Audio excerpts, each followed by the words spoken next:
Yo.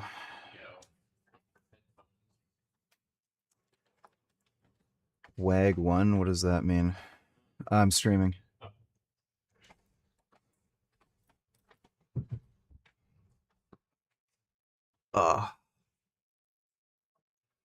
Going Andrew, what's up? Andrew, what's up?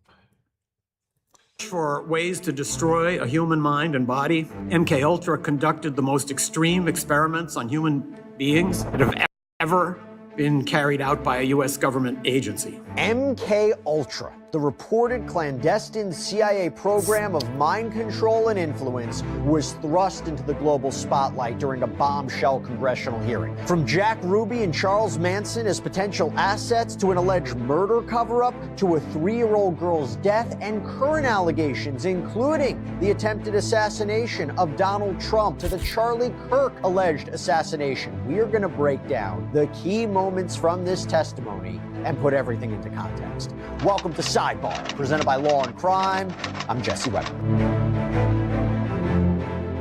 So one of the questions I always get here on Sidebar and when I cover things on Law and Crime is how are you guys able to turn all of these clips around so quickly on the stories that are rapidly developing? And if you're interested in it, if you're into social media, if you're putting things out, in content creation in any way, we use something called Opus Clips. So this is an all-in-one AI editor that makes it really easy to cut, create, and upload videos across any platform. Through AI, Opus Clip generates B-roll, it reframes footage, and it even cleans week and then 50% off.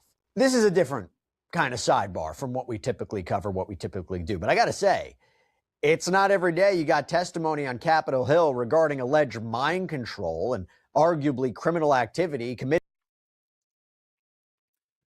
How long does it take to get the endurance benefits from EQ? Well, any steroid is going to drive up red blood cell production.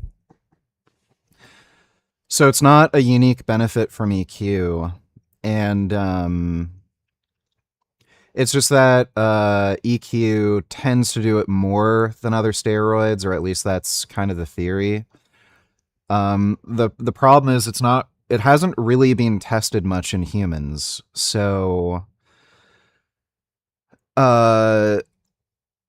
some people think the reason you see increased hematocrit with EQ is actually due to dehydration. So EQ is an aromatase inhibitor.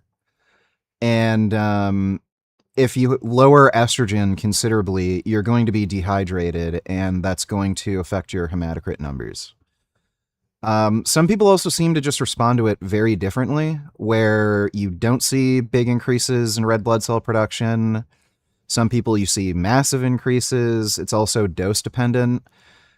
Because EQ is an aromatase inhibitor, and some people really get a very strong aromatase inhibition from it, I wouldn't recommend using it to increase endurance. I wouldn't even really recommend using it as like kind of a primary anabolic. I'd only use it as an aromatase inhibitor. Like, unless you find out that you don't get strong aromatase, inhibition from it, I really wouldn't recommend using EQ in higher doses.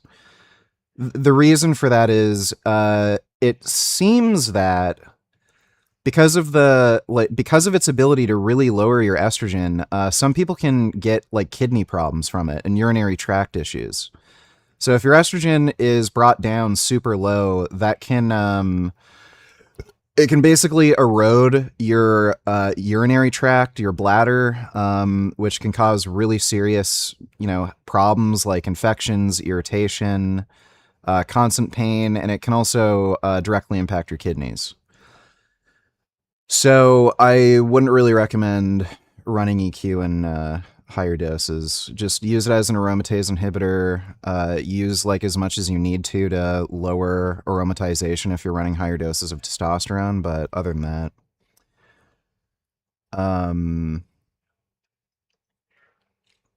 yeah, I wouldn't really push the doses of EQ.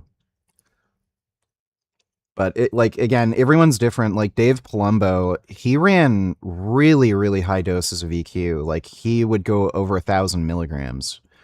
and he actually didn't get any estrogen suppression from it. And he didn't have any health problems from it either. But it seems like the people who do get health problems from it, they get a lot of... What's up, knickers? Today is my motherfucking goddamn motherfucking goddamn motherfucking birthday. Whoop whoop, July the 8th. What a day, what a glorious day. Big 2-4 knickers, hell yay. Well, congratulations for surviving another year, Kenny. Happy birthday. Thanks for the donation, dude. Yeah, the people who do seem to get health issues from EQ, they're taking higher doses and they're just crushing their estrogen super low. If you crush your estrogen, you're going to have health problems. So I just run it in a low dose, 105 milligrams a week. Haven't had any issues from it yet. And I just use it to keep my estrogen in range. But like literally every steroid, it's going to drive up red blood cell production. So you're going to get endurance benefits from any steroid. I've actually found Tren has helped with my endurance, both cardiovascular and muscular endurance. I recover faster in between sets when I'm on Tren, and I've also noticed when I'm doing cardio, I can just kind of push through things a bit easier. So, yeah, there are some Frank Ments. He's being a fucking drama queen again.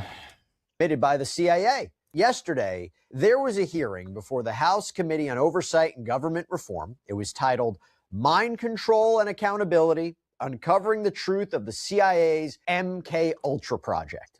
Now, before I even get into the details of the testimony, and we're going to play you a lot of key moments from it, I just got to briefly lay out what we seem to know about this from public records and reporting. To give you an idea of this, according to the National Security Archive, the CIA has been accused of conducting experiments on people using drugs and hypnosis and isolation and sensory deprivation as part of projects with code names such as Bluebird and Artichoke and MK Are you actually Ultra. taking Tren? I thought that was like dangerous and you would never.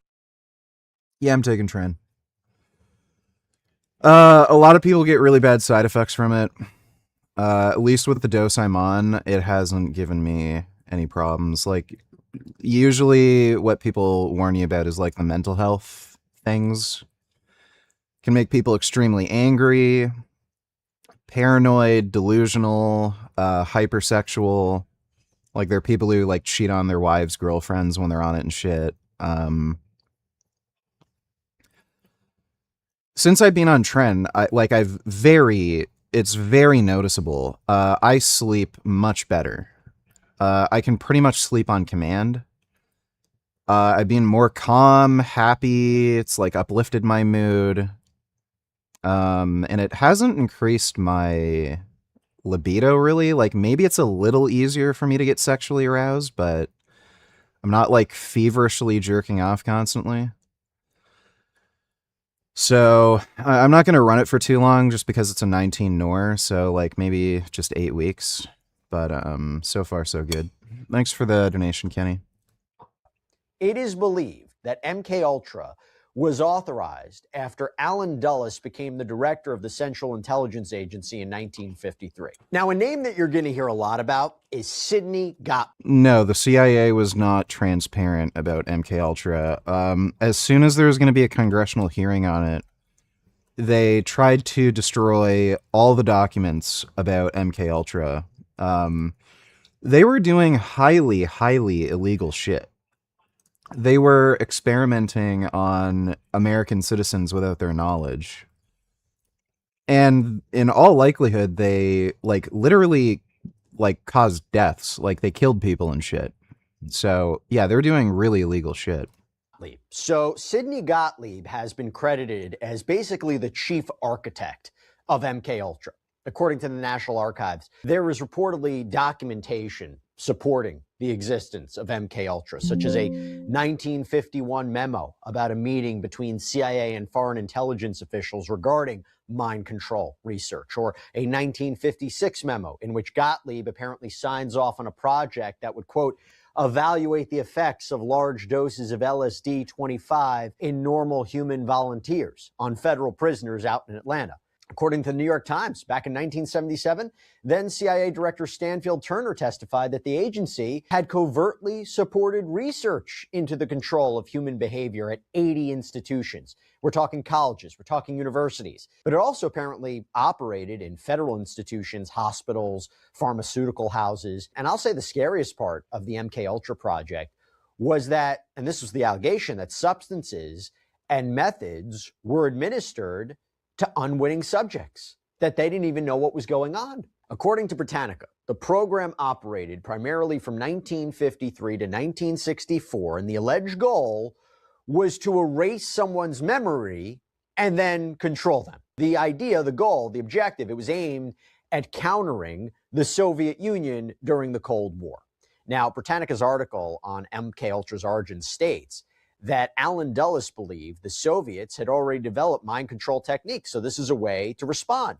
And one of the more elaborate operations, this was something called Operation Midnight Climax, and this is described by History.com, that in 1955, a former Federal Bureau of Narcotics agent, apparently hired by the CIA, set up a trap bedroom out in San Francisco where sex workers would be hired to lure men into this room. The men would be dosed with LSD without their knowledge, and then they were observed through a two-way mirror. And there were questions that swirled about whether the purpose was just to study the effects of drugs or, voyeurism.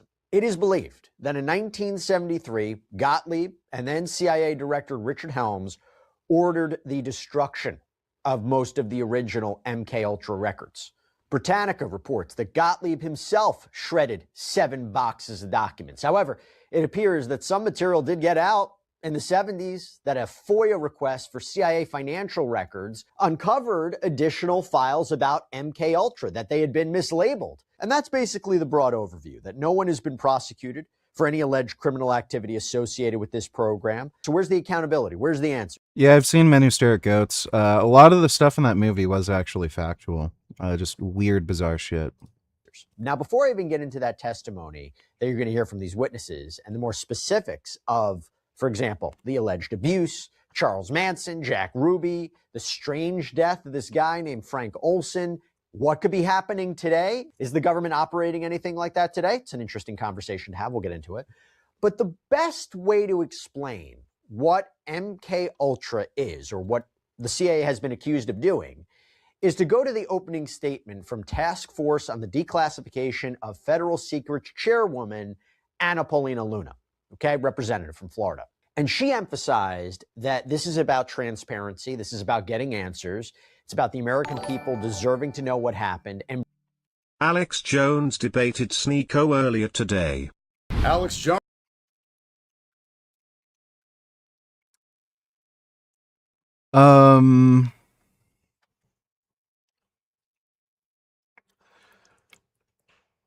That could be interesting. We'll probably react to that later. Thanks for the donation, nigga. Bringing justice for anyone that was affected or victimized, including their families. But take a listen to how she describes it. Project MKUltra was not a policy failure or an overzealous program that got out of hand. It was a deliberate, systematic governmental operation that subjected American citizens, prisoners, hospital patients, veterans, ordinary people to LSD, electroshock, hypnosis, sensory deprivation, psychological torture without their knowledge or consent. This went on for 20 years on American soil, funded by American taxpayer dollars and authorized by the very top of U.S. intelligence apparatus. And this program, when it did end, the men who ran it did not cooperate with investigators. They did not come forward. They committed another crime. They destroyed evidence.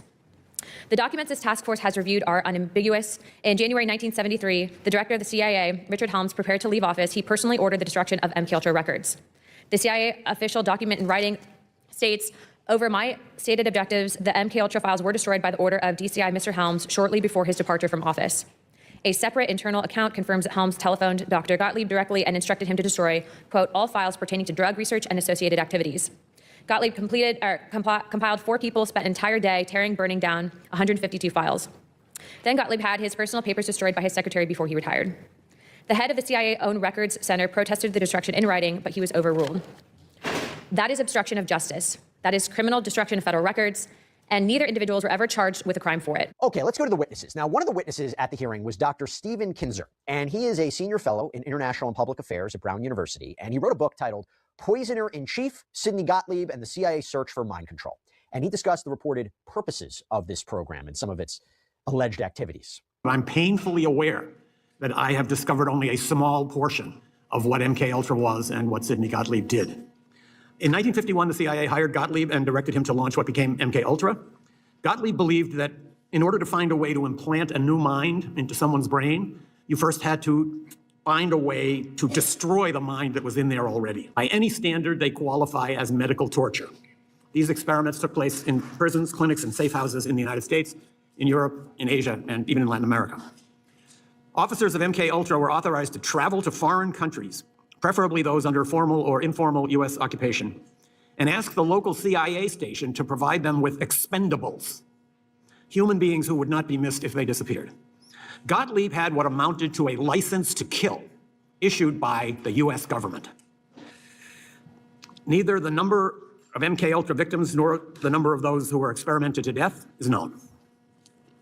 Gottlieb, as a result of this license to kill, might have been the most powerful unknown American of the 20th century. Some information about MKUltra spilled out during the 1970s, but senior CIA officers had intentionally let Gottlieb operate without supervision, so they were able to claim that they knew nothing about his excesses. This was a way for the CIA to deny its institutional role in MKUltra and to portray it misleadingly as the product of one man's sadism or excessive zeal. I'm going to tell you right now, look, there has been a lot of research and study on this topic, of course. But what you're hearing is the opinion of Dr. Kinzer. It's going to be impossible for us right now to fact check every specific detail and claim that he and the other witness made during this hearing. So we're going to play it for you. You're going to hear what they have to say. We're going to try to put it into context, but also giving you the opportunity. You hear it, you can do some research on your own. I do want to play you something. When they discuss the reported abuses of this program, listen to what Dr. Kinzer says. And you're also, by the way, you're going to hear from investigative journalist Tom O'Neill, the other witness that day, author of Chaos, Charles Manson, the CIA, and the Secret History of the 60s. What are some of the worst abuses that you're aware of in the MKUltra program? I can start by just naming, I'll talk about one in particular that always sticks in my mind. In the federal prison in Lexington, Kentucky, a group of African-American inmates was segregated and fed what were described in the protocol as double, triple, and quadruple doses of LSD every day for 77 days. Did they all survive? We have no idea what happened to them. This has stuck with me ever since I wrote that book. What happened to them? Did they ever find out what was given to them? Did they think they were going crazy? Did they? I think if they. Do you think we're still experimenting on prisoners or people in prison today? I don't have any information about that. Okay. What were the average ages, if you know, of the people that were experimented on? Were these children? Were these middle-aged? Were they? Well, there were adolescent studies done in juvenile detention facilities and jails with kids who were 16, 17, 18 years old, and at institutional schools for wayward kids. The National Training School for Boys here in Washington, D.C. had them. And when it comes to secret experimentation right after World War II, there's going to be a discussion about Germany and the Nazis and this alleged operation called Operation Paperclip, where the United States reportedly recruited German scientists and engineers and brought them to the United States. Operation Paperclip brought over 1,600 German scientists into the United States government after World War II, including individuals who had conducted human experimentation in concentration camps. The CIA and military were aware of their backgrounds and recruited them anyways. In your research, did you find direct documentation between Paperclip scientists and the development of MKUltra's experimental protocols, specifically the use of mescaline, hypnosis, and sensory deprivation, which were techniques also documented at Dachau? Absolutely. Kurt Blome, who was the chief of biological weapons development for the Nazi government, came to work for the CIA. So did Walter Schreiber, who was the Surgeon General of the Nazi Army. I can just tell a brief story. When I was researching my book, I found what I think might be the first secret CIA prison or black site. It's a nice chalet in Germany. And the guy who now owns it took me into the basement.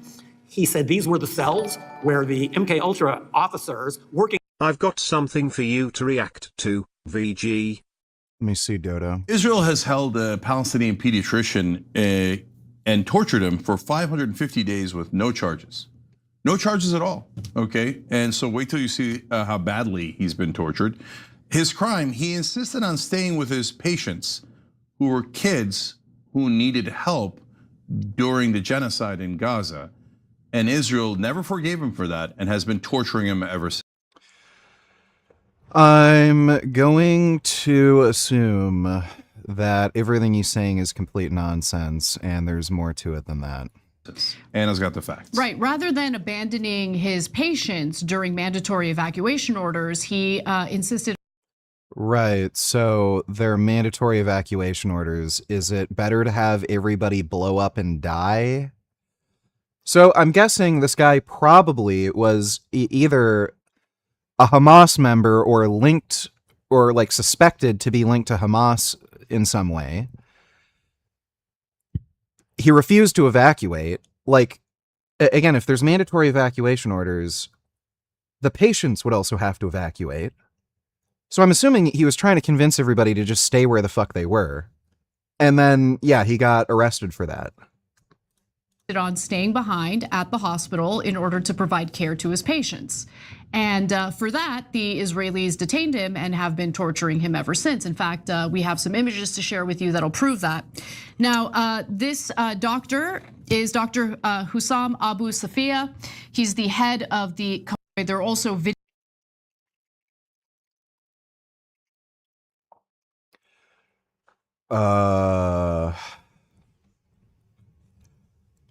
This is their proof he was being tortured. So, literally a photo from who knows when. This was probably taken a few years ago when he was younger. And, like, you can just tell the white balance is different. So this is taken with a higher quality camera with a warmer white balance. So his skin looks like more youthful and vibrant. Went keto after being vegan for years. Dropping weight, feeling great. Getting inflammation down. No ultra-processed carbs, which most vegan mock products are. That makes no sense. Thanks for the donation, dude. And then they have a photo with like a really shitty, low quality, like webcam style camera where he appears to be older. Like, again, there's like, you can see more gray hairs here. So you can see like some gray hair here. There appears to be more gray hair on his head. So I'm assuming these photos are years apart. He also has a beard, which is also going to make you look older. And he looks like he's lost weight around his face or just weight in general, but he doesn't look malnourished. Like, you can look at his arms, like you can see like he has fat around his arms. Like, people who are starving, they're like skin and bone. Like that Israeli guy who was in the Hamas tunnels. Like, he looked like, this is like, you can just see there's more wrinkles in his face. Like, this is just older. Let me see if I can do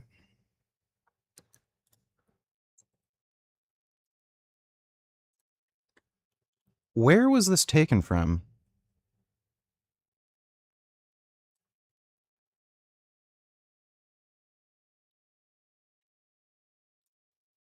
Yeah, image features Dr. blah, blah, blah, Palestinian pediatrician, director of Kamal Adwan, Gaza,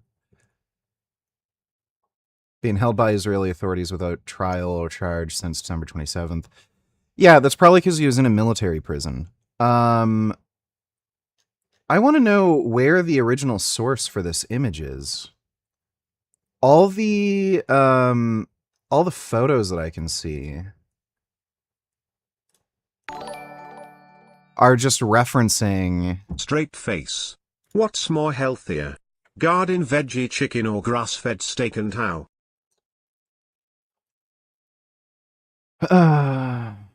Guardian veggie chicken. There's less saturated fat. It also doesn't have things like NEU5GC, which is a known cancer-causing carcinogen. Same with heme iron.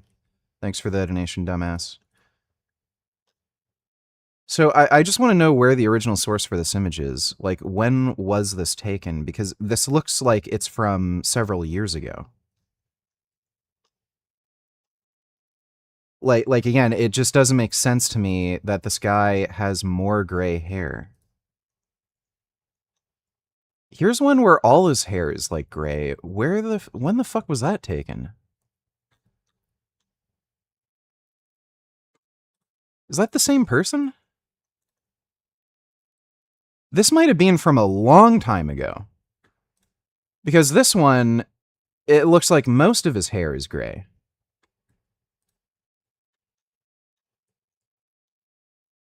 Yeah, I don't know what the original source is, because like it seems like they're comparing images like where the guy's like 10 years older or something, and then they're saying, "Oh, look what happened. He was tortured." When like no, he's just older. Vegan pickle donor tillers love it when Snako fails. Lol, he's like the Jihad Frank Tufano. LMAO.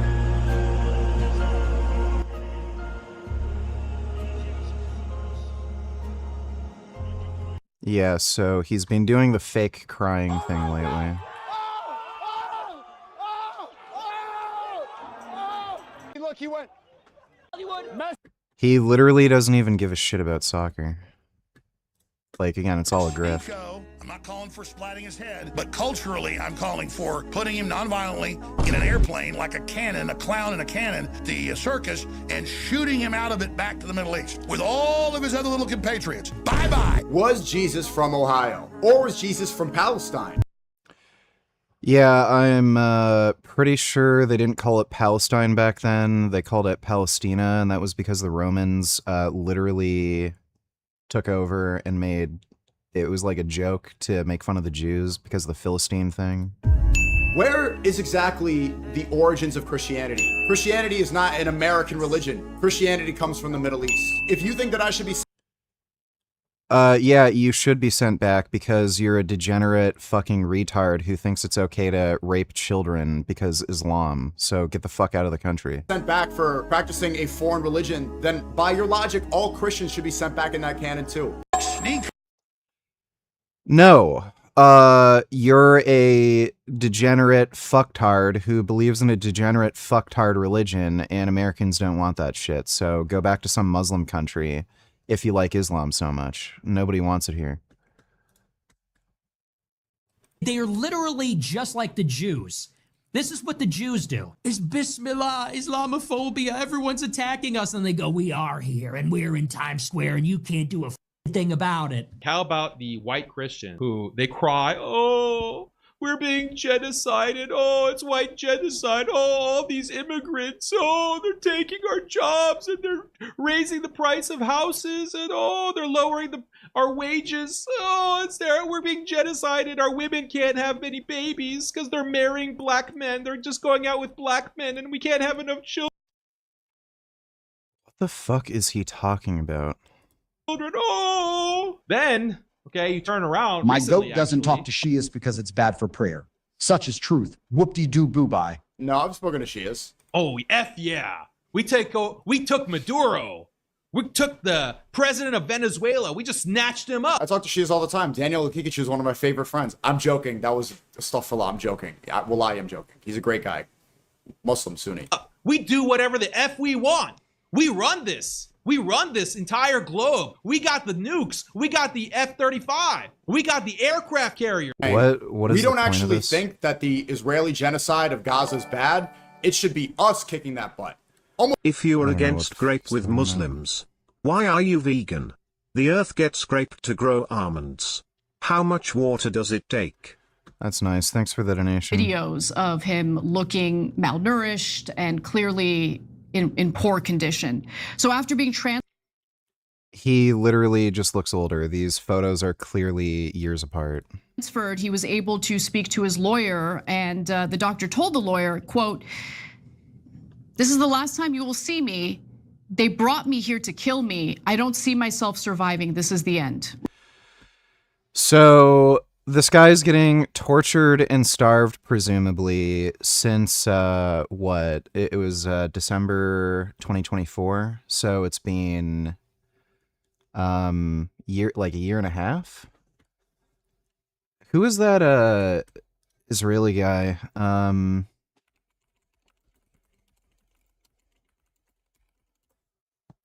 Let me see if I can find it.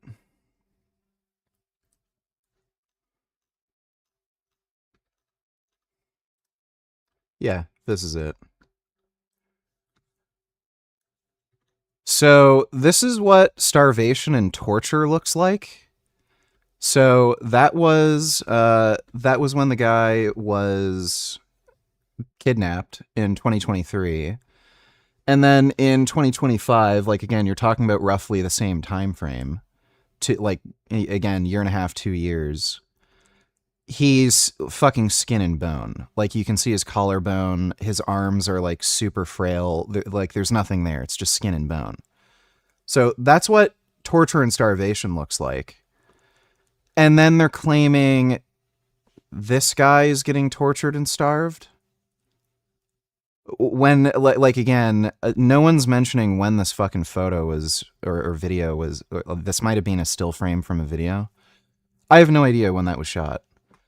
Like again, given that he has more gray hairs here, I'm assuming these are like a considerable time frame apart, and he doesn't look like he's starving.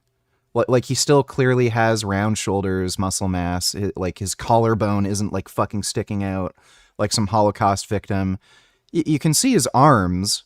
They look like normal people arms. Like you can grab like fat. Malnourished. So like, this is just a fucking complete joke. I'm not, like, again, I don't know the full story here. I don't know exactly why he was being detained, but again, it sounds like he refused an evacuation order and... Hey VG, how is the wife and animals doing? It looks like he refused an evacuation order, and like this seems nonsensical. He probably was trying to convince people not to move or something, and that's why he was being detained. Like, again, he's probably in a military prison. Things work differently there, and he was probably suspected of being like a Hamas member or some shit. Working side by side with Nazis, carried out those gruesome experiments, which were actually just continuations of the experiments that those Nazis had been conducting just a few years earlier, right down the road. Just for timeline and clarification, these $1 per experiments were sit-up, 3 sit-ups, boss. Okay, I'll do that in a minute. Thanks for the donation, Jack. happening after the Nuremberg trials, correct? So the CIA would have known that these were crimes against humanity. I looked for an episode in which the Nuremberg doctrines were posted on the wall in some MK Ultra or CIA office, and I was never able to find any indication that those Nuremberg principles ever were even consulted, much less obeyed. By the way, Luna said she's going to reach out to the German government. Charles Manson, Jack Ruby. So the question became, were they MK Ultra subjects? Were they assets? Start with Charles Manson, the cult leader whose followers carried out savage murders. In the summer of 1969, 4 young people acting on the orders of a cult leader named Charles Manson went to the home of movie director Roman Polanski and murdered everyone they found there, including his 8.5-month pregnant wife, the actress Sharon Tate. The victims were complete strangers to their killers. The following night, Manson's followers murdered another couple in the same grisly fashion. How had Manson, a barely literate ex-con, acquired the ability to persuade ordinary young people to murder complete strangers simply because he had told them to? The pursuit of that answer, Alexia, we don't talk about that woman here. The answer to that question led me to Dr. Louis Julian West, known to his friends as Jolly.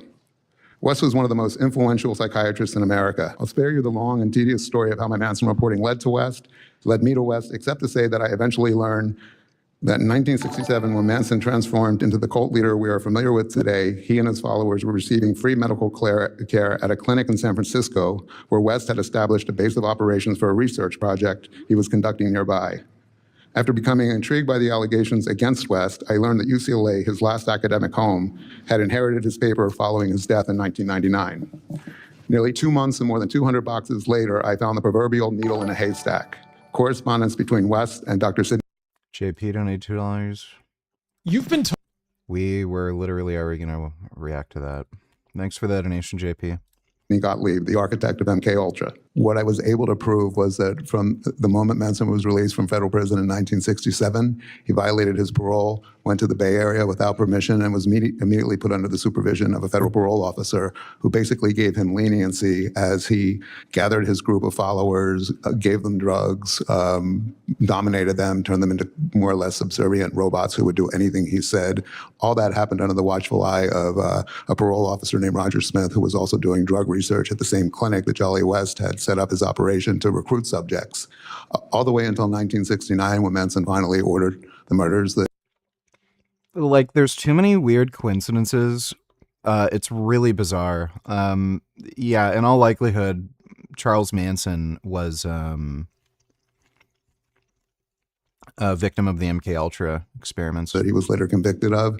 He had been arrested repeatedly for escalating crimes. Now, O'Neill acknowledges he wasn't able to prove definitively, absolutely, that Manson was an asset through MK Ultra. And in fact, there hasn't been, as far as we've seen, verified, definitive proof that what Manson did was caused by or connected to a federal government operation.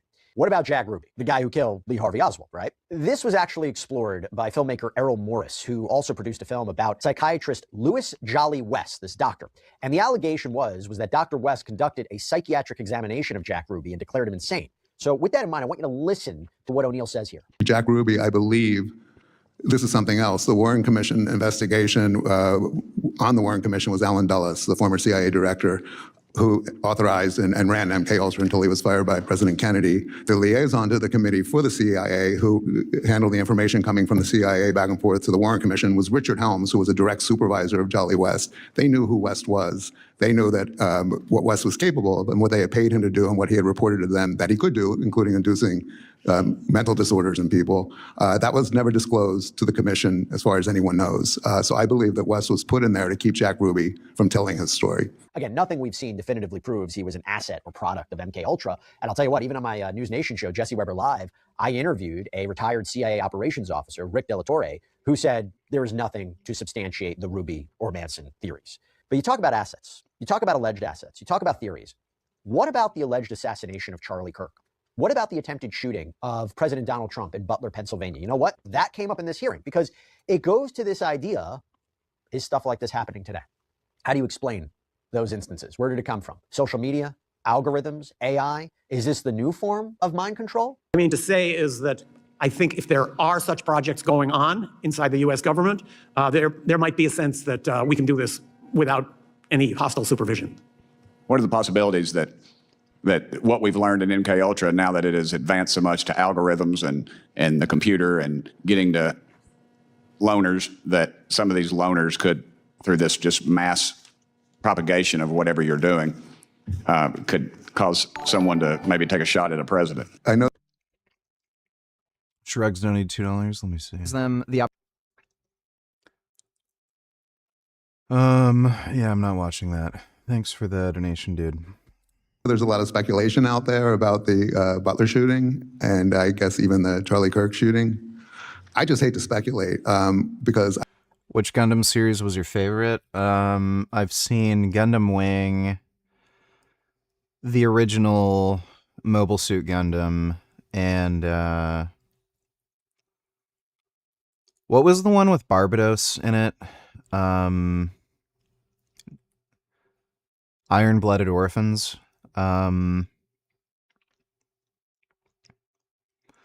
Probably Gundam Wing. I didn't see the full series of Iron-Blooded Orphans, but that one was really good.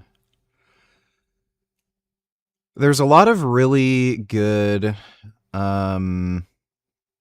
there's a lot of really good aspects of Mobile Suit Gundam, the original, but it's a little weird. A lot of the episodes seem a bit just disjointed. There's like weird like flash forwards and stuff. So far my favorite's been Gundam Wing. And I was really enjoying Iron-Blooded Orphans while I was watching it. I don't know. I have no firsthand knowledge whether those guys were programmed through radio waves or through their computer activity. So I would never hazard a guess, except to say what I've already said, that they developed means that we've never been told about many, many years ago, and I imagine they've evolved to be much more effective now. It really ties into what Congressman Burchett was talking about with radio waves, where we have these like a Venn diagram of individual people and the military casting a broader net. So you have the radio waves, computer activity, the Operation Mockingbird, the programming that is taking place. So what do you see in relation to Boebert looks a lot different without her glasses. what was happening then and what we are seeing now, that could be types of the same kind of programs and even using direct energy weapons or the like? Mr. O'Neill, you can begin. Yeah, I would just like to say one thing. There was an objective outlined in the early proposals for MK Ultra to.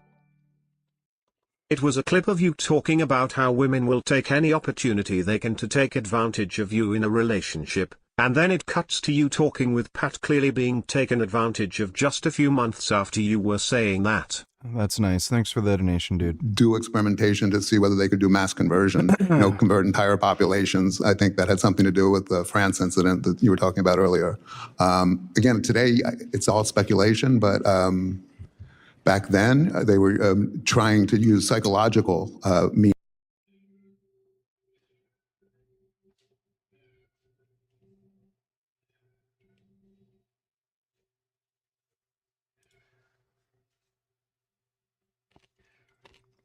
Oh.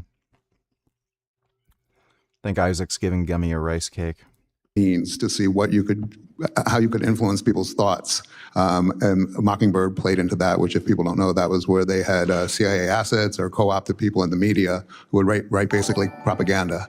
And Thoughts on life. Is religion copened when you look at space? Can this all just be by chance? Has any religion ever questioned your perspective, and what do you think of the grand scheme of things?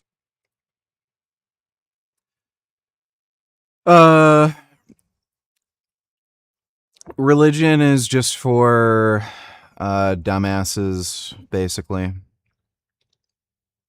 It's just a load of stupid horseshit.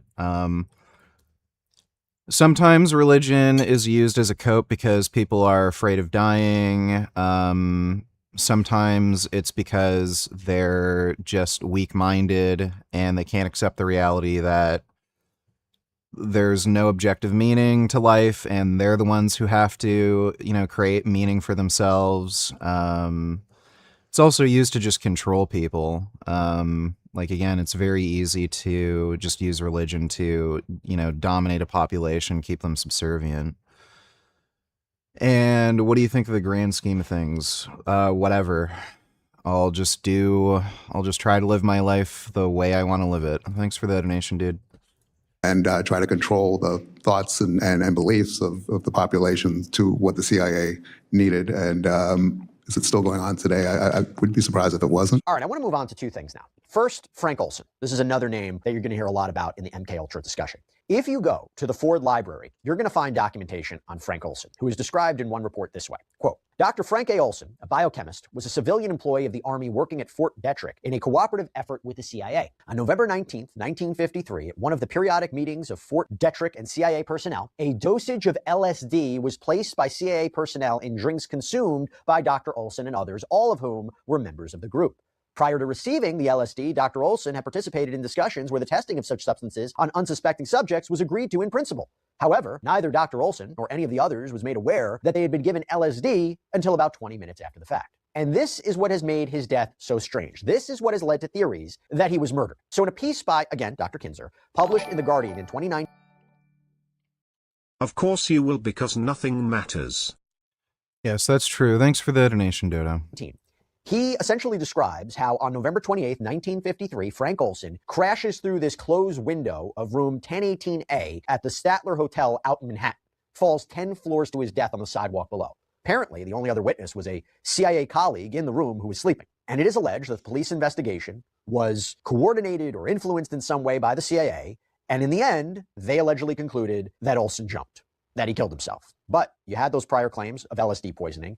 He was allegedly sent to see a doctor reportedly connected to MKUltra. So the idea was he killed to keep everything he knew and experienced a secret? The Frank Olson case, which was referenced earlier. That's a really bizarre death. It's jumping out of fucking window randomly when you're in a hotel with somebody. That was a murder. I don't believe that was a suicide. And the motivation was because he was going to be a whistleblower. He worked at the CIA. He worked in the development of biological weapons, and he was planning to go public and announce that the United States government was using biological weapons in the Korean War.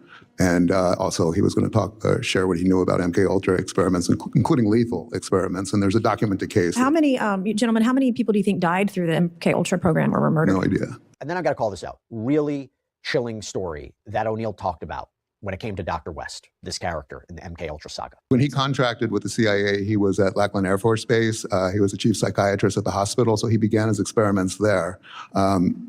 a year after the letter that I quoted in my statement where he was describing what he wanted to do, a year later on July 3rd, 1954, a 3-year-old girl was abducted and found later in a gravel pit, murdered, and next to a car that had been abandoned. And the search party that found the little girl's body was approached by a man who was an airman at the base, and he asked them where he was and how he had gotten there. He was arrested for the murder and described by the military officers who had him in custody as being in a trance or dazed. He didn't have any drugs in his system. He didn't recognize his wife when she was brought to see him. And at his trial, where Jolly West was his advising psychiatrist who examined him, it emerged that he had actually been being treated at the hospital at Lackland in an experimental program to cure his chronic, debilitating migraine headaches. And he was executed 4 years later. So based on my research, this seems to refer to the rape and murder of 3-year-old Cher Jo Horton and the conviction and execution of Air Force Airman Jimmy Shaver in the 1950s, a crime documented in a piece by Tom O'Neill in The Intercept. But as you heard, Dr. West was reportedly serving as chief of psychiatric services at Lackland Air Force Base. Shaver was an airman who apparently had no history of violence, no criminal past, and yet he did this. Shaver apparently didn't remember anything. West, by the way, Dr. West was accused in this article of administering truth. Dodo donated $2. Why didn't the U.S. strike Khamenei's funeral? That was a huge blunder. I don't know. Might have had something to do with like civilian casualties or something, but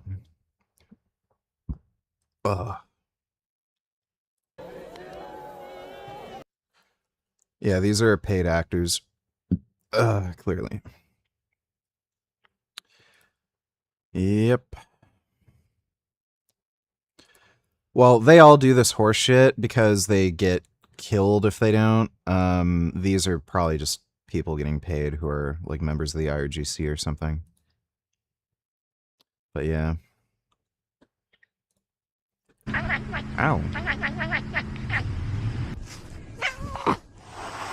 Oh. Oh, he just wants to be friends.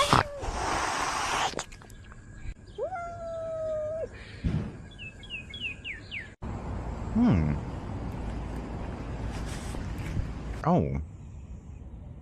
Oh, wow.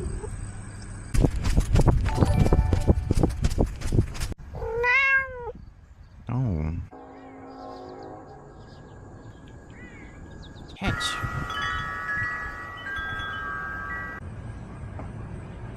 Oh. Oh. Did you guys see that? Those were all cats. That was good.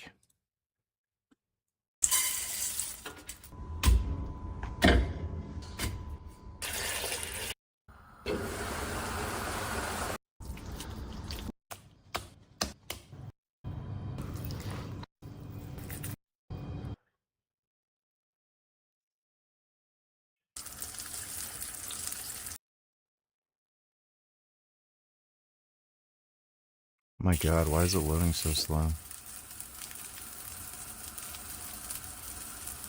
Oh.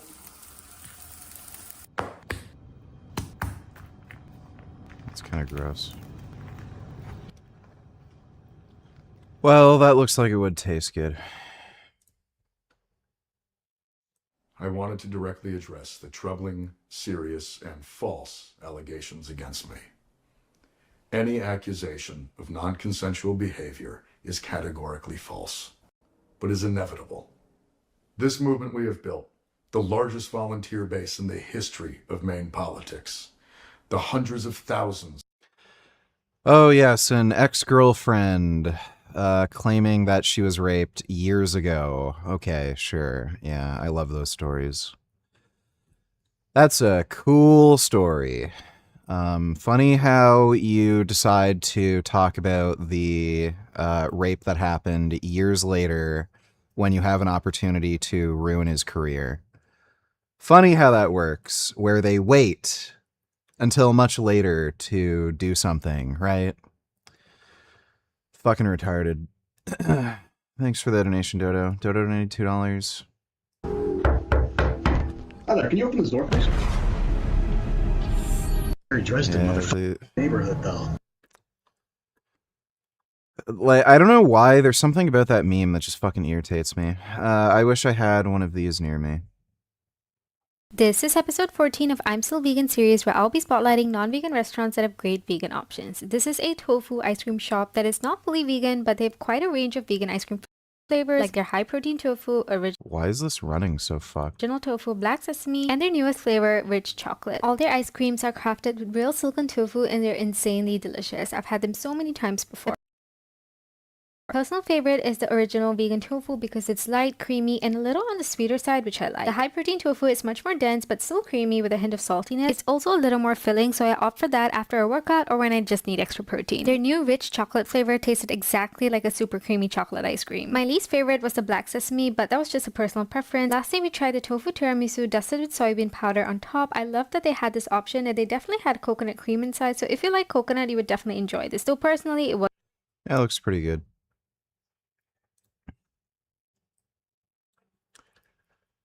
Leaked report, Muslim Brotherhood infiltrating German government. Well, yeah, of course.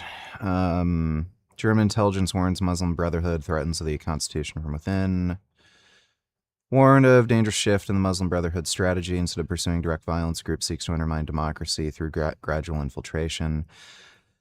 Like, they literally admit this publicly, that they want to infiltrate, government institutions, get fucking Muslims elected and shit.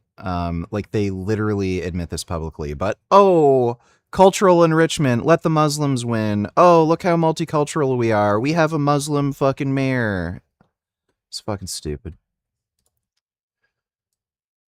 In a new allegation against Democratic Senate candidate Graham Plattner. Thanks for being here with us. I'm John Chrysos. Welcome, everyone. I'm Scott McDonald. Multiple members of Congress now pulling their endorsements. One of them, Ro Khanna, calling for him to drop out of this race. And the Speaker of the Main House in leadership.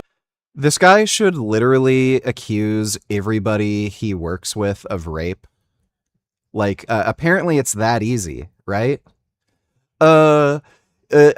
He raped me 7 years ago. I don't know why I'm saying it now, but just want you to know that.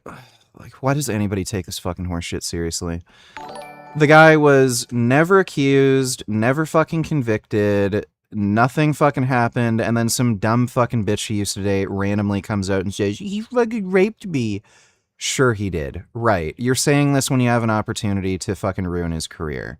I'm sure you were raped. Right. Of the main Democratic Party, also just minutes ago, now calling for Plattner to drop out of the race. This after a sexual assault allegation and new reporting from and was forceful towards her, adding it felt like it was no longer her choice. She also What? Sorry, it felt like? Like, was this a rape or not? What? are graphic. Per Politico's report, she said Plattner grabbed her pelvis and was forceful towards her. Yeah, I think that's how sex works. You grab the woman's pelvis and you use force to put your penis in and out. That's sex. Like, what? Adding it felt like it was no longer her choice. Like, again, it felt like? Was it a rape or not? Like, it's just so ridiculous. She also says she told Plattner repeatedly to stop, eventually telling him the interaction was not consensual. The woman was quoted Sure you did. in a former New York Times article that we told you about last month, calling his behavior unsettling and reckless. Today she tells Politico that she came forward after feeling like her story was just a, quote, read over. She said, Sure. The two had an on and off relationship for more than 2 years. Plattner responding today, denying the allegations. Well, there you go. Just some crazy fucking bitch that this dude was dealing with. And she doesn't like that he moved on, that his career is popping off, he's becoming successful, and she's still this dumb loser fucking bitch that he left. And, she has an opportunity to fucking get back at him, so she's making up a bunch of bullshit. Like, how the fuck? And again, like, especially since it's the Democratic Party, like, these are the most spineless, cucked fucking dumbasses imaginable. I don't want to look like a rape enabler. I'm gonna listen to some stupid, dumb fucking bitch who's just making up a random fucking accusation with absolutely no proof, because, I think rape is bad, okay? Vote for me. Rape is bad. Fucking stupid. Hey guys, welcome back to today's video. Today is Monday, July 6th, 2026, and today we are going to be talking about the state of Maine. And some breaking news today. First, Representative Ro Khanna, who's governor in the state who had won 2 elections statewide, the local and statewide press here, but this is a very difficult thing for any candidate or any politician even to look at. Okay, whatever. And feminists say men are incels who can't move on. Yeah, really. And then women do this fucking fucked up, disgusting shit. Yeah, men have issues moving on, and then this bitch just can't let it go. Like, literally just dating off and on for 2 years, and then you have to go and fucking do this? Like, imagine being that much of a fucking loser. Thanks for the donation, Dodo.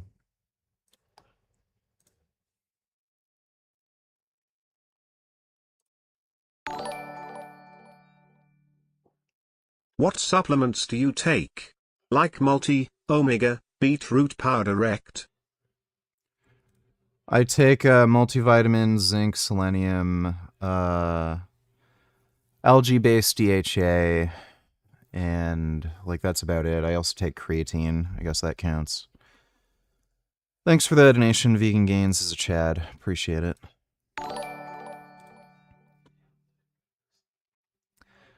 Dodo, donate $2. Watch this whole video, VG. You describe.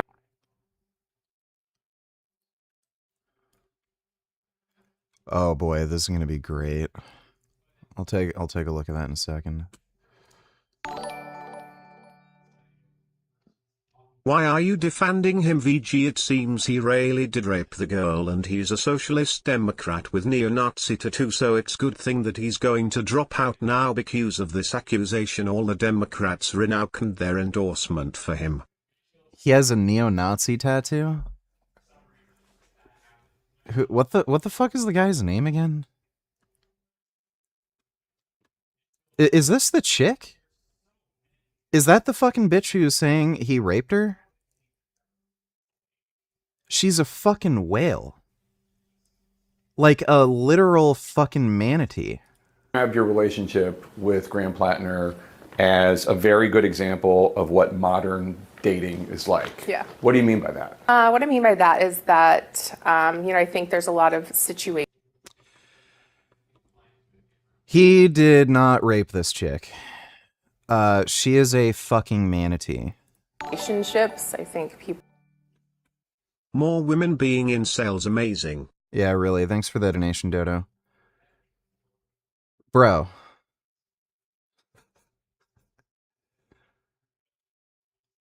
Like, if you're that fat, you don't even have to do much to, like, resist a rape. Just, like, your stomach. Why are you defending Graham Plattner when he's a socialist neo-Nazi that the Democrats should've never nominated? Good riddance to him. He is probably a rapist too, but I don't care because he's an anti-Israel, anti-Semite socialist endorsed by Hassan Piker. I don't care. Like, a false accusation is a false accusation. I don't know enough about the guy to know if he should or should not be elected. But you can't justify a false accusation just because the guy shouldn't be elected. Thanks for the donation, Dodo.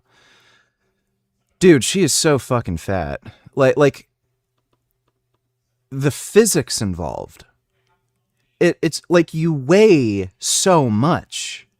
And that guy is not like a big, strong dude. You're so fucking fat.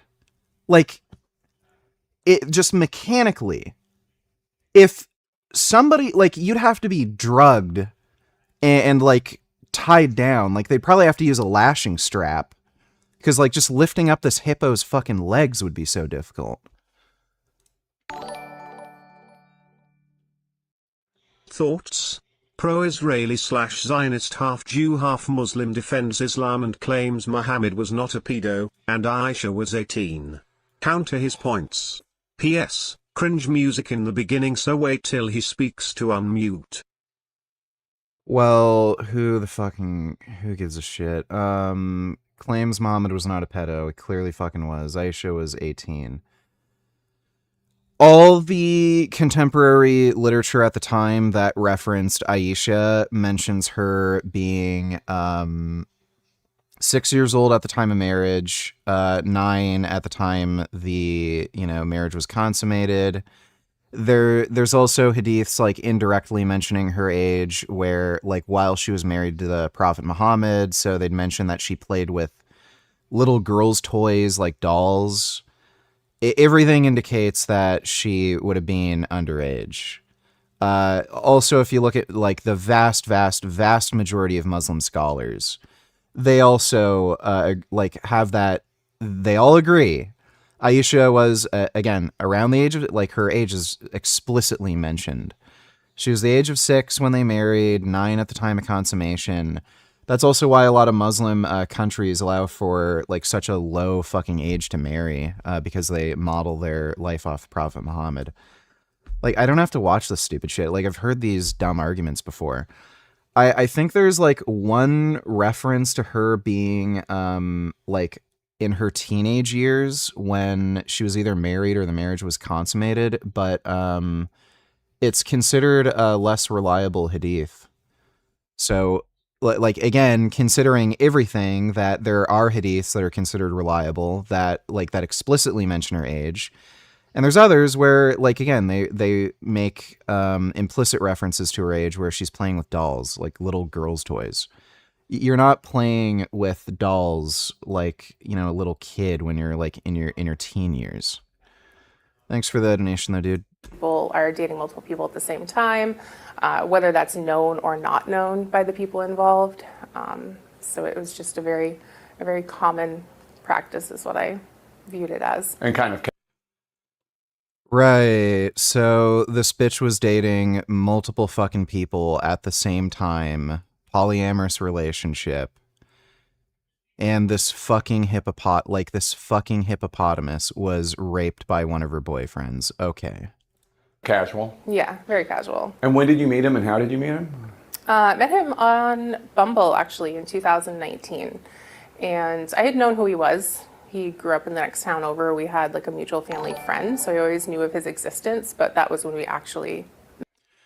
Dodo donated $2. Let me see. Janet Mills is better than fucking Graham Plattner. Please, dude. He was pro-Hamas, okay? He was giving Hamas credit in 2014. Okay, what more do you fucking want? This guy is like such a disgusting scumbag. Like, with shit like this, how is he not at least banned on YouTube? Like, it's actually fucking insane. Like I get these bullshit arbitrary bans because they updated their terms of service without fucking telling anybody. And I'm not allowed to show anybody using a firearm while I'm live streaming. So I literally can't watch any firearms content on YouTube while I'm streaming. I can't react to like fucking Grand Thumb or anything. And I get a fucking ban for that. This guy is literally openly stating, oh, fucking great. I love how Hamas killed fucking nearly 1,500 Jews on October 7th. Go Hamas. Vote for Hamas politicians. I'm literally supporting terrorist organizations. And nobody fucking cares. Destiny believes all women. Yeah, right. Okay, I guess he's going to plead guilty in the fucking Pixie case. Abuses women, lies about working class background, Nazi tattoo, multiple tours in Iraq, plus joined Blackwater for fun. What does the tours in Iraq have to do with anything? If we really wanted to beat Collins, why didn't we just run this motherfucker as a Republican? He would have swept. I have no idea. It's entirely possible that this guy was like a neo-Nazi or something when he was younger, and then he realized he's fucking he was stupid and he changed his political views. I don't know fucking anything about the guy. Seems like a jackass, but again, these accusations that are being made by this woman are just clearly fucking bullshit. Again, this is the guy who's getting sued by some dumb bitch who made up a bunch of fucking horseshit, and then, oh look, a dumb bitch makes up a bunch of horseshit. I stand with women. Destiny's so fucking cucked, dude. Susan Collins now has a lower chance of victory than she had days prior to Graham Plattner's recent scandal. 38% chance of Republican victory in Maine. Plattner swaying Republican voters with his frisky advertising campaign. Like, it doesn't seem like anybody's taking this horseshit seriously. Like, again, it's just a bunch of dumbass fucking lefty fucktards who are, like, just doing this bullshit. Like since the guy's pro-Hamas and shit, like, obviously he's fucking scumbag. I wouldn't vote for the guy, but, like, these accusations just seem like absolute nonsense. It's worth remembering that a Jewish Democrat congressman rightly called Plattner's Nazi tattoo disqualifying, so then Plattner supporters rallied to attack the Jewish Democratic congressman online for calling Nazi tattoo disqualifying. Straight up Israel First Democrats. Right. What's his Nazi tattoo?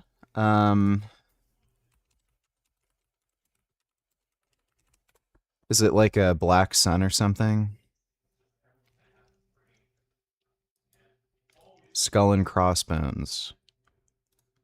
How does she know it's a Nazi tattoo in August of last year and you don't know it's a Nazi tattoo in August of last year? Well, she certainly didn't send that text to me. I can't say why, but I will say that I certainly didn't know. Symbols Nazi association. Where's the tattoo? Speaking to Chris Hayes on MS Now, Plattner maintained that he was unaware of the symbol's Nazi association. I feel like, we're kind of rehashing the This message is reviewed by... Where's the tattoo?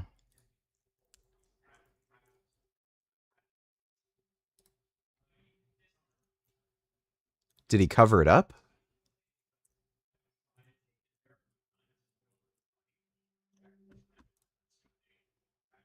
Oh, there we go. How the fuck would you get that tattoo?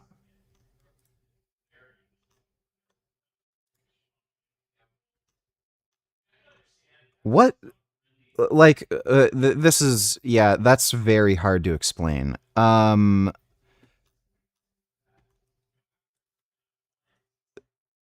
That is very weird. The only thing that I could possibly think of is he went into a tattoo shop that just had a bunch of pre-made designs on the wall. And it's weird. Like, what tattoo parlor has, like, a Nazi working there that, like, has that up as a, one of those designs you can pick off the wall? Oh, could I get that one? That's really fucking weird. Yeah, that's very hard to explain away. Did he explain, like, what exactly the process was for getting that? That's really strange. So, yeah, I mean, that's fishy. No, I'm not going to play Assassin's Creed Black Flag. I'm not a fucking retard. Don't compare manatees to this woman. Manatees are majestic creatures. I mean, just look at them.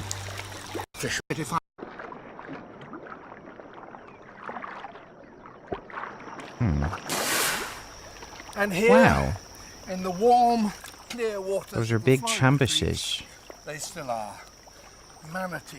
They're like sea cows. Completely at home. Oh, they're so nice. Look how nice. They never leave it.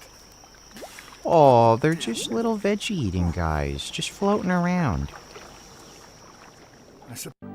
Oh, that's nice. But what were those vegetarian? So big and round. Thanks for that donation, Dodo. Ninja Please Don't Tell her as well. That kid claims that historians recorded that Aisha's sister was 10 years old into her, and she was 27 when she migrated from Mecca to Medina. Okay. Oh, right. I think I've heard that argument before. There's, like, some controversy over some dates mentioned. Here's the thing, like, when there's contemporary sources who literally knew her and wrote about it, where her age is explicitly mentioned and her behavior is explicitly mentioned as being childlike, that sounds like a better source of information than some confusion about specific dates from, like, what, 1,500 years ago? Thanks for the donation, Ninja, please. You know, it's a shame there are spiders big enough to eat frogs but not people like that. This isn't your average spider.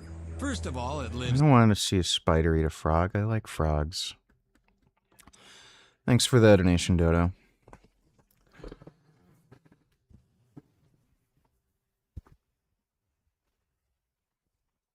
Oh. Assassin's Creed Black Flag was not a good game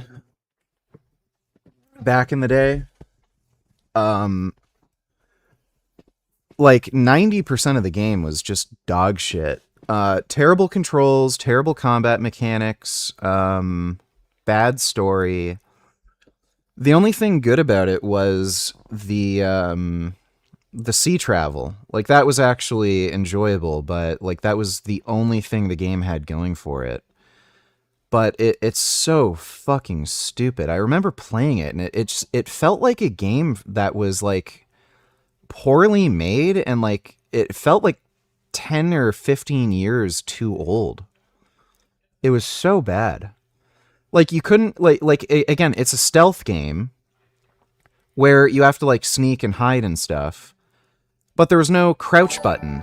You just automatically crouch when you go near fucking bushes, and you just like walk around really awkwardly when you're trying to like hide and sneak up on people. Like, it was so weird. Dodo donated $2. Let me see.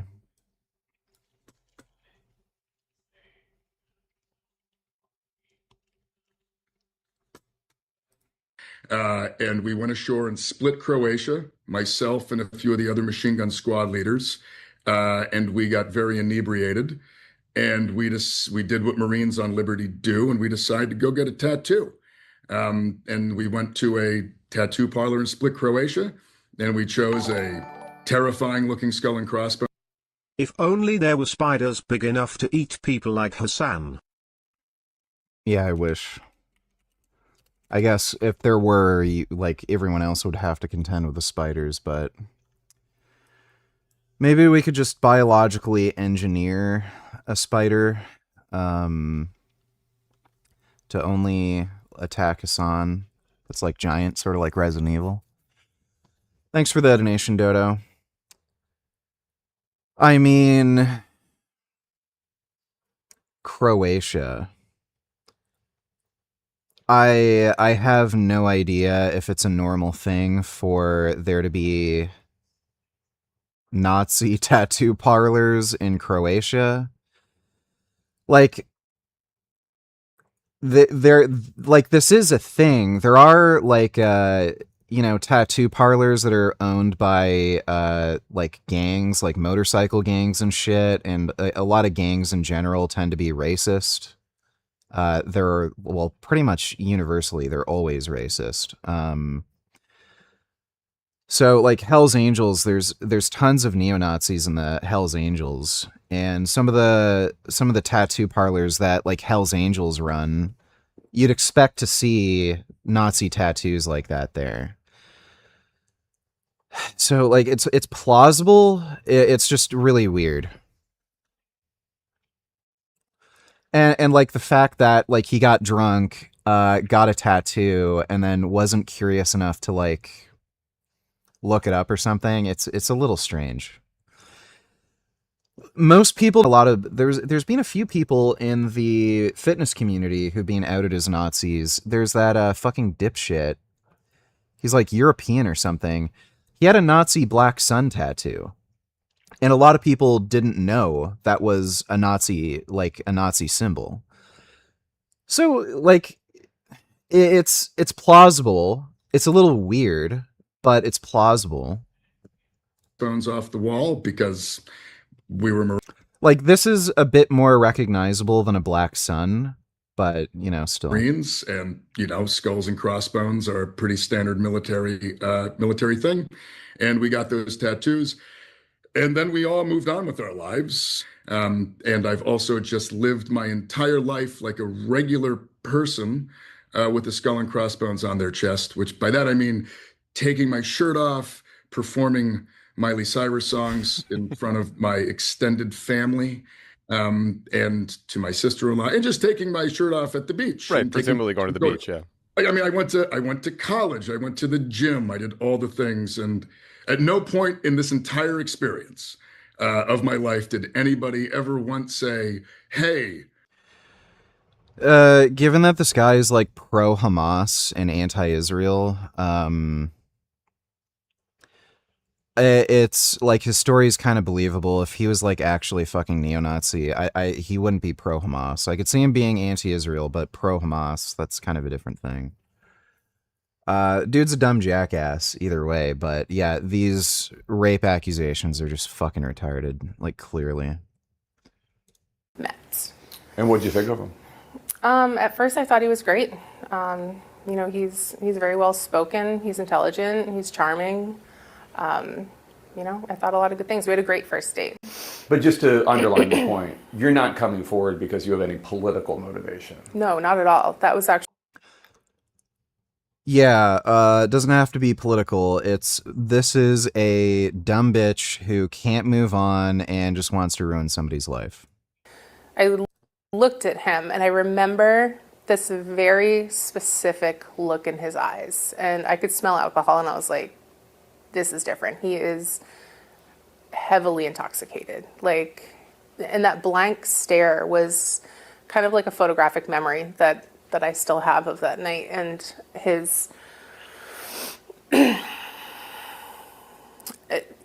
that was me recognizing what the situation was. And this wasn't just like, oh, hey, somebody showed up and I'm going to tell him to go home.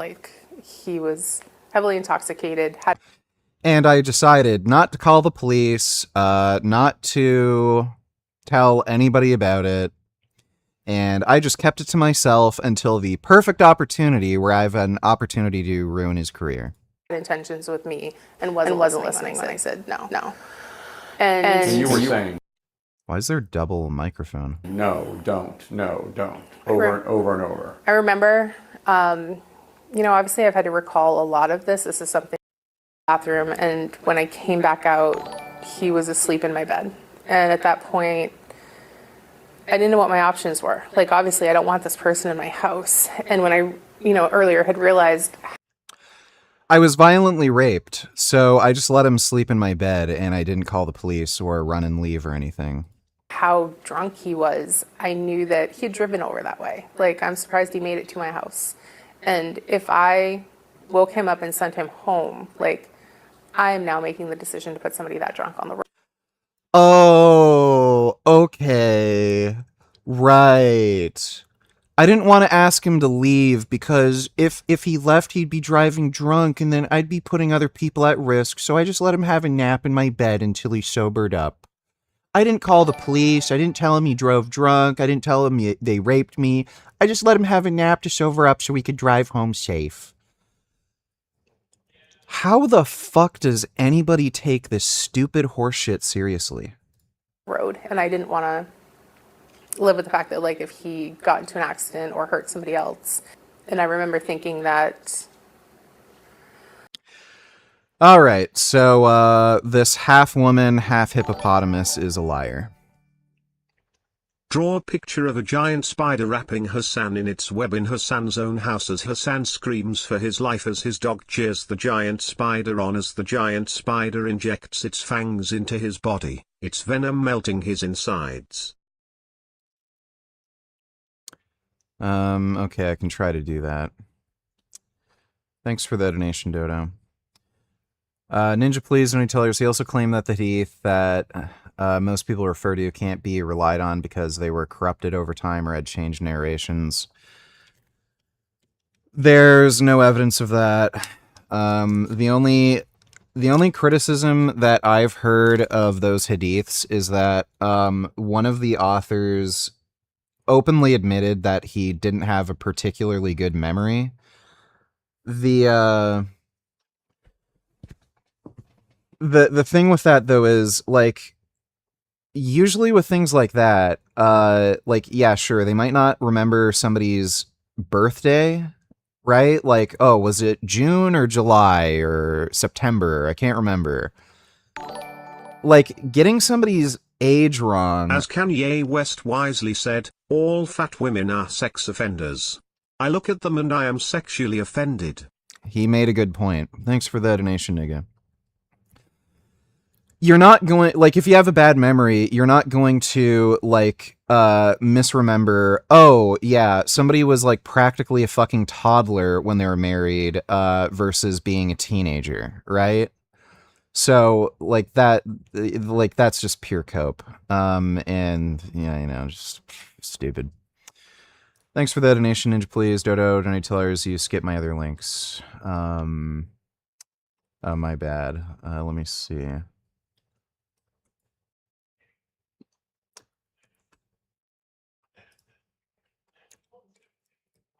We are suspending campaign on. Watch this after the rape interview. Also, he 95% did what that girl says he did, I believe, this time.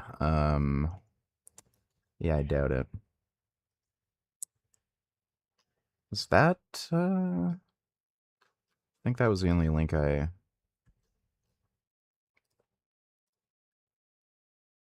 Yeah, I think that was the only link I missed. All right, thanks for the donation, Dodo. Operations. This is incredibly difficult because I know that some will think it's an admission of guilt, and it most certainly is not. We're not doing it because of the allegations. We're doing it because of the structures that are being taken away from us by those in power. Cameron Tillers, what made you want to take Trend? Did Test and GH not give you all the results you wanted? It's not exactly that. So, one reason is kind of ideological. You know, animals are given these steroids, like, you know, Boldenone given to horses, Trenbolone is given to cows.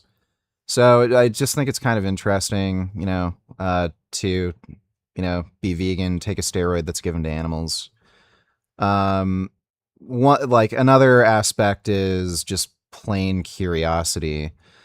Like, so far, with all the steroids I've taken, testosterone, Boldenone, Masteron, Anavar, Nandrolone phenylpropionate, I've had all good mental health side effects from it. Like, the only one that I had a bad reaction to was Nandrolone phenylpropionate, and it's not that it made my mood bad.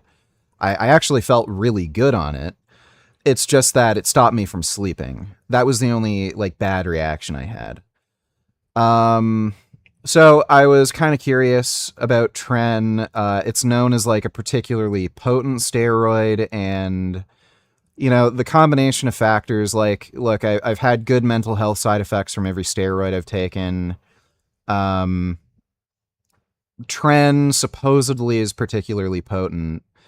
And, like, you know, the fact that it's, like, considered like an animal or veterinary steroid. That's kind of why I decided to try it. I'm trying it at, like, a sort of moderate dose, 100 milligrams a week, so 14 milligrams a day. I can't right now say it's a particularly good mass builder, like, at least on the dose that I'm on right now. I've honestly gotten better results from Masteron. In terms of building muscle mass. But it does give you a slightly different look. Like, I do feel like I look a bit harder, more dense. And there are, like, some strength benefits too. I am also in an aggressive diet right now, so that might also change things. And obviously some of these things are dose dependent. Like, I took 200 milligrams of Masteron a week before. I'm only on 100 milligrams of Tren. Like, supposedly Tren's a much stronger steroid, but, you know, who knows. Thanks for the donation though, Cam. Let me see. Oh yeah, the smoking cat thing. Yeah, I kind of wanted to watch this anime. It looks kind of retarded. There's another one coming out where it's like crystal meth addict lolly anime. That one looks funny.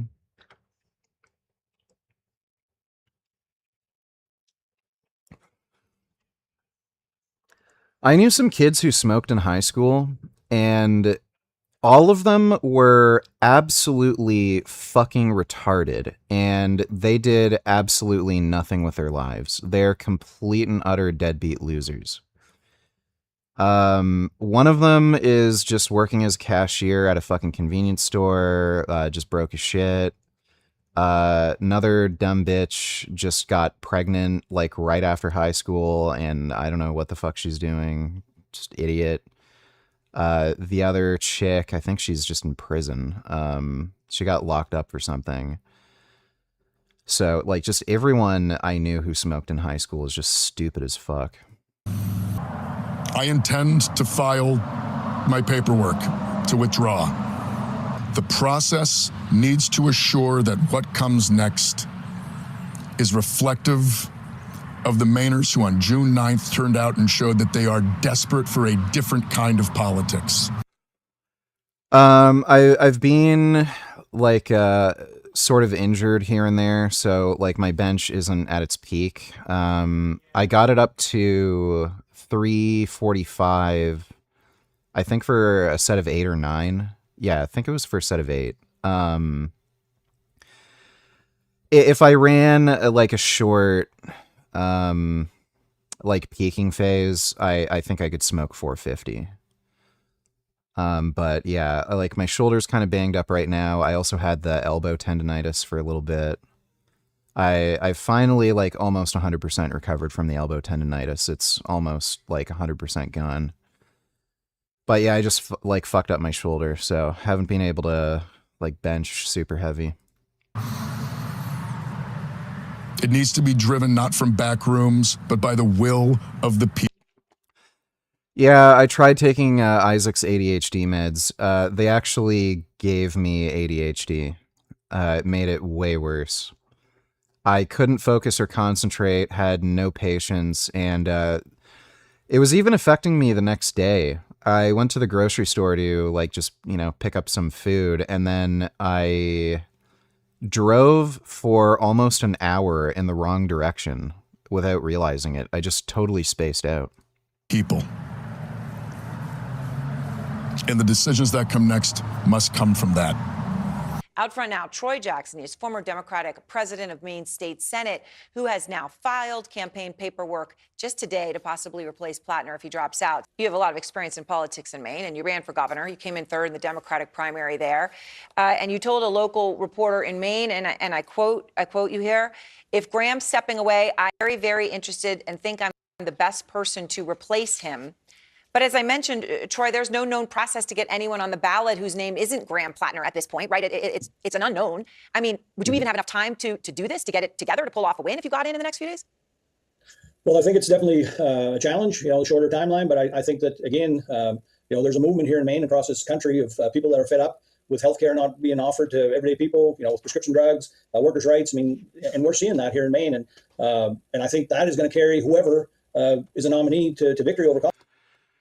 I'm pretty sure it was generic. The vast majority of the time when people get medication, it's generic. It's just because it's usually at least a little cheaper. I don't know. So I've had experience with Cialis where I've tried like name brand Cialis and generic, like in Canada, and they worked identically when I got it from the pharmacy. And then I've tried like black market Cialis or Tadalafil, and one of them like just gave me a fucked up weird reaction where I had like a ton of fucking water retention. I just had severe peripheral edema from it. It went away after a day, but that was really weird. I've tried another black market Tadalafil, and then that like just didn't do anything. I've tried black market Viagra. That worked a bit. And I've tried taking it both just by swallowing it and taking it sublingually. Sublingually, it worked better, but it tasted horrible. And it also gave me like a lot of facial flushing. Like I got a itchy kind of like swollen face feeling. But like it worked a little bit. So there may be some generic brands that aren't very good. But yeah, I don't know. Why are you making fun of that woman for being a whale when we all know whales are your preferred body? Yeah, that's great. Problems because she doesn't offer any of that. And so Thanks that's for what I the think. donation, short dude. timeline, obviously money and all that is going to be a challenge, but I definitely think it's doable because the message, the movement is right, and that's what's important. One state official who's already expressing her interest in replacing Plattner, Secretary of State Janet Bellows. Secretary Bellows was a candidate for the Democratic nomination in the Maine governor's race, but lost last month's primary to former. I just got prescribed it through my family doctor. I took it when I had really severe depression, and I got erectile dysfunction from the depression. That worked great. And again, the brand name Cialis and the generic tadalafil that I took, they worked identically. There was no difference. But then I tried some black market stuff, and again, I got it tested. It tested as tadalafil, but it didn't fucking work. So I don't know if there's like a weird specific way these drugs are made, where it damages the molecule somehow if you don't make it right, but it'll still test as the active ingredient. I have no idea. Ben Boy donated $2.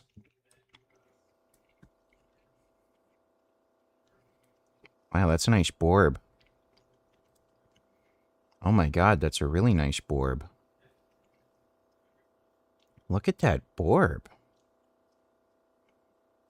Oh, what a sweet pigeon. Oh, they like getting petted. Oh, those little guys need lovies too. Yeah, they like getting petted. It's a really good borb. Look at him. Look at his little beak.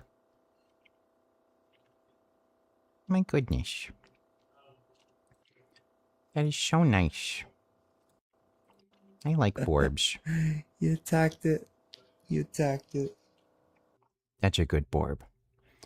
Thanks for the donation, Ben Boy. Former Maine House Speaker Hannah Pingree. To those who are suggesting that this process for replacing Plattner, assuming Plattner steps aside, would be ADHD meds are different, I think, because the delivery methods are proprietary. On generics, I felt wired and couldn't think, and on brand name, I felt calm and focused. Okay, interesting.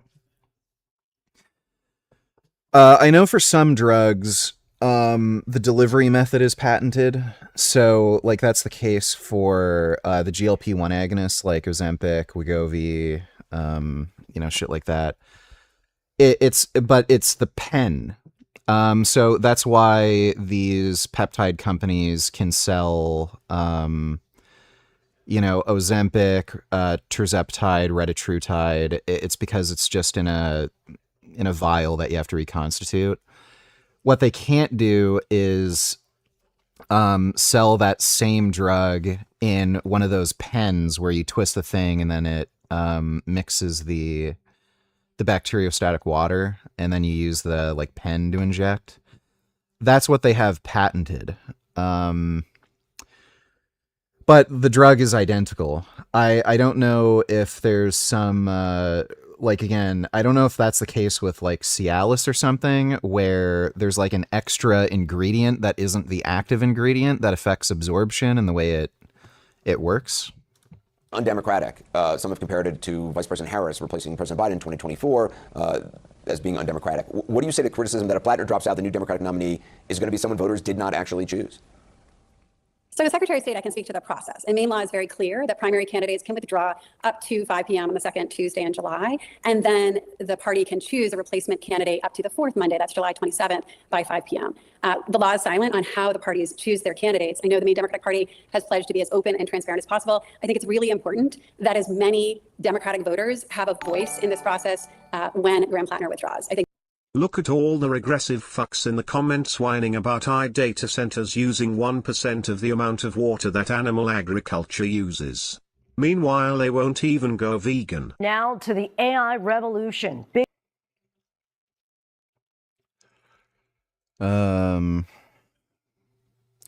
Google's saying it won't affect local bills sounds good, but I'd still want that in writing.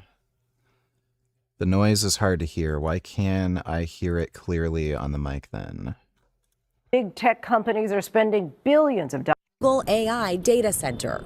How big is this site to building out these data?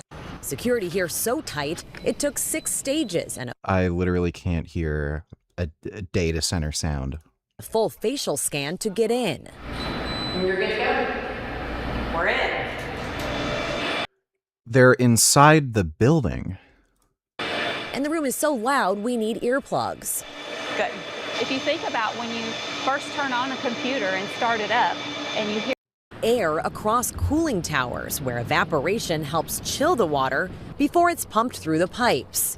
When people see data centers, they see what looks like pollution, emission. 1,000 temp. Okay, these people are just retarded. Thanks for the donation, Dodo. I think that's really important, that focus on participation and inclusion. As someone who would like to be the Democratic Senate nominee, how do you think it should play out? What do you think that process should be? So to be clear, I'm still seriously considering it, but I think it's really important that whoever the nominee is able to unite Mainers and beat Susan Collins with just over 100 days to go because the stakes are so high.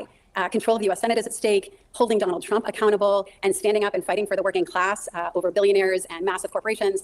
Those ideals, that is incredibly important. And I think there's tremendous energy in Maine to beat Susan Collins and to win control of the U.S. Senate. And I think we can't lose sight of the fact that this was never about a person. It was a movement for change. He was a Graham Plattner supporter. That was at least until yesterday. Dr. Shaw, welcome. I'm eager to get your take because I wonder, have you even spoken with Plattner or his campaign since the sexual assault allegations surfaced yesterday? Well, good evening, Maura, and thank you for having me on. And I have not spoken with Graham, nor have I spoken directly with his campaign. Like so many others, when I read, and my wife and I read, the horrifying and appalling allegations yesterday, we both simultaneously developed a pit in our stomach. And I went to Twitter and other social media platforms as quickly as I could and called for him to withdraw his name from consideration in this race. What I'm looking to now is how we fill this void and ultimately defeat Senator Collins come November. Now, obviously, the allegations, extremely disturbing. He does deny them. But Plattner, at least in this campaign, has been no stranger to controversy. I mean, there's been questionable conduct toward women that's been out since before the primary. Lindsay Feifeld accused Plattner of domestic abuse to the New York Times. Now, he has denied that as well. What was it about this latest allegation for you to withdraw your support as opposed to the prior controversies? Absolutely, and that's the exact right question to focus on. There were a few things that are different here. Number one of them is the severity of them, alleged forcible rape. The other is the documentation that accompanied it. And of course, there's also this phenomenon of more at some point becomes the straw that breaks the proverbial camel's back. There were too many lines here that were crossed. And for me and for so many other Democrats, this was not a direction we continue to want to go. That's because, Laura, the stakes are incredibly high. We have an obligation as in service of not just Mainers, but in service of the entire country to defeat Senator Collins this upcoming November, and it was clear that Mr. Plattner would be unable to do so. That's the course that I'm evaluating right now. There are so many Plattner voters who are feeling incredibly let down. We remember after the last set of allegations concerning sexting and beyond, he talked about how essentially he was being targeted. They were weaponizing campaigns against him. The supporters behind him spoke about their ferocious support for him. But if he steps down now, and that's an if because he is still in the race as we are talking right now, but if he steps down, and if, say, you jump into this race, you aren't just asking for their votes, you're asking for their trust. How do you prove to Plattner supporters that you might be able to deliver on those promises that he has so readily made? You know, that will be a challenge facing whoever the next nominee is. And I believe, as you note, that I'm in a strong position to earn. My family and I, as Crazy story. Today some echo guy visited my house and tried to stop our drinking water from being polluted by an AI company. Yeah, I don't think that's happening. Thanks for the donation, though, Dodo. Oh, yeah, I forgot I have to do that drawing. Oh, fuck. I'm just going to finish eating my food. I got to do the sit-ups, too. Serum to shaver. putting him under deep hypnosis, and that is when Shaver allegedly confessed. Now, he reportedly tried to retract that confession at trial, and as outlined in the Intercept piece, there were claims of missing files related to Shaver, that he may have been a subject of the CIA LSD program. So where do we go from here? You know, there was talk of possibly trying to find additional files at other hospitals and institutions, as highlighted by Kinzer. But take a listen to what he also says should be done. In addition to searching for unknown documents, this committee could do a tremendous service by simply asking for the end of redactions on the documents that we now have. There are reams of documents about MKUltra that have heavy sections redacted. In the 1970s, this was justified by the argument that it had only been 20 years since these terrible things had happened and revealing details might affect national security. Now 70 years have passed. That argument can no longer be valid. So I would urge this committee to try to fill out all the blank spaces in the documents that we have. So it's going to be interesting to see what comes of this. I mean, look, the argument was in the hearing, look, Congress never got the full story. Because, by the way, according to History.com, there were congressional hearings in the past on MKUltra back in 1977. This was conducted by Senator Edward Kennedy. So he brought in all these former CIA people. But there was a lot of, we don't remember. We don't remember the details. Today's different, right? Also, now we have these. All right. Why is like Photoshop so stupid? I just want to zoom in a little bit, but then it like, why isn't there no middle ground? Let's see.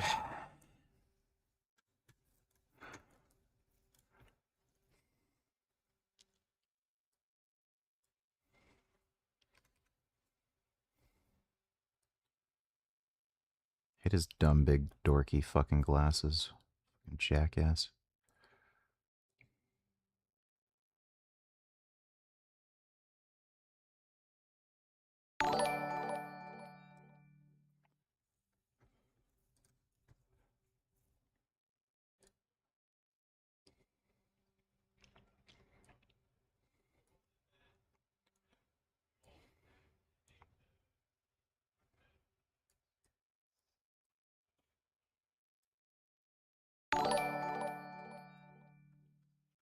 What was the game Redacted used to play that you said she was addicted to?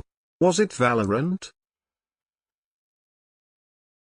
No, it was Helldivers. Helldivers 2, I think.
Uh...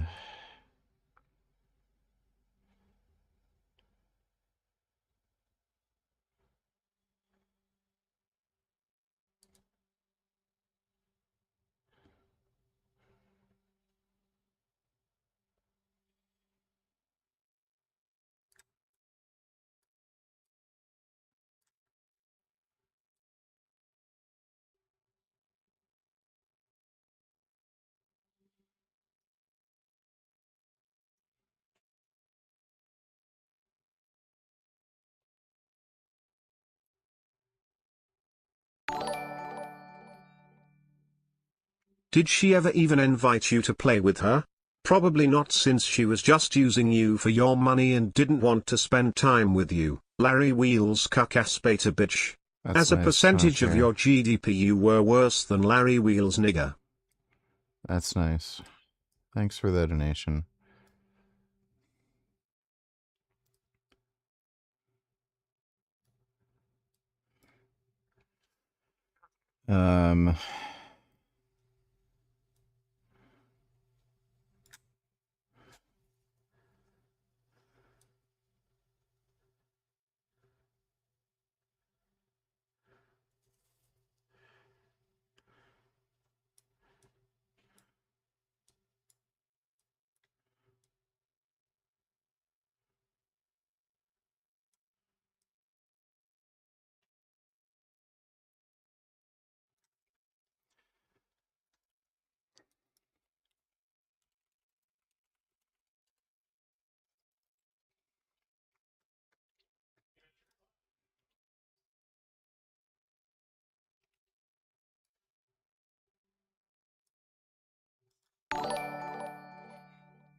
Jasmine made a bitch out of you nigger and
Donatello, send this photo to Destiny when you finished. Also, did he reply to the last one? Can you check? I'm not going to bother sending it to him. No, he didn't. Thanks for the donation, Dono. What does his dog look like?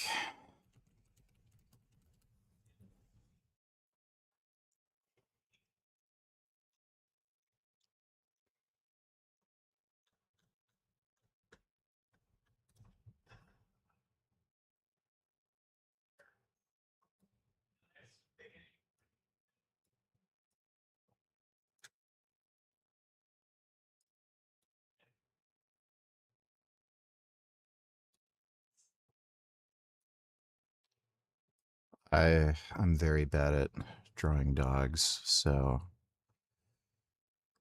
I don't know. It's probably gonna look more like a snake or something. Yeah, that's just bad.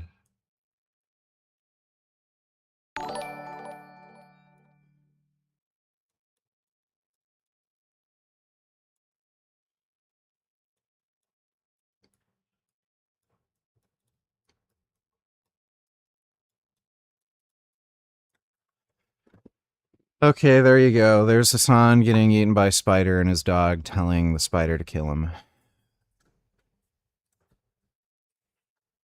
Files from these financial.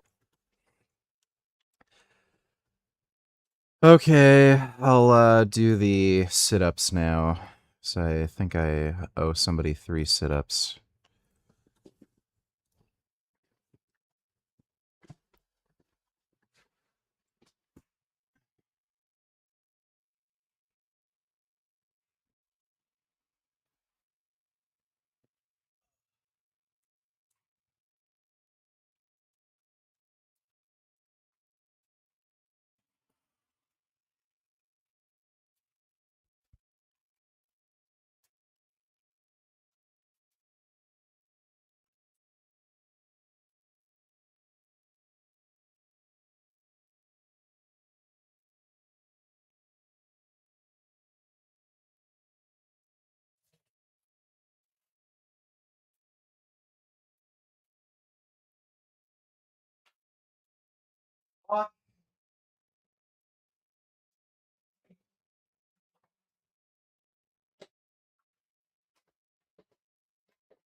Okay.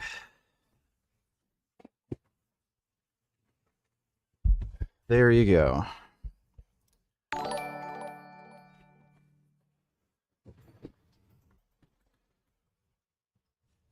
Dodo, donate $2.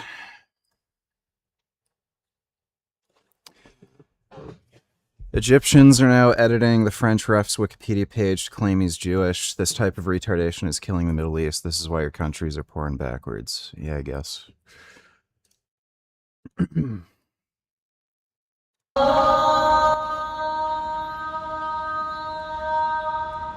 Brooklyn, New York. Yeah, that's great. Muslim invasion's well underway. If you take the bus to work, that adds up fast. Within 6 months, you will have spent 24 fewer hours on the bus. By the time a year rolls around, it means breakfast with your family, Little League game. It means agreeing with your... Above all, it means time returned to New Yorkers who don't have nearly enough of it. And as we do so, we are left for me to hit this. Okay.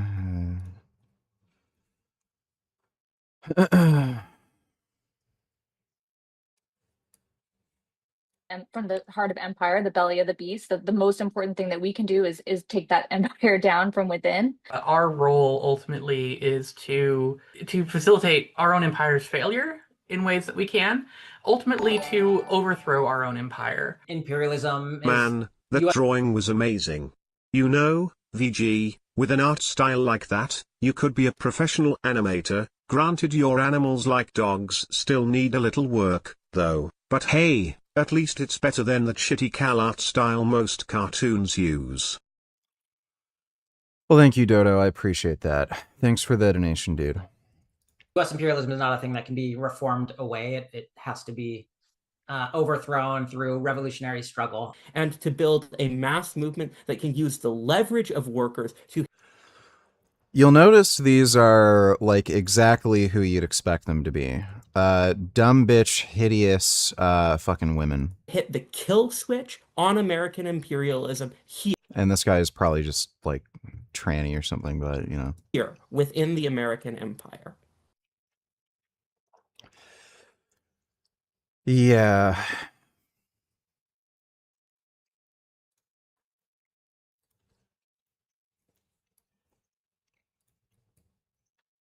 I told the story yesterday, we had 111 missiles shot by the Islamic Republic of Japan. They were shot at the aircraft carrier. I told the story yesterday, we had... That's a gaffe.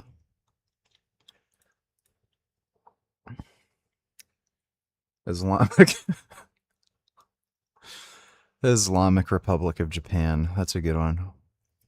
Thanks for the donation, Dodo. You've been told that eating this will shorten your life. Harvard says it. The American... Yes, that's based on long-term prospective cohort data. You are correct. Heart Association says it. In fact, there's an entire longevity industry basically telling you to go plant-based while they hand you a list of over 100 supplements, the majority of which are actually found. By the way, this guy sells a wide range of supplements.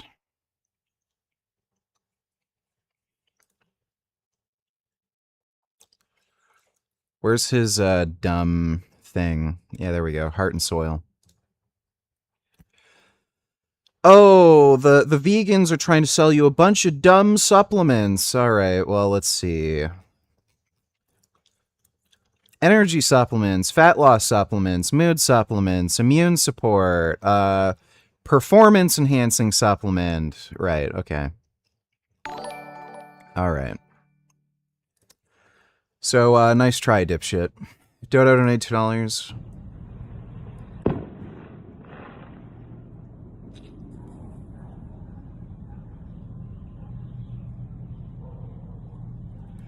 Fireworks are so fucking stupid.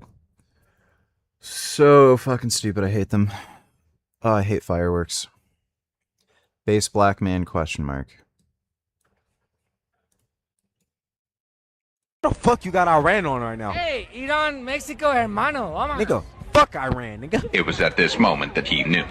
He fucked up.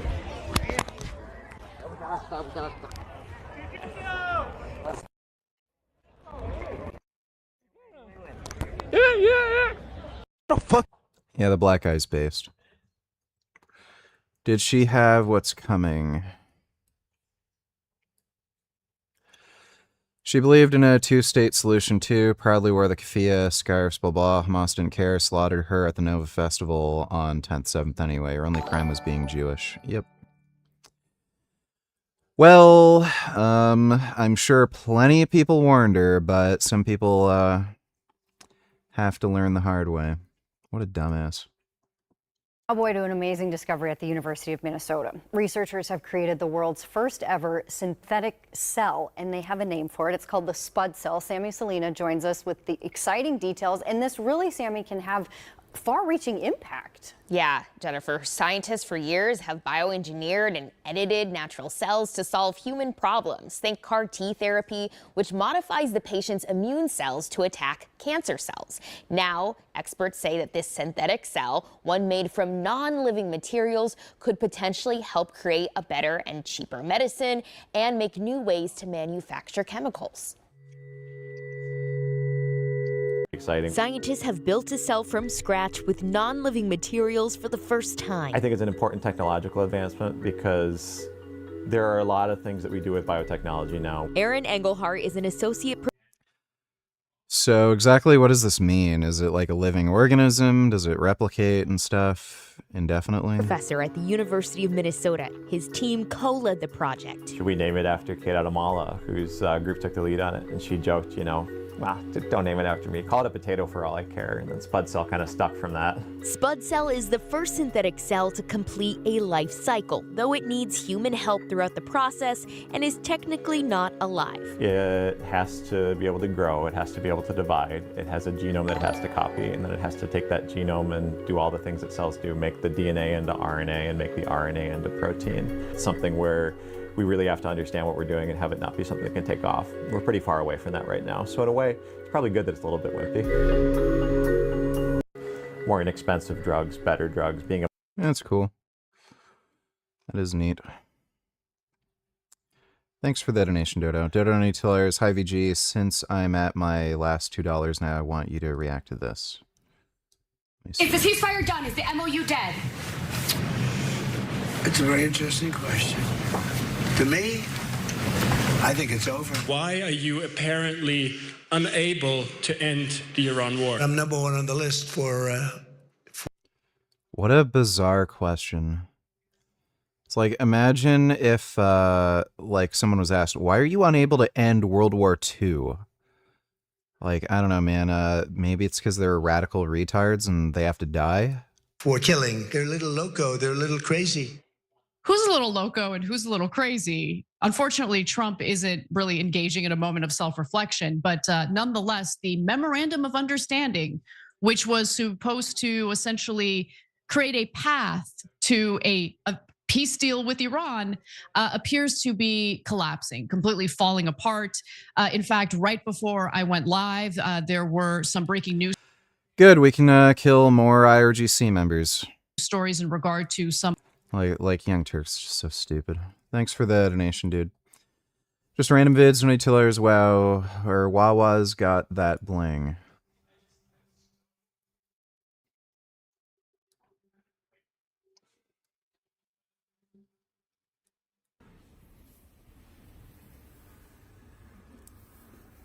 Oh, it's a walrus.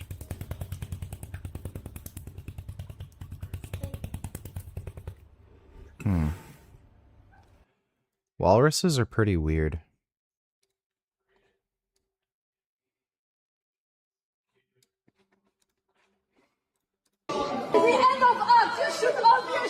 Annecy, the biggest worldwide animation festival. They're showing all these screenings, and then they show Dance Macabre. Around 100 people walked out before the film even began, and the group that remained just was booing and shouting. Oh, is this a Holocaust movie or something made by a Jew? Because it is an AI-assisted production. Oh, I see. The interesting thing about this is Halsing has been very transparent about the process of this film. He still hired animators, 3D artists. He even oil painted on canvas frame from every single shot himself ever as a reference point. And he had animators animate all the scenes, and then they used the oil painting in his past works as the reference for the AI model. And he said, I still used a lot of the same traditional parts of the pipeline, except I used AI to light and essentially texture my scenes because the 3D softwares that I had access to couldn't quite do it. But that didn't matter. And he was upset because he was like, this completely overshadowed the film's content. Any ethical Yes, because people would rather have artists not be able to make any money and get their work completed because the expense required to fulfill their vision with all human effort, that's better than actually having AI assist you in doing things. It's just fucking stupid. What else?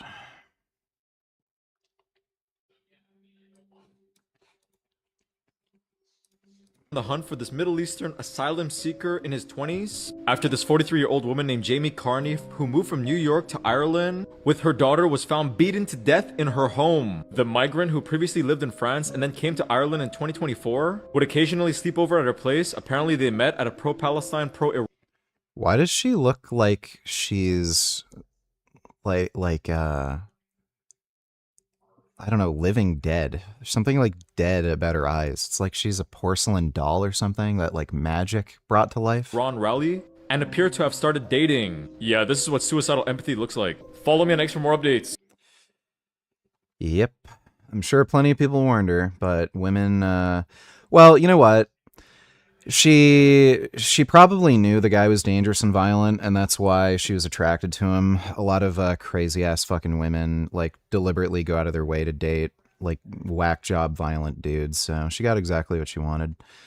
Hentai guitar, you gotta get this.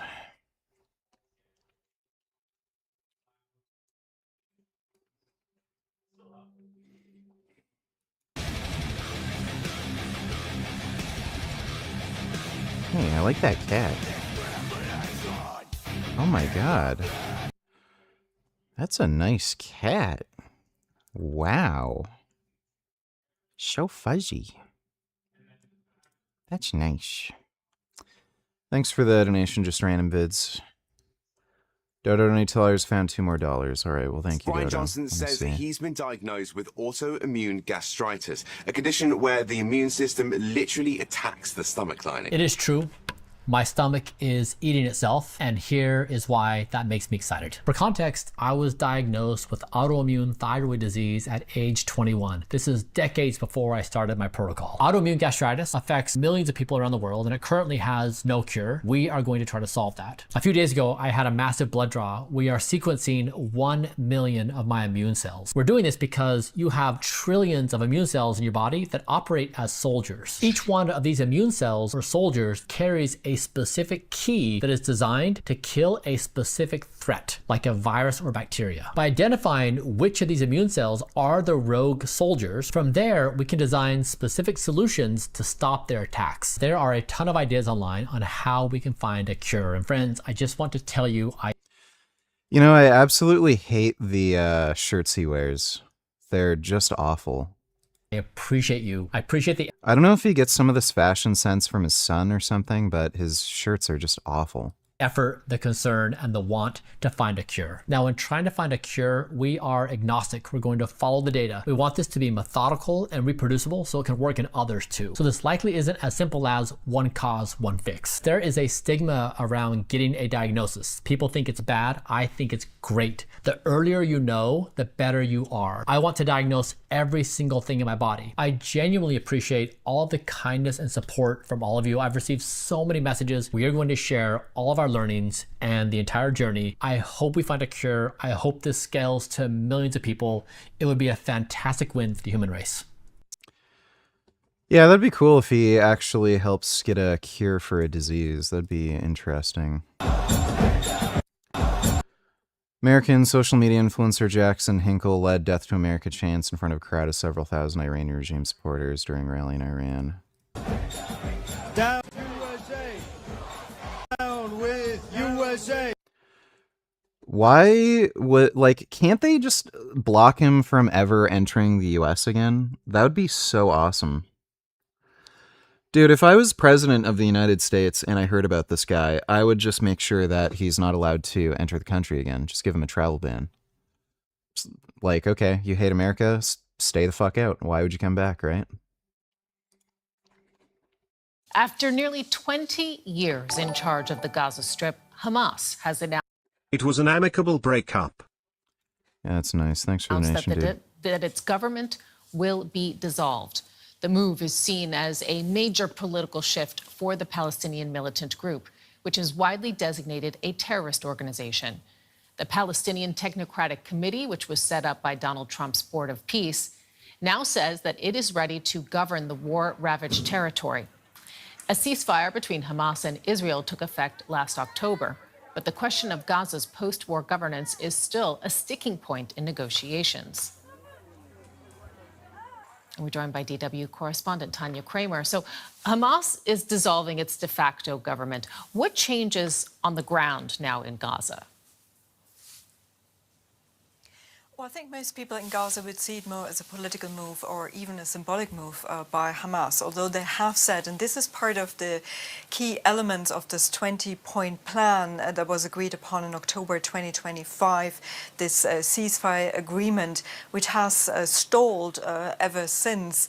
But what Hamas has said basically today, that it is actually to dismantle its emergency government committee that's overseeing, you know, those institutions and ministries that are still working, although most of them in a limited capacity. It also has said that all the civil servants that are actually working in those institutions and ministries will continue to work for the time being in those institutions. So we don't expect, you know, while they're saying they will not continue to oversee this, we do not expect major changes right now on the ground for the people there in Gaza. I mean, they are, but they will assess and be guided.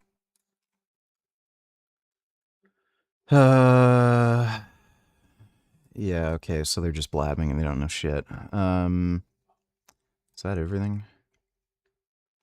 Is that Russia is losing at historical numbers. Our estimate, 450,000 deaths since the war began in February, and then 1.4 million casualties. To put that in perspective, the U.S. has lost just about 100,000 in all of its wars between World War II and today. So that's the Russians have lost 4 times those numbers in only 4.5 years. Yet Vladimir Putin continues to fight and to accept those extraordinary fatalities and casualty rates among his forces despite those losses. And I know there's even among your findings, right? Ukraine, I think, has lost about 1/3 as many troops. Those estimates, though. Yeah, Russia's not doing great. Thanks for the nation, Dodo. Dodo Taylor, speaking of crazy Muslims, VG, can you watch Alex Jones sneaker debate now? No, we're gonna watch Paul. Thanks for that donation, dude. In this steak. Make it make sense. In this video, I will thoroughly debunk the notion that red meat will shorten your life, and I'm actually going to show you why it's probably one of the best foods for longevity on this planet. Yeah, well, again, people who eat more red meat die sooner, so... Life story. Let me guess, let me just think. Oh, it has so many nutrients. It's natural. I met a bunch of dumb backwoods retards who eat a lot of meat, and they looked fine, even though their teeth were rotting out of their head, and all of them were in their teens because they die super young. Prospective cohort data doesn't mean anything. Like, yeah, we'll probably hear that. Story comes from. Because when you look at it closely, the story quickly falls apart. A lot of this notion that red meat will shorten your life has frankly been propagated by the good folks at Harvard. In 2012, there was a study published from Harvard University in the Archives of Internal Medicine. This study looked at the relationship between red meat consumption and longevity and overall health in 84,000 women from the Nurses' Health Study. This study provides clear evidence that Like, by the way, this is an ongoing cohort. It wasn't this isn't the only study published from that cohort.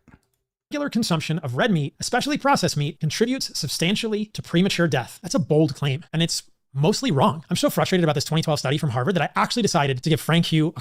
Why is he only mentioning the 2012 study? Wasn't there the newly published data from the cohort from like just a year or two ago? That was from the Nurses' Health Study and the Health Professionals Follow-Up Study. Or from those cohorts. They found the same association, and they also found that red meat coincided with type 2 diabetes. Dodo $22, do you think Hillary Clinton winning the Democratic primary in 2008 over Obama would have been a better outcome? Probably not. I think so, because she would have been a better president than Obama, plus in 2016. Democrats would be more likely to run a male against Trump and win. I don't see how that would be the case.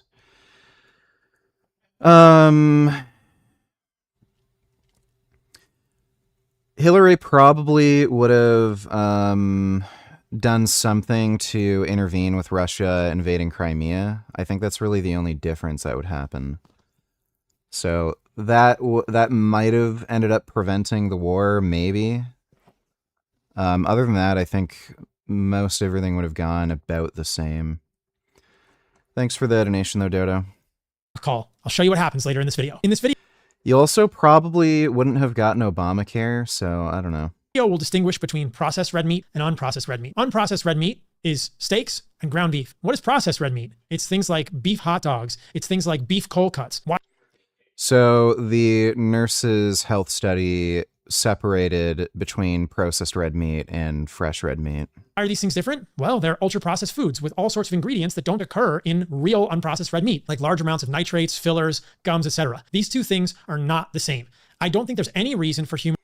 And again, the study differentiated between the two. They found that processed red meat was worse than fresh red meat, but they were both bad.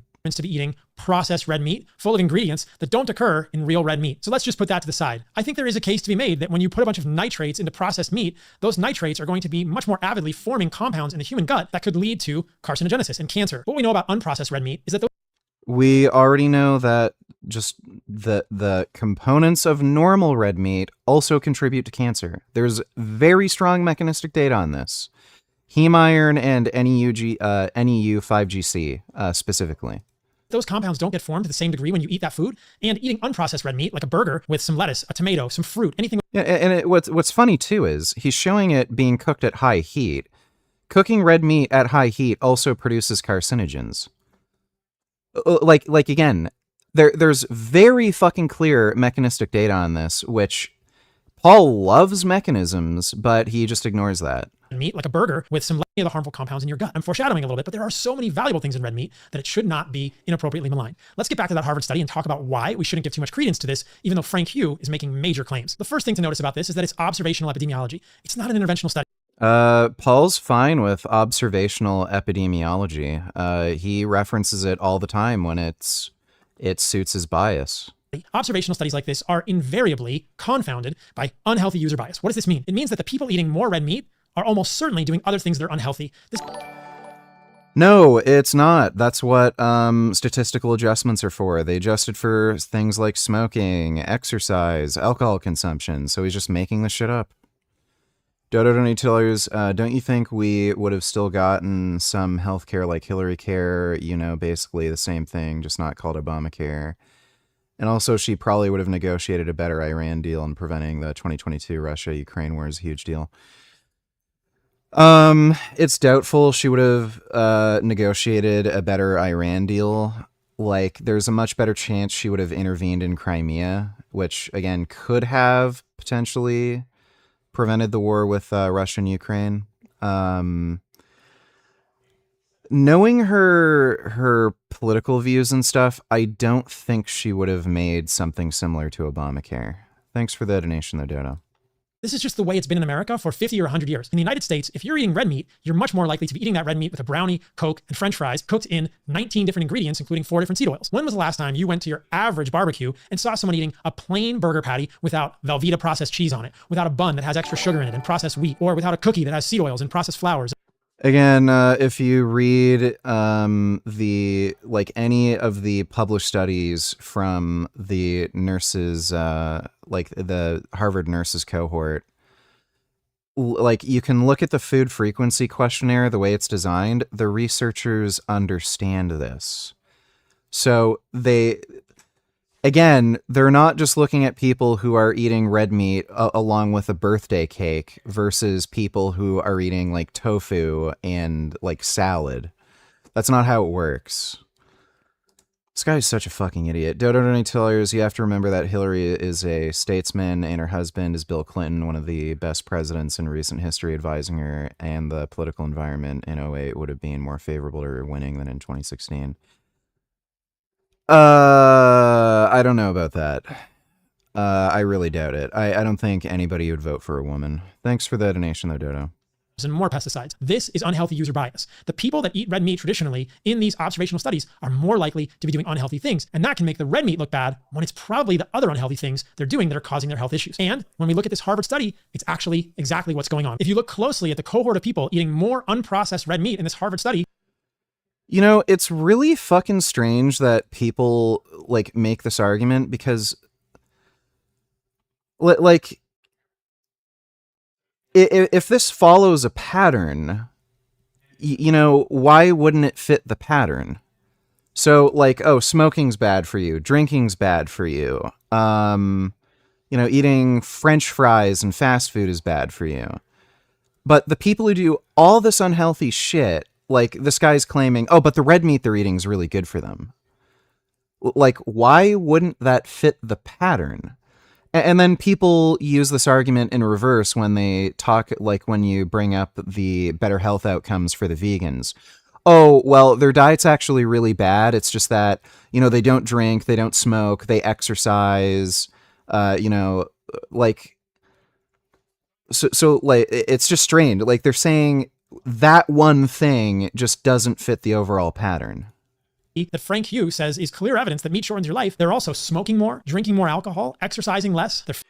Again, if you read the paper, they adjusted for confounding variables like smoking, alcohol consumption. Like this guy's just straight up lying. Fatter, and they had more chronic health conditions existing at the same time.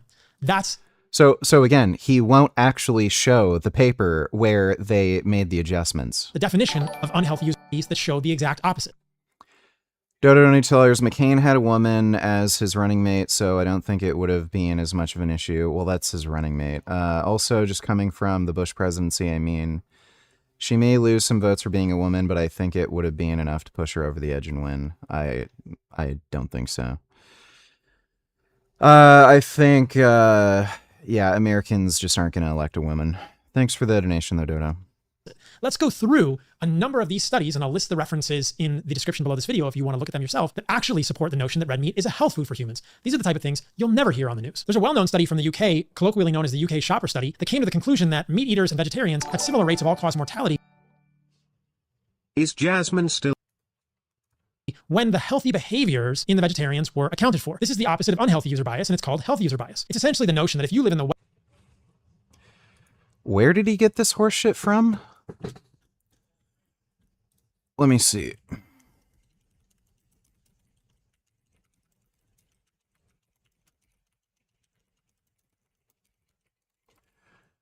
By the way, this argument literally goes against his claim. If he's claiming red meat is so good for you, and if you don't eat it, you're at a huge disadvantage, but the vegetarians and meat eaters are living just as long, then that would mean, best case scenario, it's neutral. You don't need to eat meat. There's no point. It makes no fucking sense.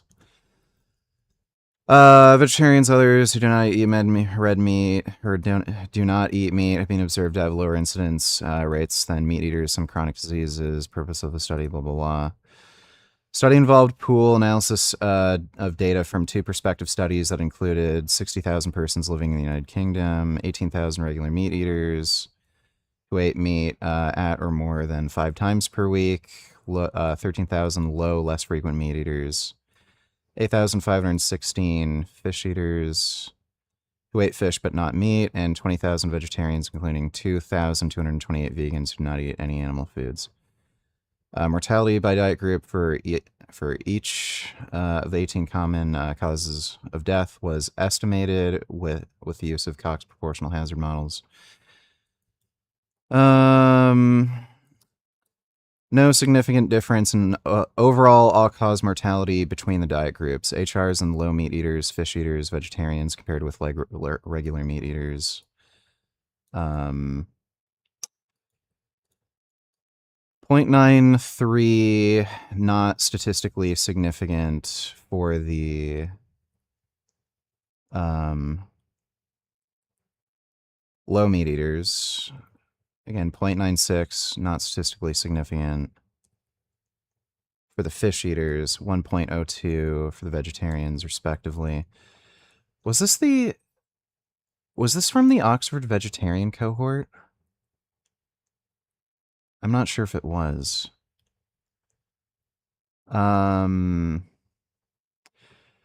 There were significant differences in risk compared with regular meat eaters for deaths from circulatory disease, higher in fish eaters, malignant cancer, lower in fish eaters, including pancreatic cancer, in low meat eaters, vegetarians.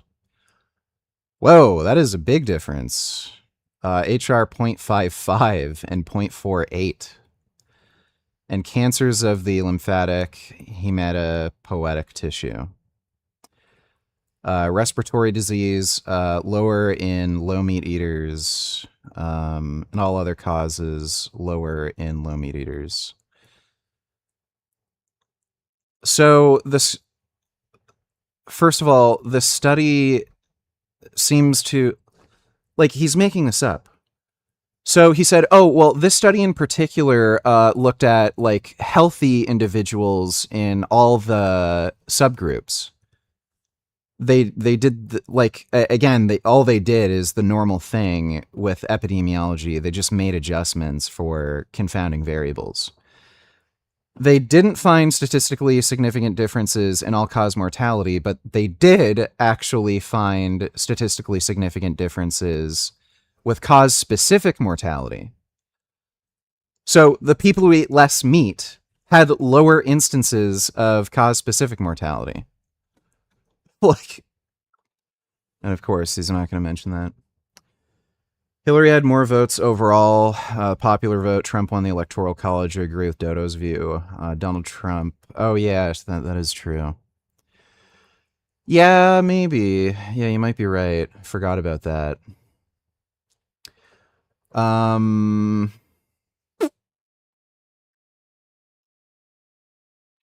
Yeah, that is possible then. Obama also planted seeds echoing critical race theory that led to wokeness. Good view from Dodo. Yeah, you might be right. Yeah, maybe Dodo's right. Hillary might have actually won. Yeah, good point. Conclusion that meat eaters and vegetarians had similar rates of all-cause mortality when the healthy behaviors in the vegetarians were accounted for. This is the opposite of unhealthy user bias, and it's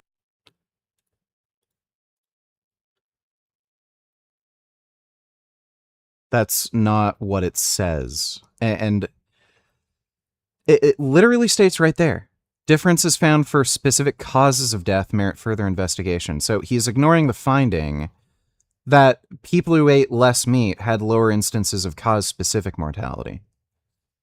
Like this guy is just a lying fucktard.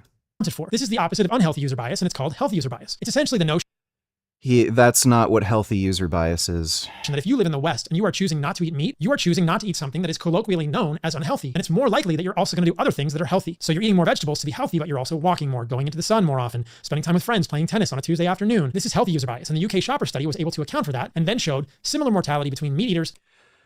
No, that wasn't a unique aspect of that study. And vegetarians. Another study from Australia looking at over 267,000 individuals looked at longevity in meat eaters, vegans, and vegetarians and found no difference between them. This is what the news... Right, so this, like, again, this guy is saying red meat is so good for you, it's gonna, like, help you live longer and everything, but then, oh, there's no difference. Vegetarians are just as healthy, according to him. So then why are you recommending eating red meat? If, like, literally the argument he's going with is it doesn't make a difference. Won't tell you guys. This is known as the 45 and up study. There are multiple cohorts, including this one from Asia, where this meat as unhealthy narrative is nothing like it is in the United States. 290,000 plus people that show correlations between red meat consumption and improved health. Yeah, that's because these are poor countries, and meat eating is just associated with greater wealth. You see that especially in China. Yeah, so Bangladesh, China, Japan, Korea, Taiwan. So, Bangladesh and China in particular, you would absolutely see a correlation between meat consumption and longer life expectancy just because of wealth. Japan and Korea and Taiwan, probably not, because those are wealthier nations where people are just choosing what they eat rather than being forced to eat certain foods because of poverty. Dodo to need $2.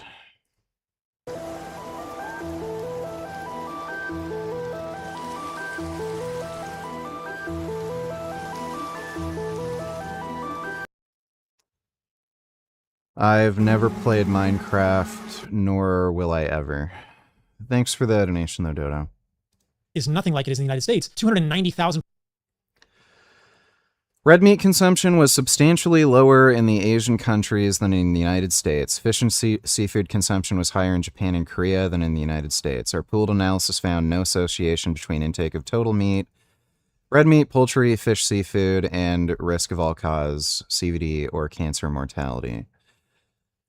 For all-cause mortality from a comparison of the highest with the lowest quartile, again, not statistically significant. So they weren't looking at red meat specifically. They were looking at all meat intake combined, and these people were eating less fucking meat, period, compared to the United States. So again, this guy is just lying and misrepresenting what this fucking study says. Plus people that show correlations between red meat consumption and improved... No, it was looking at total meat consumption. Health outcomes fly in. Dodo, donate $2. Pat agrees with me about Hillary Clinton winning in 2008, so you have to agree then, VG. Well, I don't have to, but she makes a good point. Thanks for the donation, Dodo. The face of what the Harvard study shown. Why are these studies never mentioned on the news when they're trying to tell you that red meat will shorten your life or that red meat is bad for you? Is red meat good for Asians but bad for those of us in the US? No, the difference here is the unhealthy user bias that we see predominating in the US. This guy is like actually a fucking retard. People that eat more red meat are more unhealthy. In Asia, people that eat more red meat don't have those same unhealthy behaviors, and we actually see red meat associating with improved health outcomes. Imagine that. In 2019, no, you don't. A group of scientists from around the world published the Nutri-Rex guidelines. They examined all of the evidence around red meat and health and longevity. Oh man, this Nutri-Rex study was so fucking stupid. Avi did a really detailed breakdown of it. Basically, they looked at studies of whether or not like people enjoy eating red meat, and they used that as a basis of whether or not red meat is a good addition to your diet. There was also problems with some of the research they used because the levels of intake that they were analyzing, they were comparing eating no red meat at all to literally eating like one piece of steak like a week. So basically it was like practically zero red meat compared to no red meat at all. And then they're saying, oh, see, red meat doesn't cause any problems. But they're looking at people who are eating practically no red meat, like almost none. But yeah, there was a lot of issues with for this. humans, and came to the conclusion that there was no reason to stop eating red meat. As you can imagine, the backlash from Harvard was ferocious. It seems to me that Harvard has a little bit of an agenda here to be Yeah, so this guy's just cherry picking horse shit. Human and animal models. At this point, it's important to point out a very interesting trend in American diets in correlation with our health. In the 1970s, Americans ate over 90 pounds of beef per person per year. This actually peaked in 1976 with 92 pounds of beef per person per year. By the late 2010s, this number had fallen to less than 60 pounds per year, probably driven by the anti-meat propaganda that is rampant in our news cycle. But during that same period, heart disease, diabetes, obesity, and Alzheimer's dementia, all diseases that red meat has been blamed for, actually went. No. That's not true. So heart disease rates peaked in the 1960s. That's when smoking prevalence peaked. And since then, there's been a downward trend, especially with the introduction of cholesterol-lowering medications. Heart disease deaths have gone down. So that's not true. Also, like, again, it's just hilarious that this guy is like, oh, prospective cohort data is useless. You can't just make, associations and, assume causation. Oh, and then like literally in the next breath, people stopped eating as much beef. It went down slightly. And now there's more diabetes. Like, okay, right. So you're a dumbass. Up. So if red meat is causing heart disease, diabetes, obesity, and dementia, why would those things go up when we're eating less of it? So the overall food environment changed. So people are just eating more fucking processed foods that taste better, and it causes them to overeat more. Like as if that's the only one single fucking variable that changed. how exactly is red meat causing these things, Harvard? Please, can you tell me? But here's the thing. I don't just want to sit in my studio and tell you that Harvard is wrong. I wanted to actually try and call them. So I'm going to try and give Frank Hugh a call and let it be known that he is invited on my podcast anytime to answer these questions. So let's try and give Frank Hugh, the department chair of nutrition at Harvard, a call and see if we can get through to him and ask him some questions. This is important, guys. The 2012 Right. Okay. I see where this is notion going. that clear evidence that regular consumption of red meat contributes substantially to premature death is still on Harvard's website. It's still being quoted by the American Heart Association. So we need to substantiate this. Hello, my name is Paul Saladino. I'm a medical doctor and to early death. Here it's, we'll see. Let's look at the unique nutrients found in red meat that promote longevity. Wait, there's nutrients in red meat? Yeah, guys. I think a lot of us think of red meat as just protein, but no, there are multiple unique nutrients found in red meat that you cannot. By the way, Paul has been ducking a debate with Dr. Avi for what, at least the last 5 years? Avi keeps like asking, okay, are you ready to debate now? And then Paul will message him back saying, oh, I'm busy, I'm traveling, I'm doing this, I'm doing that. I'll touch base with you later. Then like Avi will send him a message, Paul won't respond. Then like a little while later, he'll message him again. Then Paul will say, oh yeah, I'm still busy. Yeah, I should have time sometime soon.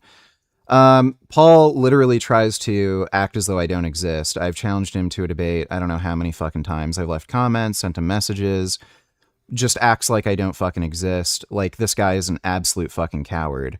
And then he's like, oh, I'll debate anybody. I'll debate the top researchers. Like, it's kind of silly. The guy who worked on the fucking paper isn't necessarily going to be the best debater. Like, debating is a specific skill, right? So, like, he avoids debates with people that he knows he'd lose and look silly. But then he's fine with challenging people that he thinks aren't really up to the task. Get in plants or that are found in much more robust amounts and in bioavailable forms in red meat than plant foods. This is the crux of my argument here. If red meat is shortening our lives, why are there so many unique nutrients in red meat that have been associated with longevity? And why are so many longevity influencers taking... What the fuck could he possibly mean by that? Can you please delete the comments talking about your ex-wife? Who the fuck...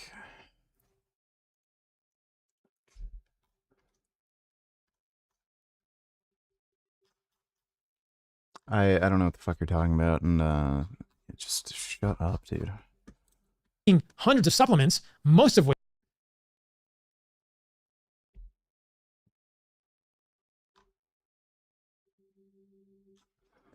which are actually found in red meat. There's a very critical paper here that I want to highlight. It's a 2020 review paper titled The Important Roles of Dietary Taurine, Creatine, Carnosine, Anserine, and 4-hydroxyproline in Human Nutritional Health. So I'll put a link to that paper here. These are many of the critical nutrients that have been Let's see. When you mix heroin to inject into your veins, it has water in it. And water is necessary for health. Therefore, heroin's good for you because it has water. What is this fucking important roles of dietary taurine, creatine, carnosine, blah, blah, blah, in human... What the fuck does that have to do with red meat being healthy for you? So like, again, just because there are nutrients in and of themselves that have benefits in red meat, that doesn't mean red meat as a whole is beneficial for you. Like if I don't know, if we found some unique species of cow that had arsenic or what's that other fucking poison? Like if some like weird species of cow just naturally produce some type of poison, like arsenic or something, does that mean it's still good for you? Well, it's got all these nutrients in it. Yeah, but it has arsenic. Yeah, but it has all the good nutrients. Like red meat also has saturated fat, cholesterol. It also has some cancer-causing carcinogens like NEU5GC, heme iron. Also, especially when you cook it at high heat, it produces, cancerous amines. So, again, it's just fucking dumb. Link to that paper. Cardiovascular health and improved immune function. Let's break them down one by one. So you've got taurine, anserine, creatine, carnosine, B12, and 4-hydroxyproline. If you were designed Right, so you can either get you can just get those from a supplement. A supplement or a food for longevity, you would put all these nutrients in this food, you would make them bioavailable, which means you can get them out of the food, and you would make them present in robust amounts. You would also make this food delicious and shelf-stable and frozen. Yeah, I know that wasn't you that donated. That food already exists, and it's called a steak. But this isn't even the end of the list. It's just those 6 are only available in animal foods, and they're associated with good health outcomes. You also need to consider zinc, selenium, coenzyme Q10, vitamin K2, heme iron, spermidine. Yes, that's a real thing. All of these are also essential nutrients for optimal human health. I'm sure Frank Tufano would make a joke that he's getting plenty of spermidine. That correlate with longevity, that are found in robust amounts in the most bioavailable forms in red meat and animal foods. Can you get them in plants? Yes. So notice how this guy literally can't show any fucking research whatsoever that red meat consumption is associated with a longer life expectancy. The best thing he can do is cherry pick research and misrepresent it to show, oh, it doesn't make any difference if you eat red meat or not. That's the best he can do. So his game here is, it doesn't, like his argument is, it doesn't make a difference if you eat red meat or not. You'll live just as long, but red meat has nutrients in it that you can clearly get from other fucking foods because, again, these people aren't dying any earlier. But it's often much more difficult to get these longevity nutrients from plant foods. There are 2 pieces of this. The nutrients you can only get in animal. So, between me and Paul, who looks more nutrient deficient to you? Like, if you were to ask random fucking people off the street and show a photo of me and a photo of Paul, and they didn't know who we were, and you ask them, which one do you think is vegan and which one do you think eats meat? What do you think they'd fucking say? Well, I guess it's Paul. That guy has to be vegan. He looks like kind of old, wrinkly. He looks like skinnier and malnourished. I think Paul's the one who's vegan. Like, what a fucking dork. Like, look at this little fucking deranged, skinny dick. Vegans aren't getting enough nutrients. Look at his shoulders. Like, this pencil neck weak fuck is talking about how he needs more nutrients and he can't go vegan because how would he have the weak little muscles that he has if he doesn't eat meat? Animal foods and the nutrients that are most easily obtained from animal foods. And together, those are an incredible longevity cocktail. What's interesting about this to me is that, like I said, many of the prominent longevity influencers today. Carnosine gets destroyed by the CN1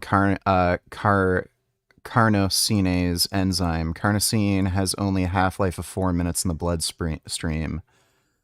Spermidine is highest in wheat germ.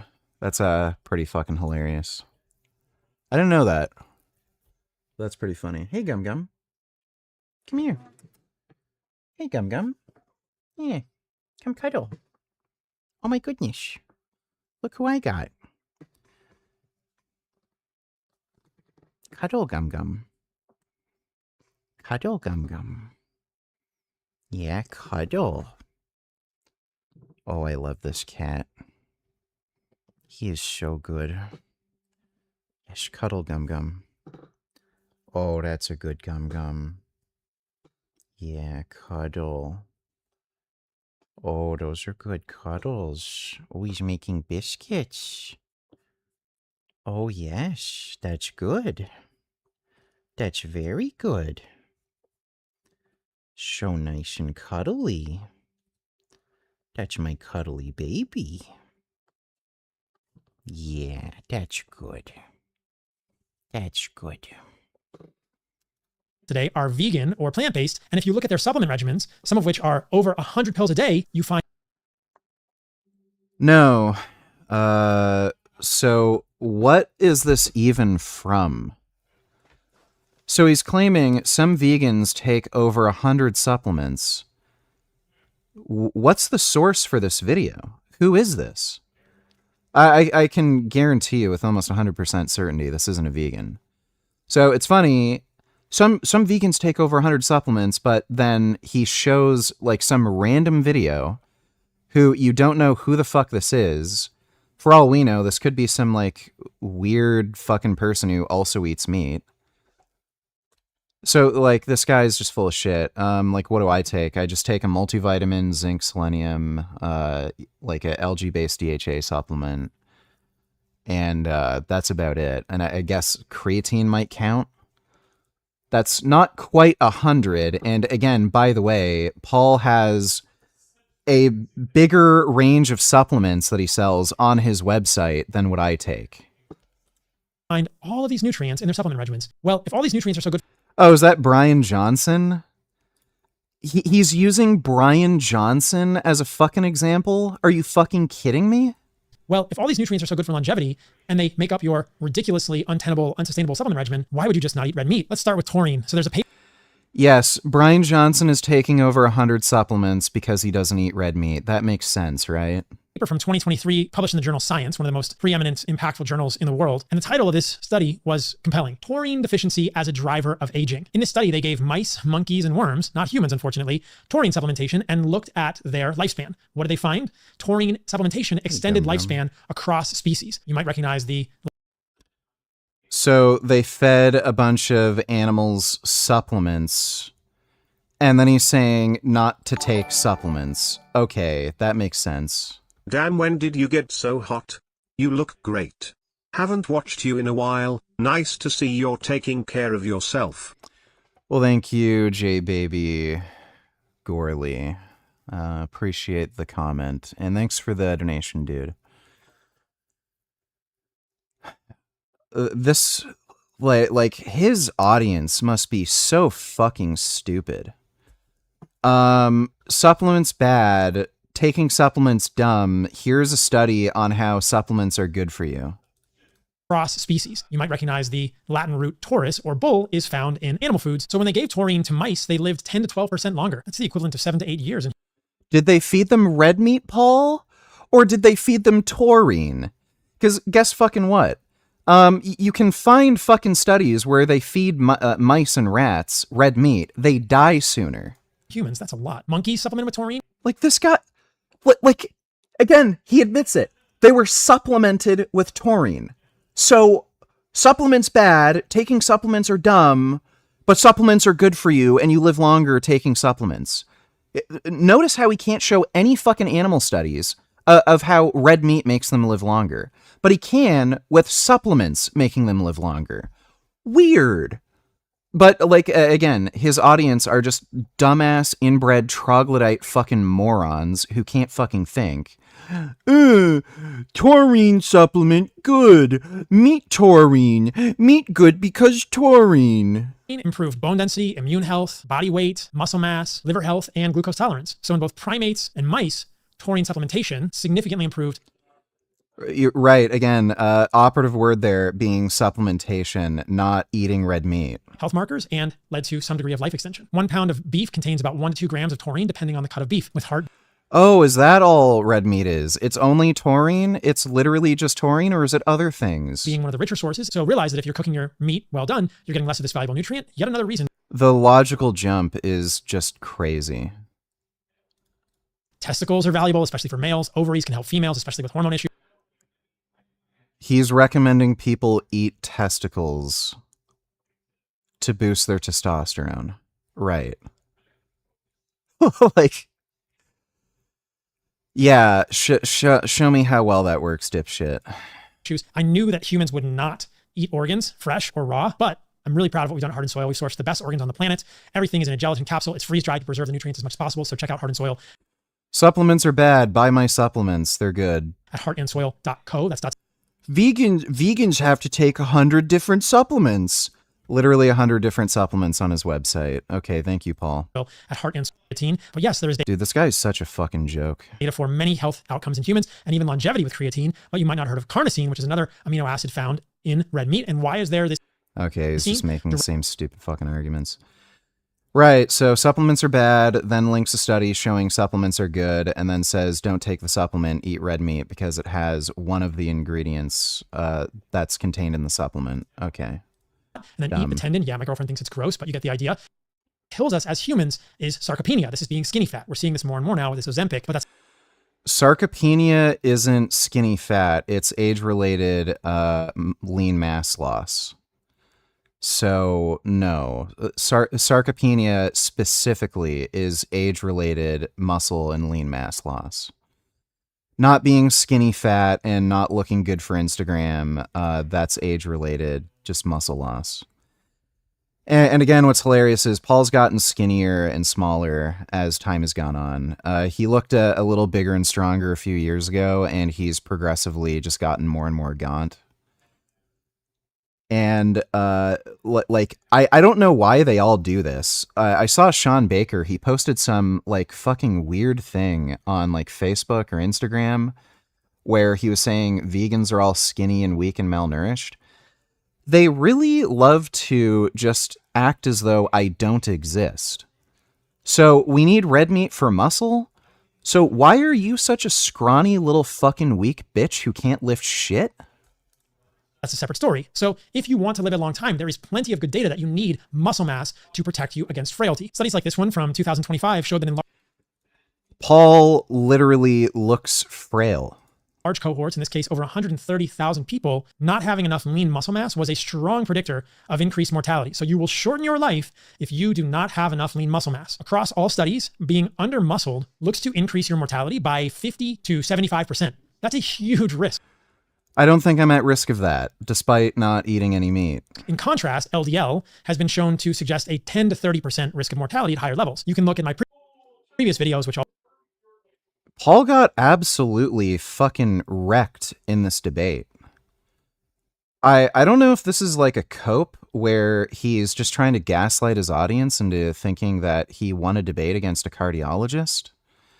But Paul got absolutely fucking annihilated by Dr. Allo. I'll put a link to in the description to get the whole story on LDL cholesterol. I'm much less worried about LDL, especially as a predictor of cardiovascular mortality when you are insulin sensitive, but that's a story for a different video. Like, yeah, again, this is just fucking stupid. If LDL, or more specifically ApoB, wasn't a causal factor in heart disease, then you wouldn't see people with familial hypercholesterolemia who are homozygous for the disease dying in their teens from elevated cholesterol. Like Paul's saying, oh, well, high cholesterol is only a problem if you're like becoming diabetic, if you're not insulin sensitive. Like, is this guy literally suggesting that normal weight, otherwise healthy, active, like teenagers are only dying of FH because they're like going diabetic, like in their fucking teens? Does that make any sense to you? And again, like this also doesn't make any sense because it, like, he's acknowledging that cholesterol is the risk factor there. If they didn't have high cholesterol and they had like insulin insensitivity, they'd still not develop heart disease because they don't have enough cholesterol in their serum for it to happen. So like it's like he wants two things to be true at once. My point here is that your doctor will talk your ear off about how high your LDL is, but very few doctors will sound the alarm when you are under-muscled and being That's great. I mean, yeah, sure. Lift. What's hilarious, this guy literally just recently made a video saying he doesn't want to be too muscular. He doesn't want to lift weights because, oh, I want to be a good athlete, but literally every fucking top professional athlete lifts heavy weights. Under-muscled is a significantly greater risk of dying early than even...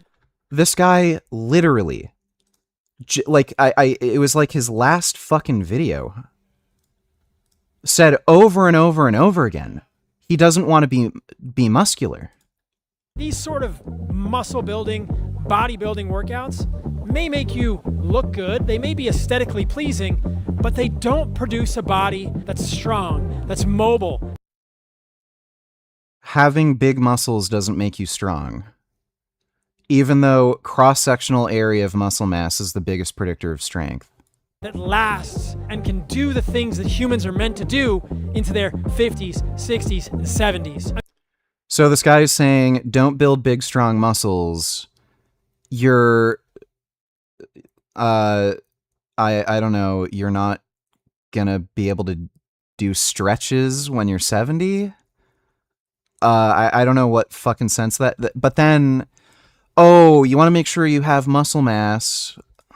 And elevated LDL, which I don't worry about. Like, this guy's a goof. If you're insulin sensitive, you can watch the other videos, guys. How do you get enough muscle? Well, you have to lift heavy things, and you need to get enough bioavailable. Paul does not lift heavy things. He trains like a bitch. Like like the heaviest exercise that I've seen him do is like body weight pull-ups. Well, protein. The other two things to point out here are that creatine supplementation can help with this, also found in red meat, and getting enough leucine, a critical amino acid for muscle protein synthesis, at least once a day is essential. How much leucine? Well, you need about 2.5 to 3 grams of leucine to get enough of this amino acid to trigger muscle protein synthesis. What's being missed in longevity? That is very easy. Think 1 block of tofu has that, if not more. Longevity circles, especially plant-based longevity circles, is that amount of leucine, the amino acid needed to trigger muscle protein synthesis, is much harder to get from. It's not. Literally a block of tofu would have that. Let me see. Sometimes Chronometer is a little weird. I'll see if they have tofu listed with the amino acid breakdown. Give me a second.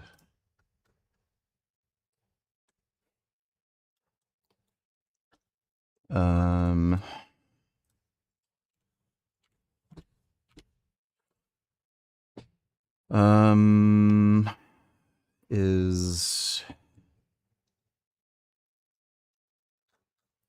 they have like firm or extra firm? Sure, whatever. 500 grams. That's a normal block. So they have the leucine. Yeah. So 1 block of tofu, 5.3 grams of leucine. So this guy says it's very difficult to get 2.4 grams of leucine from vegan protein sources. 1 single normal-sized block of tofu has more than double that. You know, I usually eat like 2 blocks of tofu a day. You know, maybe that's why I'm bigger and stronger than Paul. Because I'm getting more fucking leucine than him or some shit.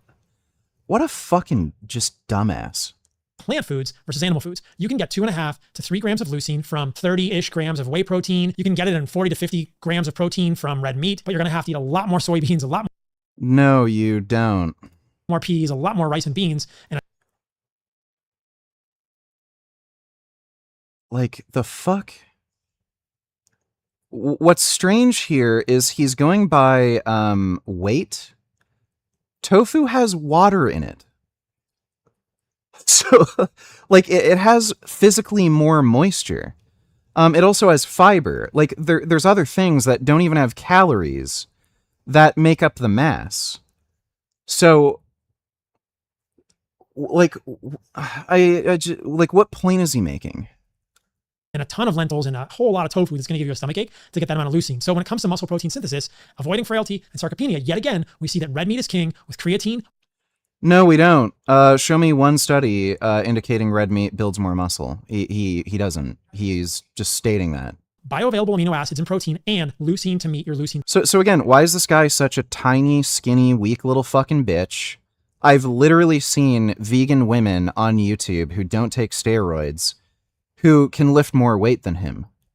Threshold to trigger muscle protein synthesis. So if you really want to live a long, healthy, happy, and vital life, here's what you do. You eat animal foods. It doesn't have to be steak. It could be ground beef, but get red meat in your diet. Do not fear it. 0.6 to 0.8 grams of protein from animal foods per day, and add some organs. Add a little bit of liver, half an ounce per day, a few days a week. Add some heart. Yeah, I'm not going to do that. I'm not stupid. Let's see. Shawn Baker made a bunch of dumb fucking videos. Ozempic just proved the carnivores are right. I'm sure this will be dumb as hell. Interesting trend that now that many of these weight loss drugs, such as GLP-1 receptor agonists like Ozempic, Wegovy, and others, are now leading people to eat in a more animal-based or protein-centric fashion. This is something that we, as carnivores have known for a long, long time. Protein is essential, and emphasizing protein is quite beneficial in many cases. You don't need meat for protein. Most people who eat a carnivore diet are eating a higher protein diet than the average person. Now, Yeah, that's because they're eating a carnivore diet. some of them still consume a very high fat diet as well, but protein certainly is in the mix. And by the way, you can look at the average person following a carnivore diet. They're all like fat, lazy, middle-aged people who don't work out. Like this whole carnivore fad thing, it's the people that it attracts are people who want like some diet where they can eat the food that they kind of enjoy, but they don't want to exercise or really do anything or change their lifestyle up that much so that they can lose weight. So these are lazy, unfit people.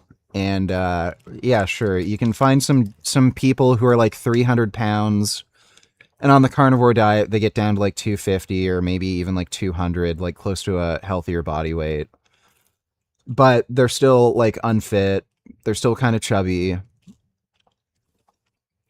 And they're not really, like you can look at their blood markers. Like they'll show you their cholesterol numbers. It's still through the fucking roof. You'll frequently see, even despite significant weight loss, their cholesterol either stays the same or it even gets higher because of their shitty diet. So great. I don't know what this is doing for anybody. animal proteins are clearly superior than any other form of protein. We're seeing with I have lifted more than him as a vegan than he has ever lifted in his entire life. So he used to do powerlifting and all this shit when he was younger. He's been athletic his entire life. He said his best bench was like 400 pounds or something, or 395, somewhere around there. I benched 410 as a vegan. I think he said at one point his best overhead press was like maybe 225. I've done 240. Like, his deadlift numbers have been a lot better than mine, but there's reasons for that, like the knee problems I've had. But like upper body lifts, I smoke him. more and more people taking these drugs, one of the concerns was, they're losing all this muscle mass, right? And so these studies were performed, and it showed variably that some of it was muscle, some of it was liver. The measuring techniques they're using to look at like muscle mass loss, they're very inaccurate. So when you look at these studies on GLP-1 agonists and muscle loss, they actually won't say muscle loss. They'll say losses in lean mass. The reason is they're using things like DEXA scans. What DEXA scans do is they differentiate between basically bone mass, fat, and everything else. So it can't tell the difference between like water and muscle mass, and it also can't detect intramyocellular lipids, so fat in the muscle cells, and it also can't detect liver fat. So if you're obese and you have a fatty liver, you go on Ozempic, and the DEXA scan shows that your liver shrunk. That's because there's less fat in your liver. That same phenomena is happening with muscle. Fat people who accumulate why sometimes I have trouble saying it. Intramyocellular lipids. So fat in the muscle. Once they lose that fat, it shows as muscle loss when it's not muscle loss. It's actually fat loss in the muscle. Like if you're really fucking stupid and you don't weight train and you're also eating a low protein diet and a very low calorie diet, yeah, you will lose muscle, like actual muscle mass if you are on like these GLP-1 agonists. But again, the losses in muscle mass are just way overblown. It's not that big of a deal. Liver tissue, some of it was perhaps cardiac muscle.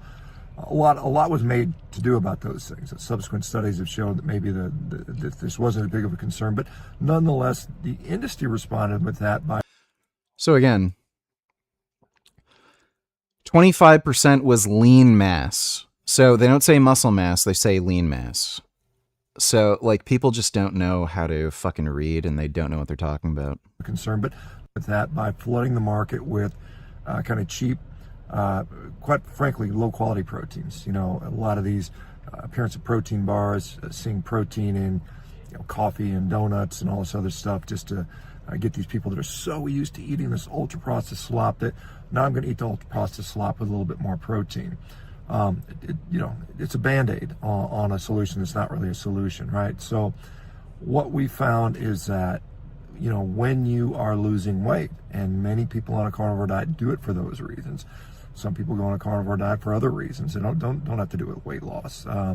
But nonetheless, whenever you're losing weight, it is imperative that you try to hang on as much muscle as possible. Now, you'll always lose some muscle, but that can vary, and those people that... That's not true. You're not guaranteed to lose muscle during weight loss. Oftentimes people can gain muscle while losing weight. So that's not true. That is true, again, if you're eating a low protein diet and not weight training. But again, if you're weight training, eating high protein diet, you're not necessarily going to lose muscle. Certainly don't exercise, don't train, don't strength train, you're going to lose the most. Then the people that eat inadequate amounts of protein or low amounts of protein, I should say adequacy is the bare requirement. Those people will then start to also disproportionately lose muscle mass, and that's a problem because the reality is many people will not maintain these drugs for a lifelong period of time for various reasons. Either they have side effects, either they have cost, either they have other intolerances.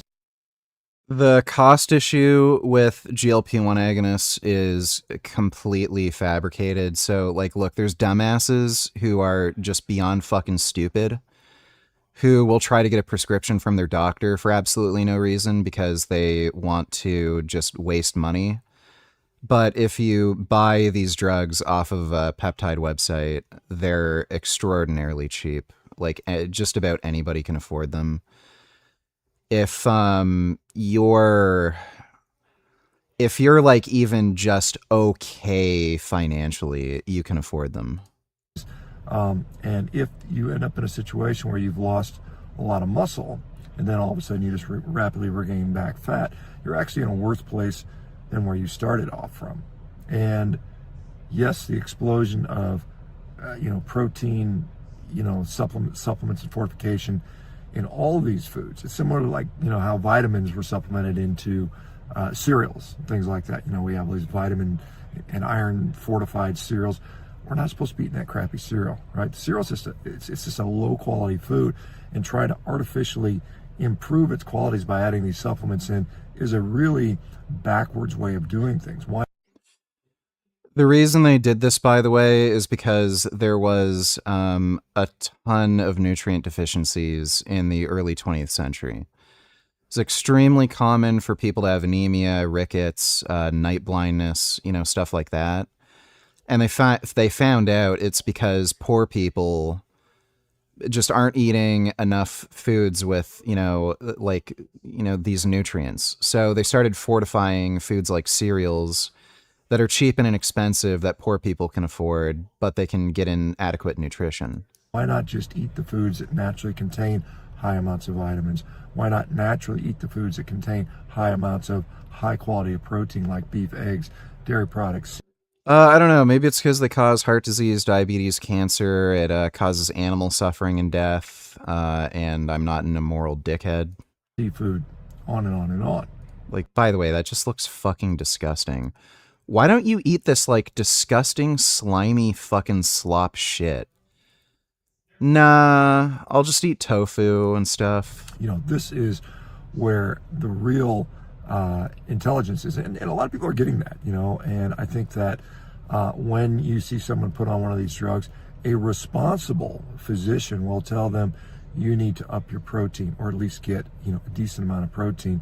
And then when people ask, this guy's teeth are like neon yellow. For a guy, like, he's made so many fucking videos about how vegan diets will rot your teeth. And he'll link like weird studies from fucking Brazil where they find like just some raw vegan fruit eaters. This guy has neon yellow teeth.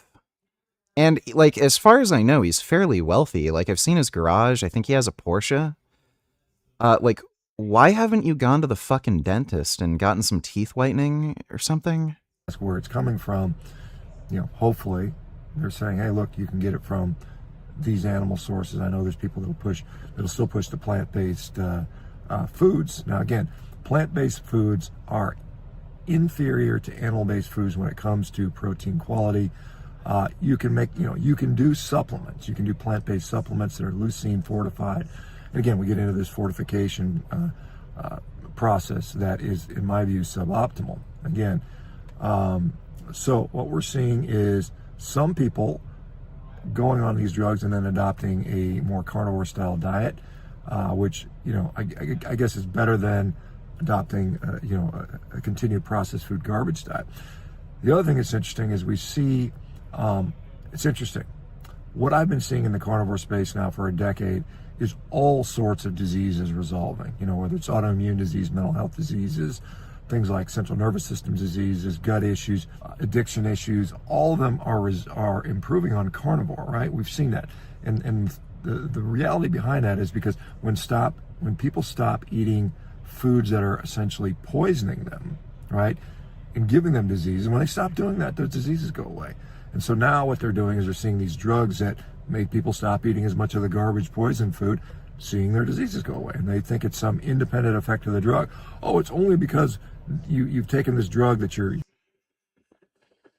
Buddy, like, they're substantially less fat. So, like, that alone will work wonders. And yeah, like, in all likelihood, they're like they'd have to be. They're eating less junk food. You're seeing a reduction in X, Y, or Z disease. No, it's because the drug is causing you to eat less of the poison. And that is... It's causing you to eat less, period. What's driving the disease. It's not a GLP-1 megadose deficiency.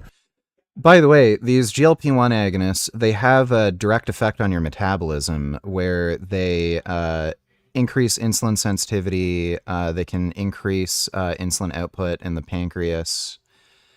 So, again, this is why these medications were initially developed specifically to treat type 2 diabetes. They weren't actually initially intended to be weight loss drugs. It wasn't until after they started using them on diabetic patients that they noticed there were appetite suppression benefits. It is a sufficiency or super sufficiency of crappy food that you're eating. So when you cut out the crappy food, it's no wonder that things like dementia go away, things like arthritis goes away, things like autoimmune disease goes away, things that we have seen in the carnivore community now for decades, and people ridicule and mock us and say, oh, it's only anecdotal. Well, that all stuff is anecdotal. The only difference is you've got a big pharmaceutical company that's... This guy is saying pharmaceutical research is anecdotal? ...to do studies and pay for it. Does he not, like, does he genuinely not understand that randomized trials are not anecdotes? Saying the same thing, and now, oh, it's okay. Now it's okay, right? So some dude claiming something on Facebook is the same as a randomized trial on a medication. Like, this guy is fucking retarded. Like, genuinely fucking retarded. Peter Thiel. Yeah, he's got a Porsche. I mean, like, even if it's an older Porsche, you know, they are more expensive to upkeep. Like, why wouldn't this guy, like, he has a big fucking house. Why wouldn't this guy have, like, gotten his teeth whitened? Like, especially at his age, you can get those, like, veneer things, or those caps, where you can have just perfect teeth. Like, when your teeth look that fucked up and yellow. Big Pharma's new scheme to change your cholesterol.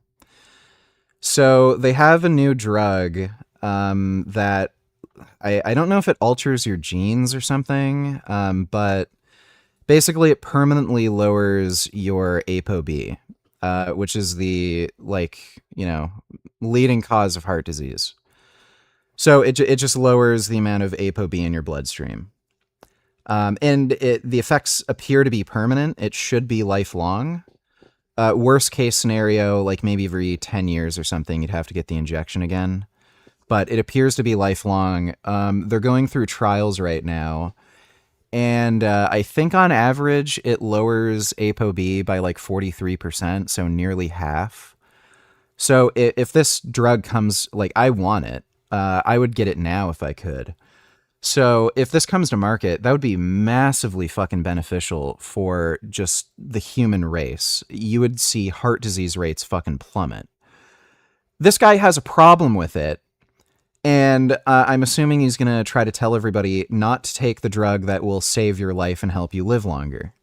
Would you have your genes edited so that you could have permanently low cholesterol? Well, Eli Lilly. Yep, I would do that. Is betting, you know, millions of dollars that is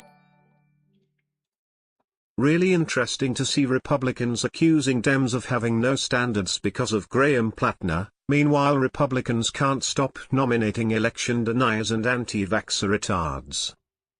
The one thing I know about Republicans, when we had a very bad candidate and found out, we didn't vote for that person. Right. We walked away. For better.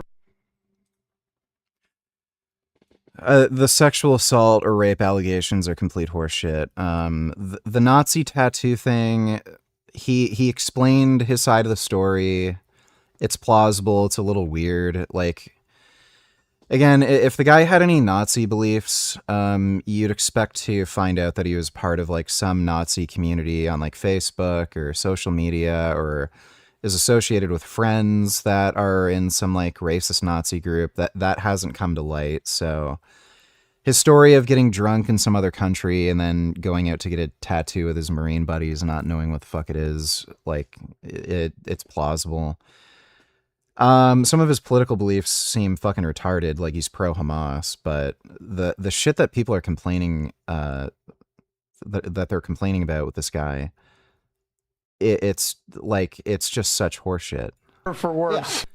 And yeah, I mean, there's been way worse shit from Republican candidates. There have been Republican candidates that are known racist extremists. Like, they're literally KKK members. They've literally been accused, actually convicted of child molestation. Way worse shit. And then, yeah, there's the anti-vaxxers, election deniers. When Matt Gaetz came forward, we got rid of him. Yeah. Kevin McCarthy, as always. Great. Well, thanks for the donation, Vegan Daddy.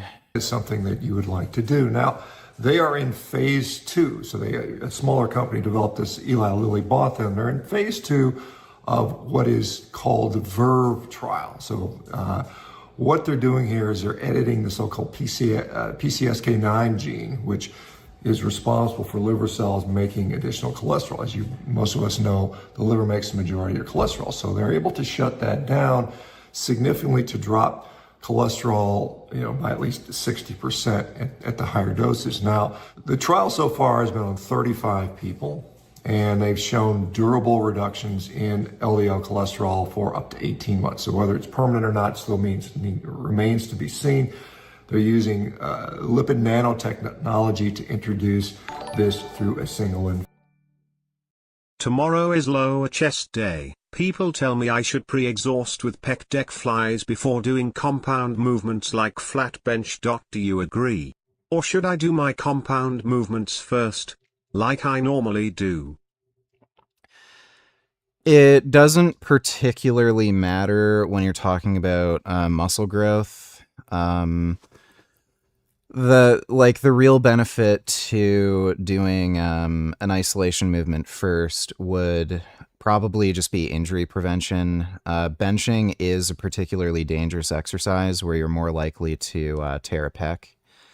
So if you pre-exhaust the pec with something like a pec fly or a dumbbell fly, you're doing something that's low stress, low weight, but getting a good stimulus on the muscle. And then when you do bench, you're not going to be as strong. Therefore, you can't lift as much weight, and therefore you're less likely to tear a pec. So a lot of really big, strong bodybuilders do that because otherwise, they'd be benching like 500 or 600 pounds where they're super, super likely to tear a pec. But if they do the isolation work first, well, now they're down to benching like in the 300s or maybe at most in the like low 4s, where it's much safer. If you're natural, not particularly strong, doesn't really matter. The other benefit might also be that like some people have trouble activating their pec when they're benching. So like their shoulders, triceps take over. Again, if you do the pre-exhaust first, where you do the isolation movements, your pec is more likely to be the limiting factor in the movement. So you might get better pec activation and then therefore better stimulate the pec. But again, if that's not really a concern for you, then it's entirely personal preference. The only other consideration is whether you care about like maximizing strength on the bench. If you care about that, then you'd want to bench first. So I hope that helps. Thanks for the donation, Didi. Infusion. Now, the infusion itself will likely cost tens, if not $100,000 or more, most likely, based on historical infusion costs. They are targeting people that are refractory to lowering their lipids through traditional means, which would be drugs, whether they be statin drugs or PCSK9 inhibitors and so on and so forth, or people that have had known cardiovascular disease, and then eventually scaling out to the general broader population. So you could. Unfortunately, PCSK9 inhibitors are much better drugs than statins, but they're still under patent. So you can't get a generic version of the drugs, so they're remarkably expensive. You, like, nobody, unless you're like big ass fucking millionaire, can afford them. So the only time even insurance companies will cover the cost of those drugs is if you're non-responsive to statins. And even then, you know how insurance companies are, oh, we don't really feel like that's necessary. But yeah, if somebody has a really high cholesterol, has a history of heart disease, they don't respond well to statins where their cholesterol isn't lowered significantly enough, then like maybe your insurance company will cover PCSK9 inhibitors. But yeah, they're still under a stupid patent license. You'd say, well, I'm just going to go in and get my gene edit and I will now have permanently low cholesterol and therefore I will be protected from heart disease, or that is the belief here. Now, I would kill myself if I was a political operative who had to defend Trump on CNN for my job like the two bearded guys do in this clip. I'm going to ask, honestly, Scott, Peter, maybe you can answer this. As an independent, I really feel like everyone's abandoned any pretense of character in politics, but I do agree Republicans have been particularly egregious at that. And when we have this serious corroborated allegation against Graham Plattner, but you have dozens of accusations against Donald Trump, one of them was litigated, you have a court finding against him, isn't that significant more weight behind accusations against Donald Trump? Well, yeah, like that is a very good point. Than there even is against Graham Plattner. How can one be disqualifying but not both? Well, I mean, the president would say there isn't serious corroboration on these accusations against him. There was a That's judgment. what he would There's argue. a judgment by a jury, a federal jury. Yeah, and the person who accused him couldn't even remember when it happened. Well, So, okay, that's I mean, up to the that's jury. This is like, look, like it's just so much better to be honest. Like, Just say, like, look, I don't agree with the guy's political beliefs, and I don't think he should be elected, but, like, the sexual assault allegations against him are, like, just not credible, at least at this point in time.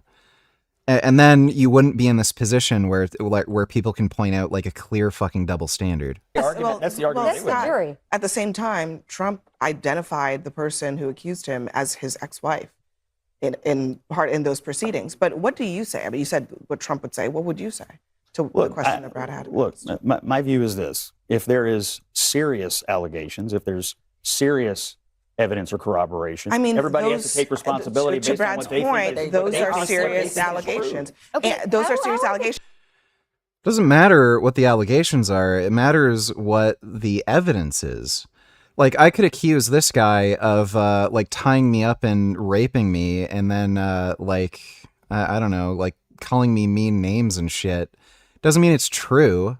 Doesn't mean anybody should take it seriously and, like, fucking take away this guy's job. And then if you add to the, look, I don't want to, it's not a, I think it is just a fair question that if you're going to be throwing the book at Graham Plattner, not just about what the women have accused him of, but also about his own statements about women and rape, then you should at the very least have a look at Donald Trump. He's on video saying that he could grab women by their genitals. Have we not played that video 15,000 times? That's exactly the point. That's exactly the point. Yeah. Like, yeah, that's really fucking embarrassing. Thanks for the donation, Vegan Daddy. The concerns around this are, the target are the liver cells. Now, are they, because these are the cells that are making the cholesterol, is there going to be no other cells impacted by this? Now, again, as you guys remember, there shouldn't be. Again, people naturally have this mutation. Lipid nanotechnology was used in certain vaccines, and we saw with COVID a lot of those vaccine effects were showing up in other cells. Here we go. Yeah, Mr. Yeah, don't get the COVID vaccine.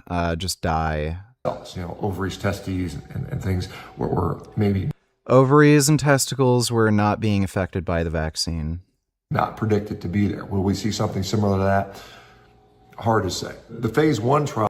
So, by the way, COVID infections literally infect the testicles and ovaries, including erectile tissue, like the penis. That's why you saw a big increase in men with erectile dysfunction after COVID.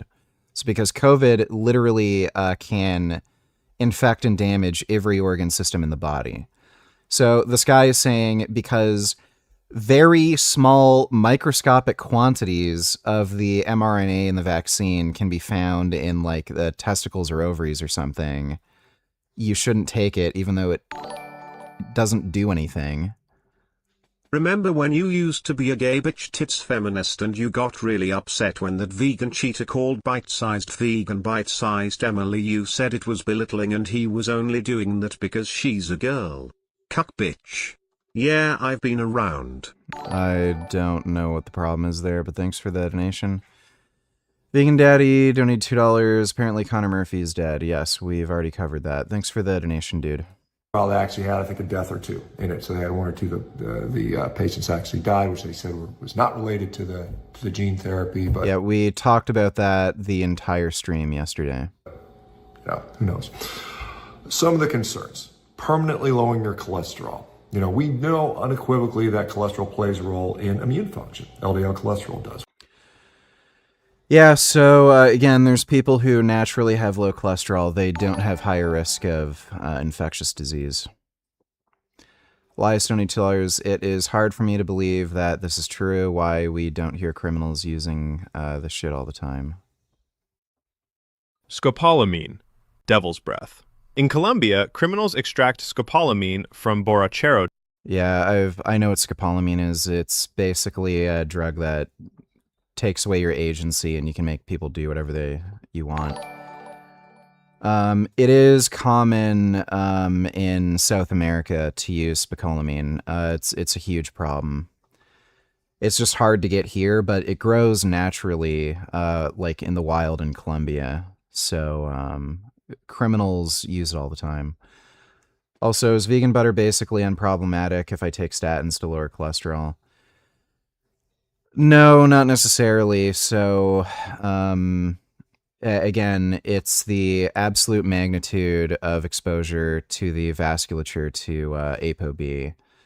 So if you naturally have, like, say, slightly elevated cholesterol score, say it's like 100, when ideally it should be below 80,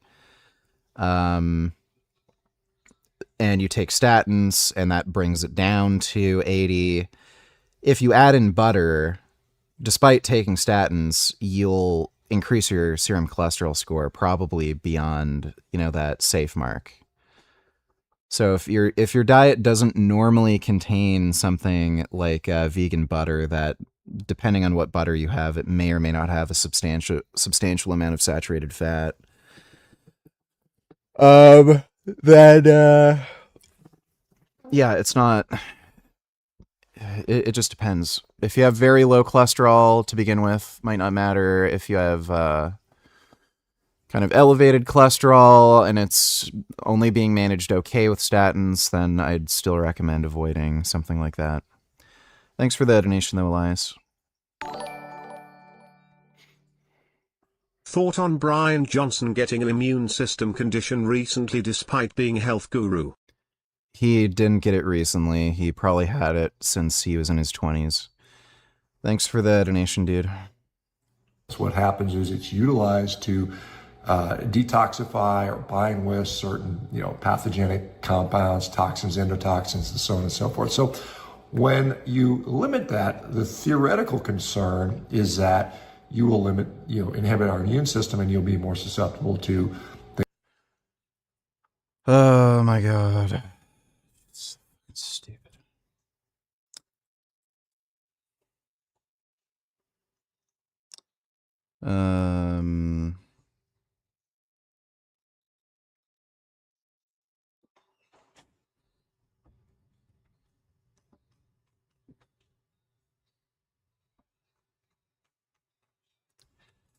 Give me a second. I have something to do.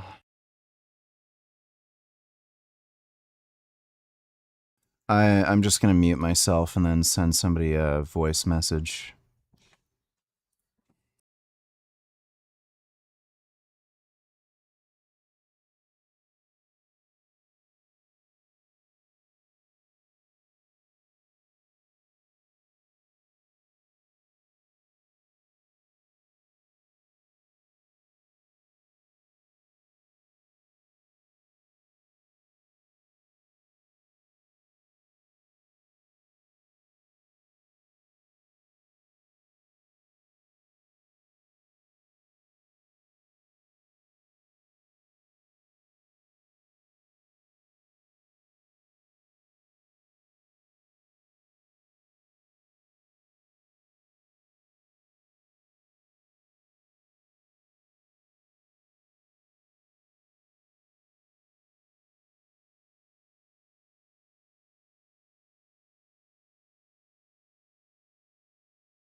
No. Thanks for the donation.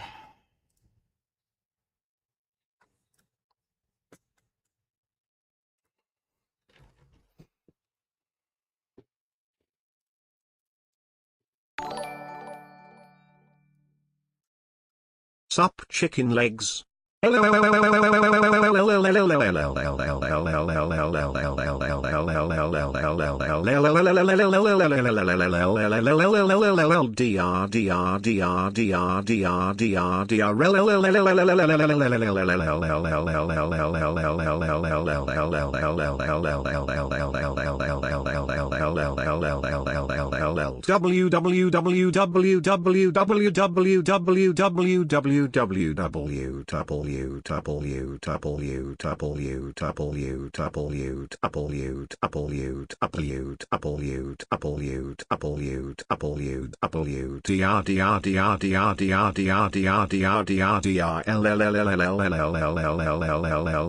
Smile, smile. Oh, I was just voice messaging somebody who sent me a thing about steroid use, and it was just debunking some nonsense they're sent. Oh man, thanks for the donation. My name is Bitchard. Oh, things the immune system only takes care of, infections, cancers, and so on and so forth. Thus far, when you look at the literature, it's kind of a mixed picture. There are some studies that suggest that's true. There's other studies that don't. And so they will say on overall net effect, reducing heart disease is more important than protecting you from, cancer or infections, perhaps. The risks are, much. Again, people with low cholesterol do not have higher risk of infectious disease or cancer or anything. In fact, actually, people with lower cholesterol tend to have lower risk of cancer. Better for protecting from heart disease, and the risk is relatively minor.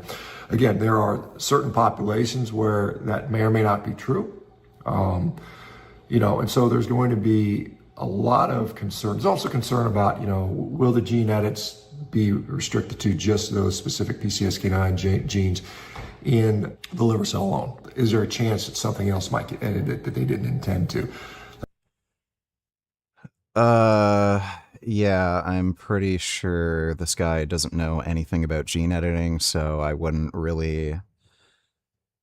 I wouldn't, just take this guy's word. What if they accidentally add another gene in that they don't want, or it targets something else? Ask the researchers. I don't know why this guy is just fucking speculating when he doesn't know anything about this gene editing technology. I think that's a valid risk, and certainly a risk of concern. I know personally, I would not be signing up as a guinea pig for this particular trial, or Well, you should. This guy's cholesterol is high. He's at high risk for heart disease. So, if and when they eventually roll it out, so it's unclear if it'll actually get rolled out to the general population. It's unclear what the cost will be. When you think about genetic diseases that you can impact, things like Huntington's chorea. If you guys aren't familiar with that, is a neurologic disease that affects most people in their 40s, 50s, and it's pretty rapidly fatal for most people that have Huntington's. And in that situation, it's very rare. It's pretty rare. There's, I don't know how many cases a year, but there's certainly probably less than 1 million people on Earth that have Huntington's. And that's something where, you might be able to impact that, because the outcome is clear death, whereas the outcome of high cholesterol is kind of debatable. Maybe some. No, it's not kind of debatable. Again, there's randomized trials proving that the lower your cholesterol is for a longer period of time, the less likely you are to die. Some people it increases their risk for cardiovascular disease. Maybe some people it doesn't. It's not like impending death right away. And so, if you smoke cigarettes, you're not going to die right away. So, I don't know what the fuck he means by that. But why would they target something like this? Well, the simple number is the math. How much money are you going to make on Huntington's? If you only got, a few thousands of people you're treating, and you have these $100,000 infusion, the money's not that much. Maybe you make, $10 million, $50 million. It's not big enough. You want something where you can potentially get tens of billions, maybe hundreds of billions of dollars. And this is what this is, because, you know, if you can get, if let's just say, for instance, the infusion costs $100,000, which it very likely could, right? And you can get. No, almost certainly wouldn't. Like, Brian Johnson did that follistatin gene thing. That costs about 20 or 23,000 for the follistatin gene editing. So assuming they're using like a similar technology and everything, like you'd expect it to be roughly that cost. And again, like there's economy of scale too, right? The follistatin gene editing thing, that's a small company, and they're only getting so many people who are doing it. So if this cholesterol like gene editing thing becomes a standard sort of treatment and you have millions and millions of people getting it, that's going to lower the cost. So like that would blow my mind if it's like $100,000. Like, just no fucking chance. You know, 3 million people. What is that? You do the math on that. You're into the, you know, multiples of billions of dollars right there. So that incentive is alone. Whereas if you give those same people statin drugs, which are now less expensive, you'd make more profit on the infusion. So so many people saying, oh, look how noble pharma is. They want to cure disease. They still want to make profit. That is the main driving effort here. What will we see? As I mentioned, the immune system may be impaired. We do know there's associative data showing mental health issues, increased rates of violence, increased rates of suicidality, increased rates of depression. Again, that data is mixed.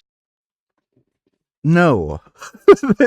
This is completely fabricated. There is not. There are some studies that show that, some studies that don't show that. Oh my God. So, you know, I mean, you know, maybe it affects 20% of the population. So 20% of your population, now maybe they develop depression as a result of something like this. So I am not very bullish on this type of stuff, quite honestly.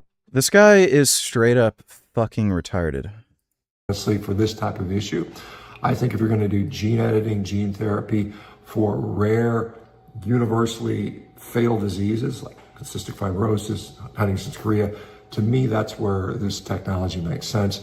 For something that is ubiquitous, like high cholesterol, or quote unquote high cholesterol, right? And the benefits are potentially questionable. No, the benefits aren't potentially questionable. Like, again, if you could lower the population's cholesterol by 50%, you'd see a massive reduction in heart disease. Like again, like aside from just the like the reduction in smoking prevalence, like another reason why you're seeing a reduction in heart disease deaths is because of these cholesterol lowering medications.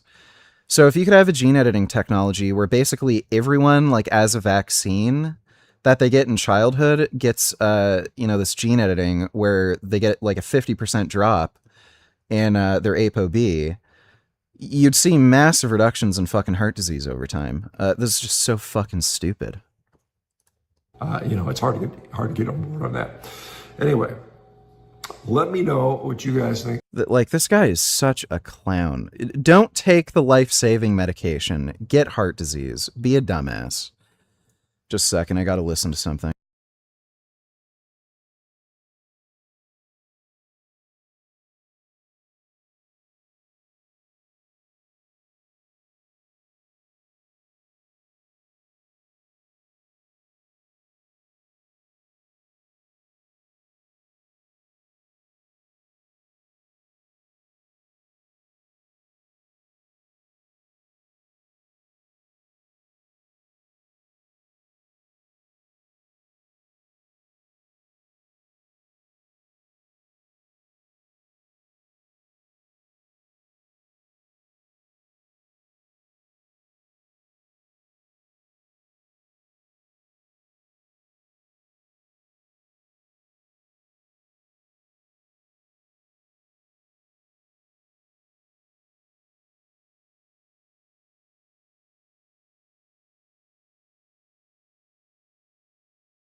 Okay. Nico and Alex Jones thing is a little long, and it's already like 1 a.m. So we do have some new fragments. I don't really show you guys this part because if all I did was come on here and complain every day about how I was in bed for 18 hours, most people probably wouldn't watch me, but Frank has not been diagnosed with any disease or condition that requires him to use an oxygen tank. He does not need medical oxygen. I'm pretty sure he isn't even on oxygen. He has some like weird filter thing. But yeah, he's acting as though he's like terminally ill when he's not. He's fine. He's just a retarded drama queen. And he's trying to make up bullshit so that he doesn't have to attend the trial with Taban. Dr. Taban's lawyer is trying to argue that I am medically fit for trial, which is supposed to be next week, and that they shouldn't continue the trial. Now, I spend 14 to 18 hours a day in bed on medical oxygen, and I am legally disabled. He's literally made videos about this.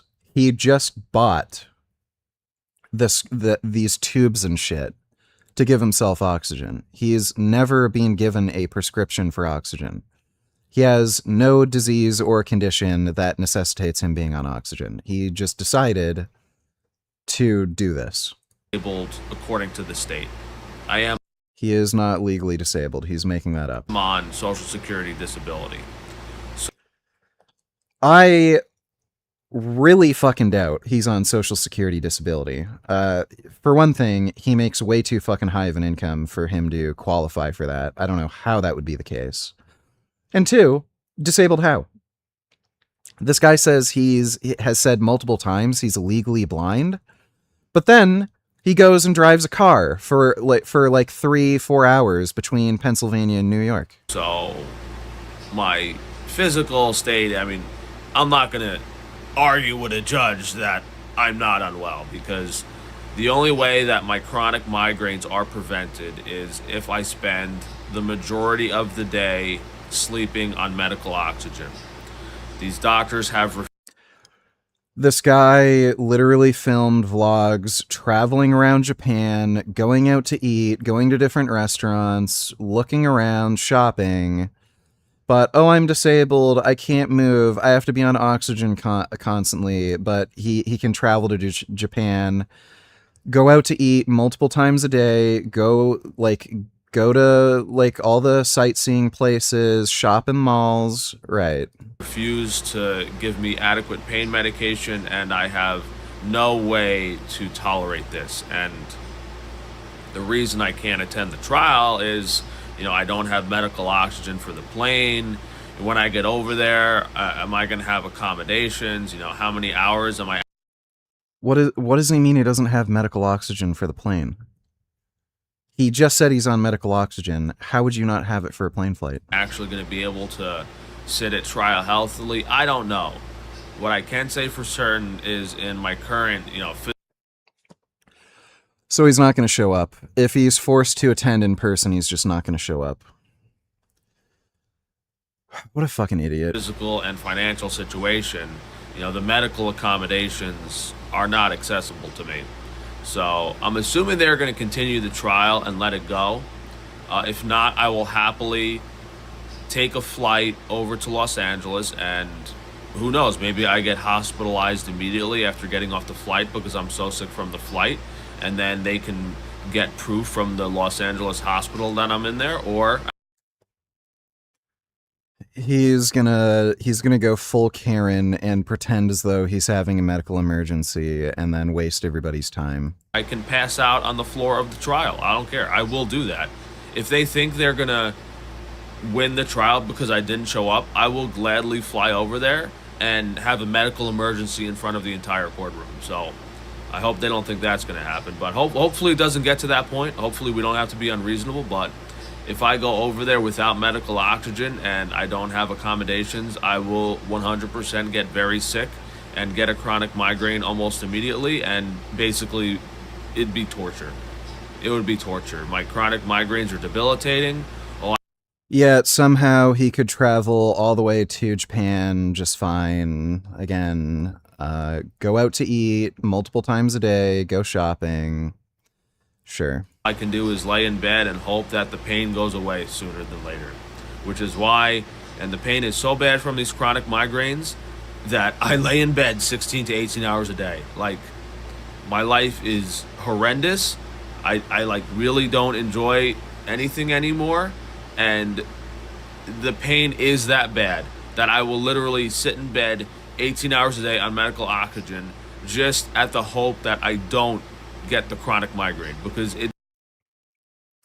the only Sure.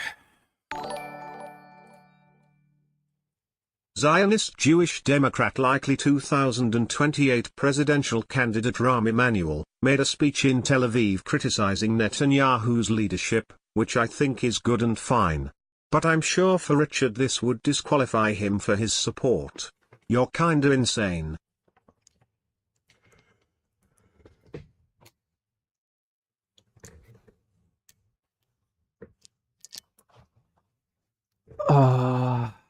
That's great. Thanks for the donation, Occult. only medication that has helped my chronic migraines is opioids, which doctors refuse to prescribe to me. So I just lay in bed 18 hours a day. Every single one of these Long-term opiate pain medications do not actually reduce pain symptoms, and they also cause kidney and liver damage. They shorten your life expectancy, and they also are just addictive. So, yeah, if they don't do anything for you long-term, you're going to be in just as much pain, and you're going to be in worse health and more likely to be addicted to them or other drugs, then you might not want to be on them, and the doctors are kind of giving you good advice. anti-migraine drugs that everyone says are so good made my migraine worse. I tried, I don't even remember the names of them. Ubrevely, I can't remember them off the top of my head, but this guy gave me every single migraine drug on the market, tried them all, every single one of them made it worse. I got home, had a migraine, took the pill, and it got progressively worse over the next few hours, which really, I was really angry at these doctors for giving me these absolute dog shit drugs that made me feel worse.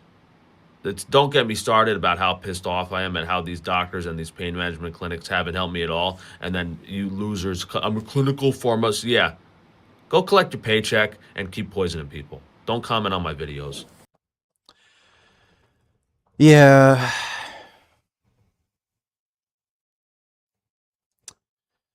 Well, that's Frank. Still very dumb. It sounds like he's, like, still addicted to the opiates. Like, he just wants them so badly. I know he was taking kratom, which I think is, like, a more mildish opiate. I don't know if he's still taking that, but yeah, he's probably addicted. Hey VG, do you feel like testosterone has improved your overall mood? Yes, literally every steroid I've taken has improved my mood, even Tren. I actually noticed a big mood uplift since taking Tren.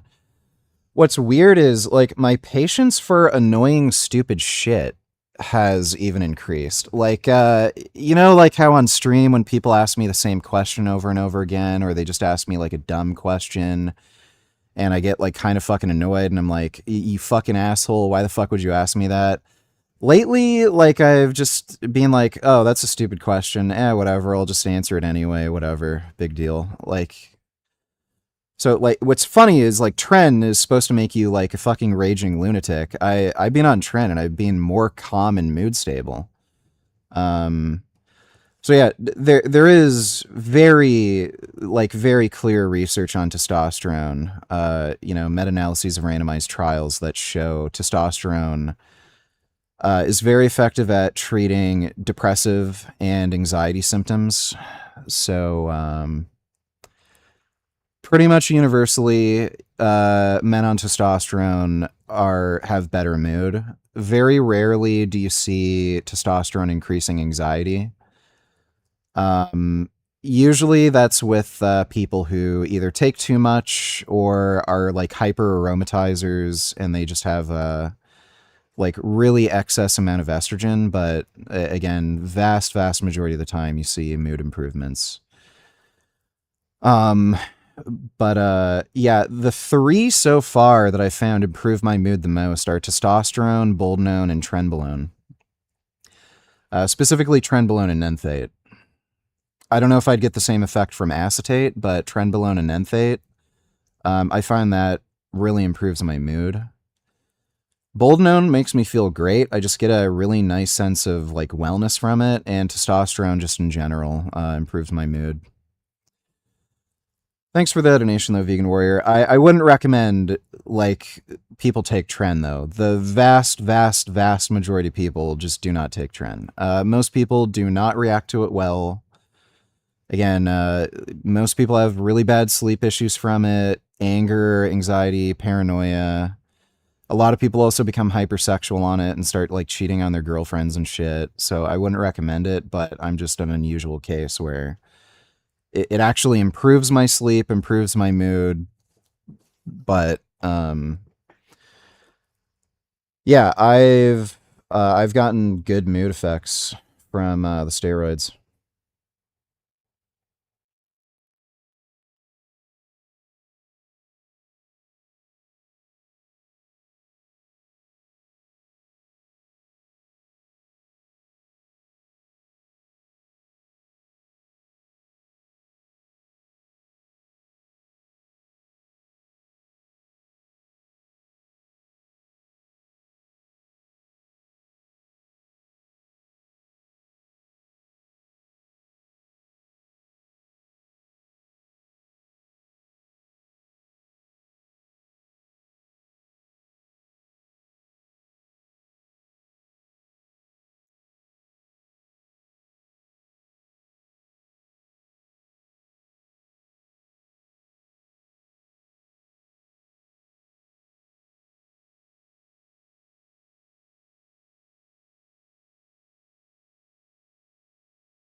How to get Tren in Canada that would ship to a PO box? Thanks, bro. Literally every supplier that I know of ships to PO boxes. So if you find a supplier in Canada, I can guarantee with 100% certainty they'll ship to a PO box. Thanks for the donation, though, Jace.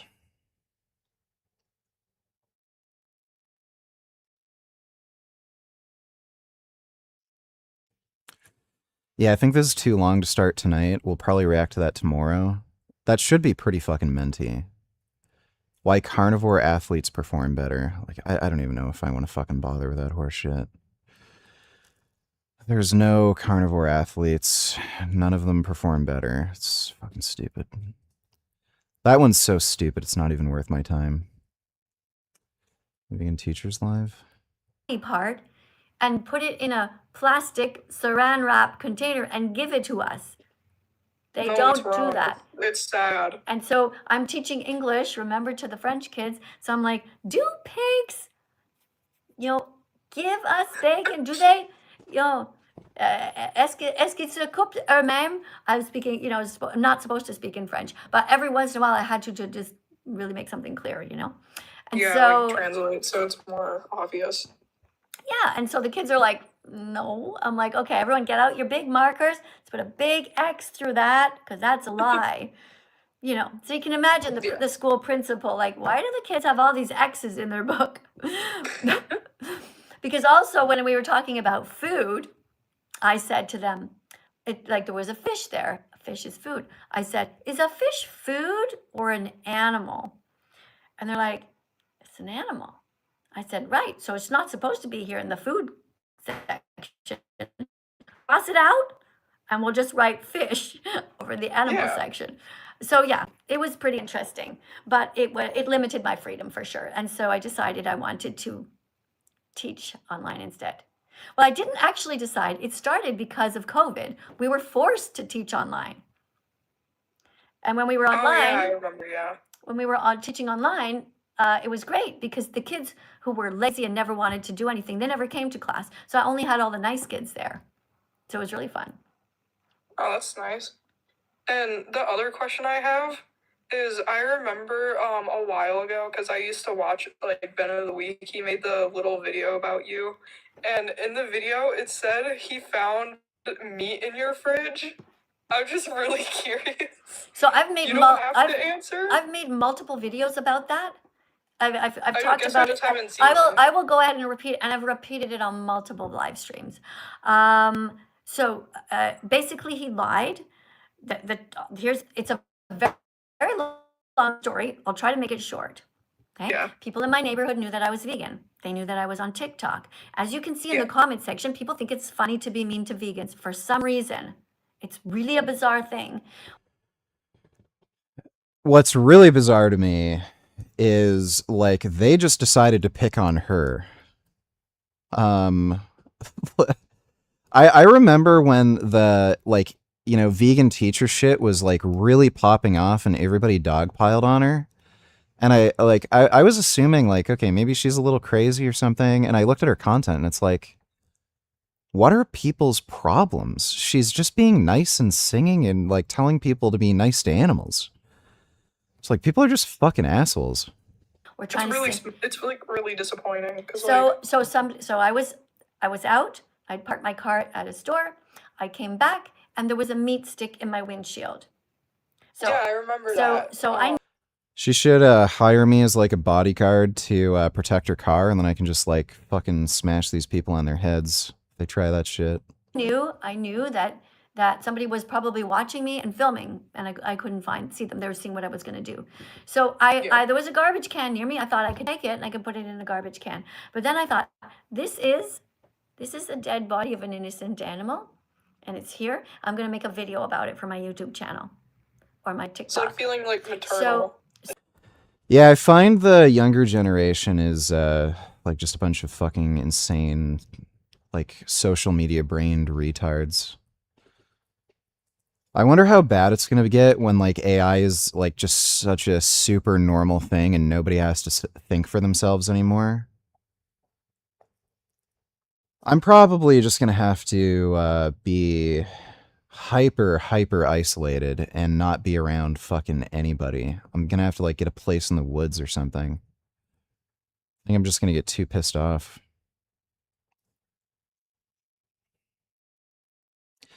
You know, it's fucking hilarious. I keep getting like dumb messages and shit of people saying, you're going to go to jail for taking steroids. It's illegal. You're breaking the law. Like it's legal in Canada. They're so fucking dumb. The only thing that's illegal about them in Canada is you can't sell them. So yeah, if you're like a drug dealer and you're selling them, that's illegal. But buying them, possessing them, and just using it for personal use, totally fine. Nothing in the criminal code you can prosecute. And like it's funny. Like I think they're trying to scare me or something. But it's like, and they're saying, I'm gonna tell the police you're doing this. And I'm like, okay, sure, go ahead. I don't fucking care. Like at least half a fucking police force is on them too. I actually found my supplier because a fucking cop told me about it.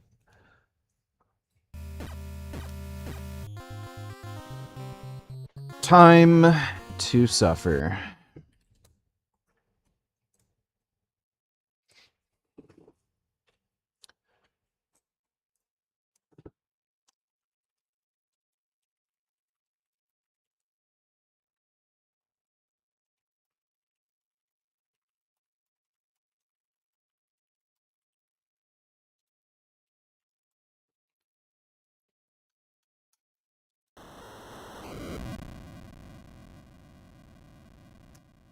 What was the save state again? No,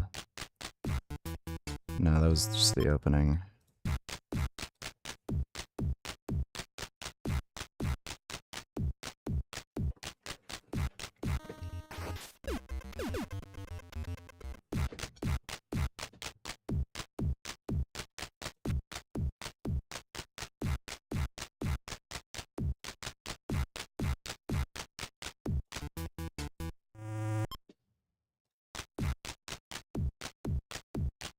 Is this the wrong...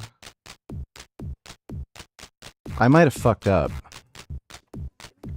I think I'm gonna have to play this through again.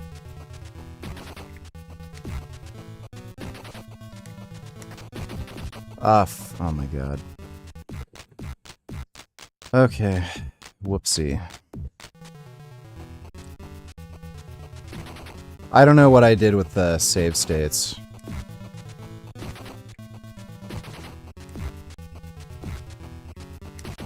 Fuck. Oh, okay. I gotta take less risks.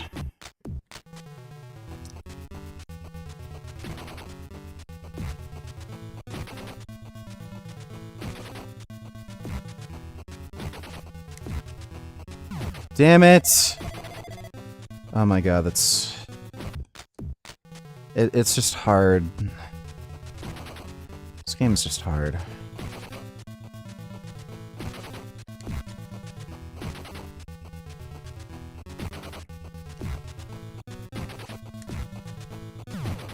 Oh, I'm stupid. I walked into it. Yeah, let me fucking do it again.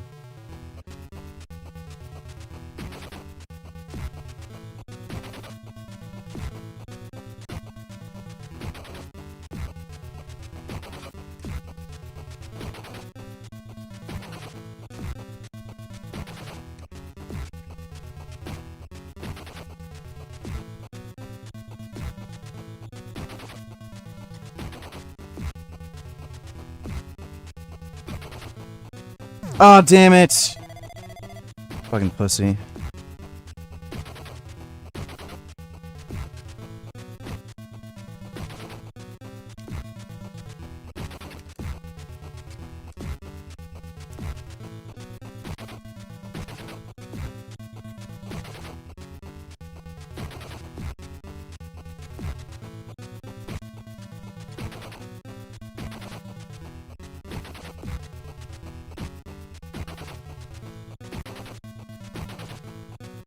Damn it! Oh, fuck shit!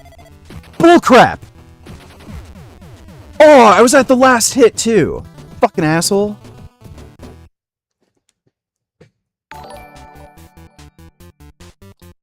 Nigga, why do you charge $50 to twerk? That's Jewish AF. This ass don't come cheap, dude. Thanks for the donation, man. Okay, there we go.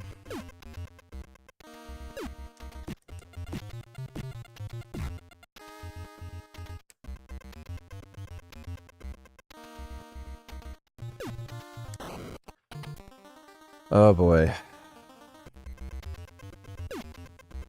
The pain continues. Oh shit! I fucked up the save state thing again.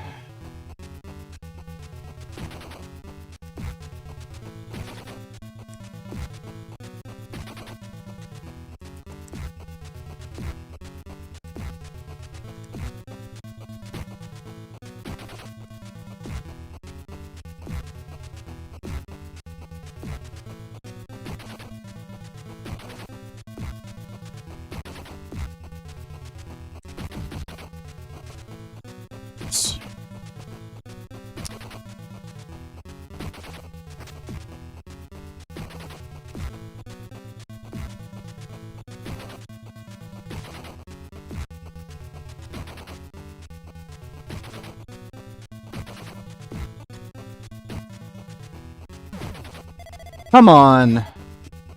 That's fucking bullshit.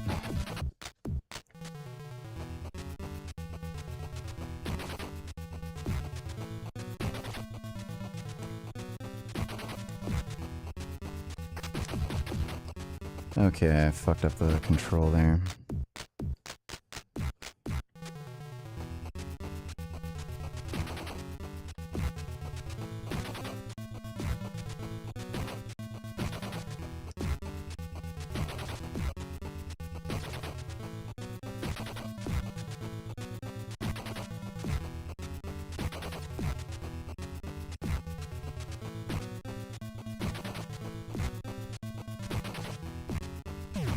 Oh my god.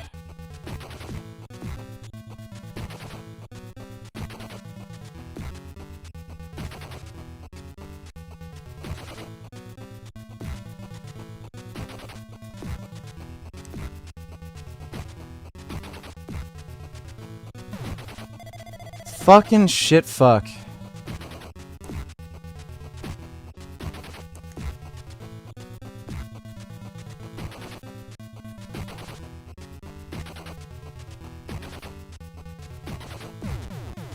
Jeez. What an asshole.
Relentless, dude.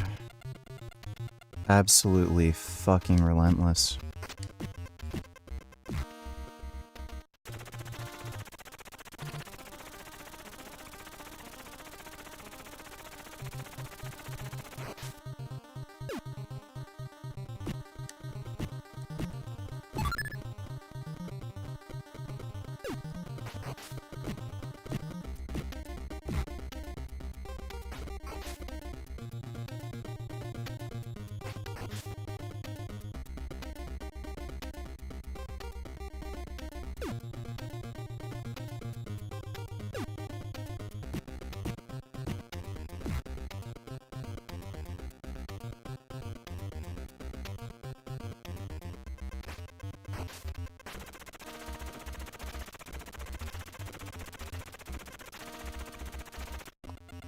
Holy shit.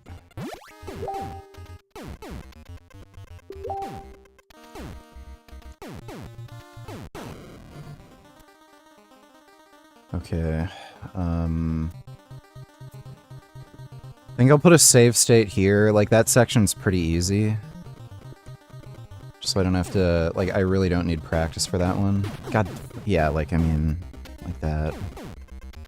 It's fucking stupid. Crap! Did I fucking do it again? I did it again. I fucked up the... Great. That's a bit of a problem. Well, not really, but it's kind of fucking annoying.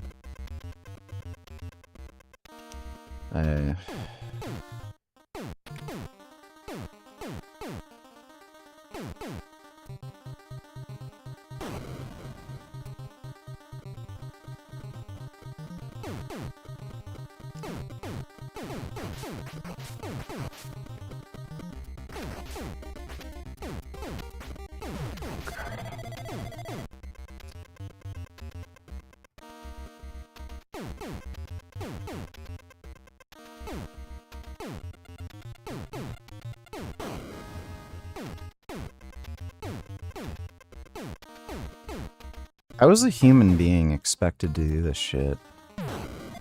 Oh, yeah. Great. I gotta be really careful with, the loading saving thing.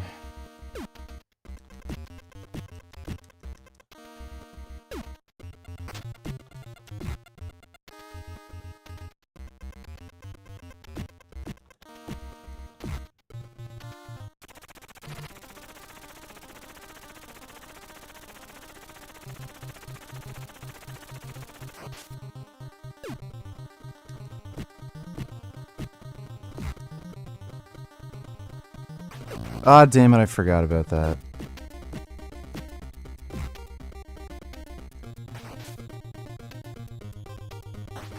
I forgot about that too.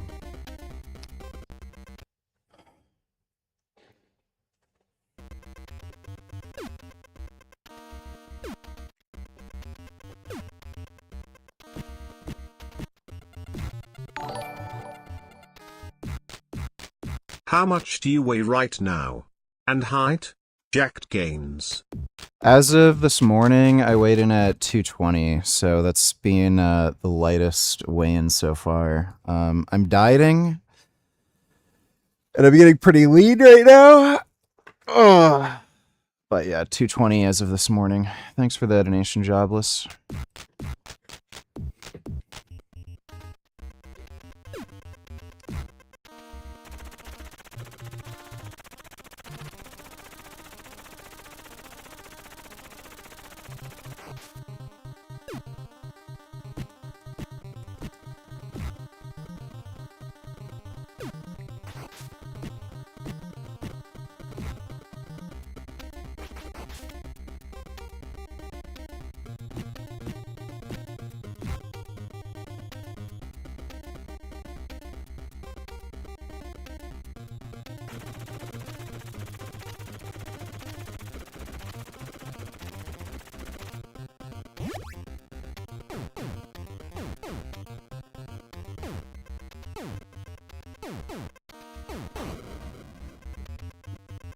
I'll put a save state here.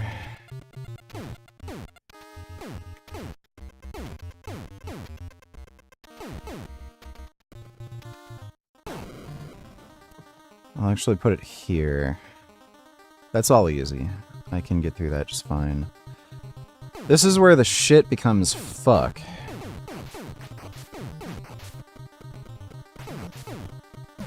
Oh my, like, fuck off, dude.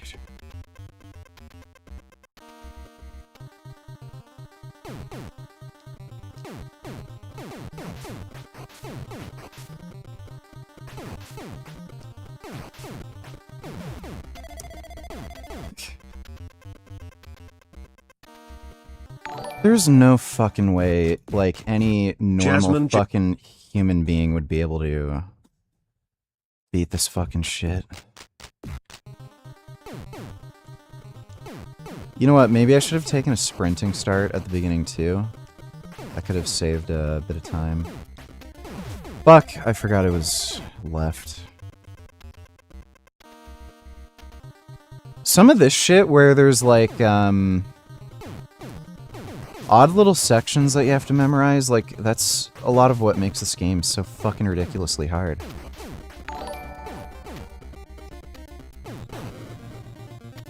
Jason, $22. Suppose I want to build muscle for a year or longer. How long would 10 mil vial of Tren last?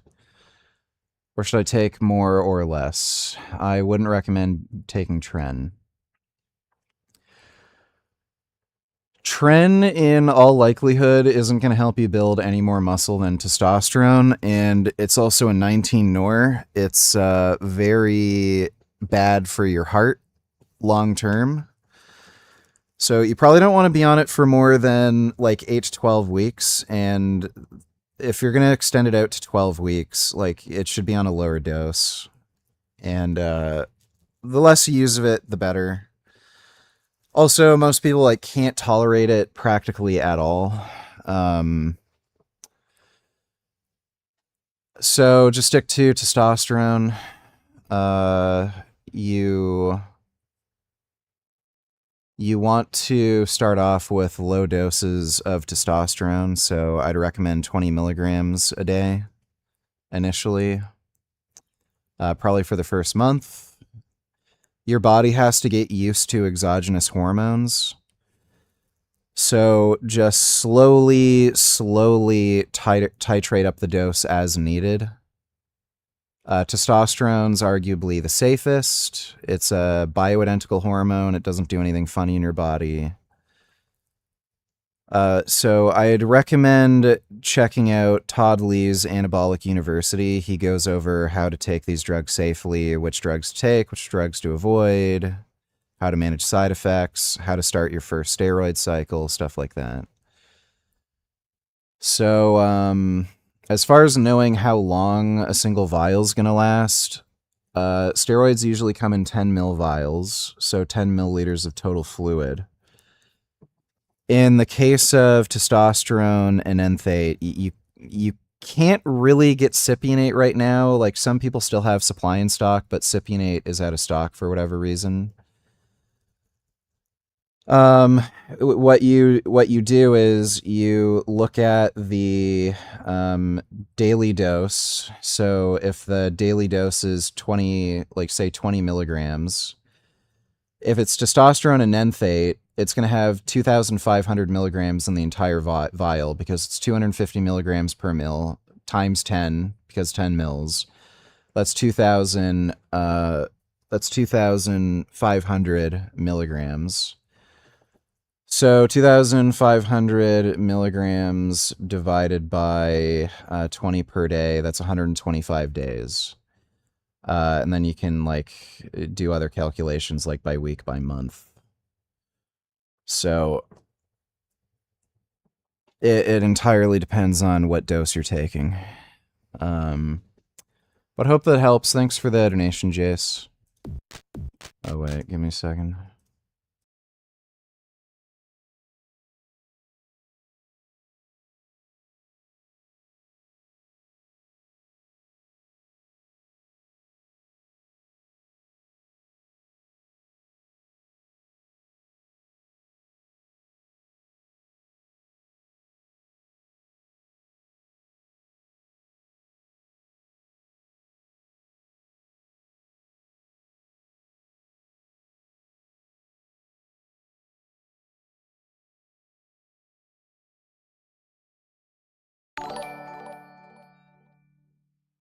How much time do you think we have before AI kills us in one of a million ways? Thanks.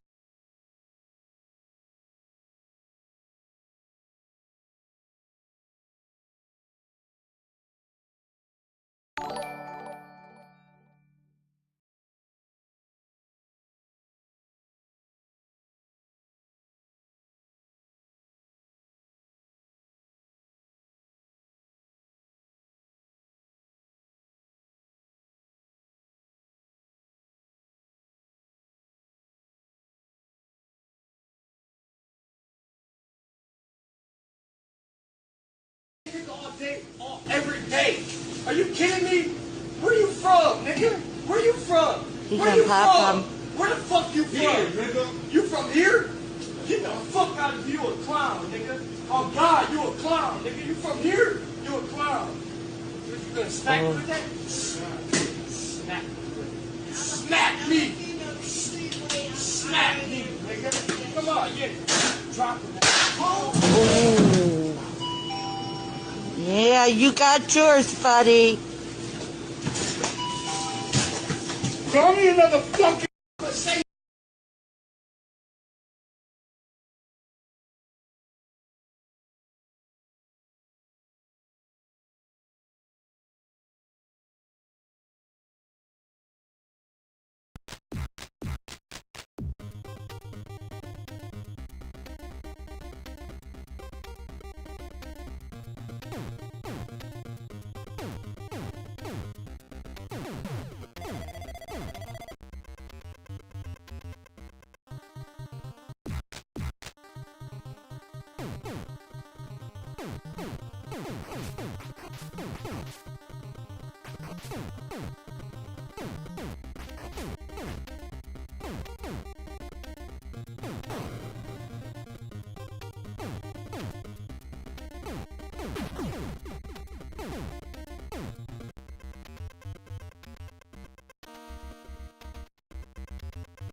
How much would it take you to 100% Elder Scrolls Oblivion?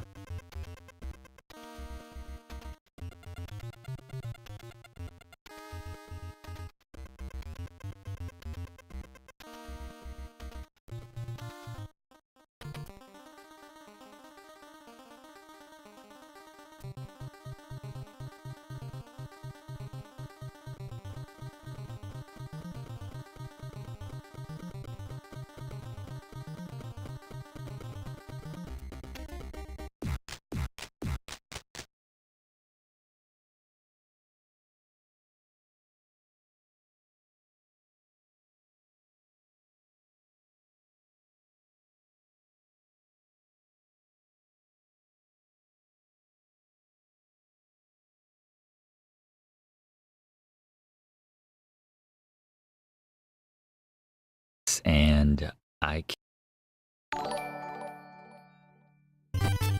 Sir, you are mute, sir. Please consider, sir. Thanks, sir. Sir, yes, sir.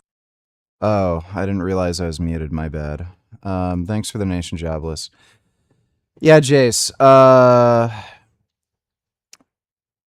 It would take a lot of money for me to, like, be willing to 100% complete Elder Scrolls Oblivion. If by that you mean get all achievements, do all side quests, like literally 100% the game.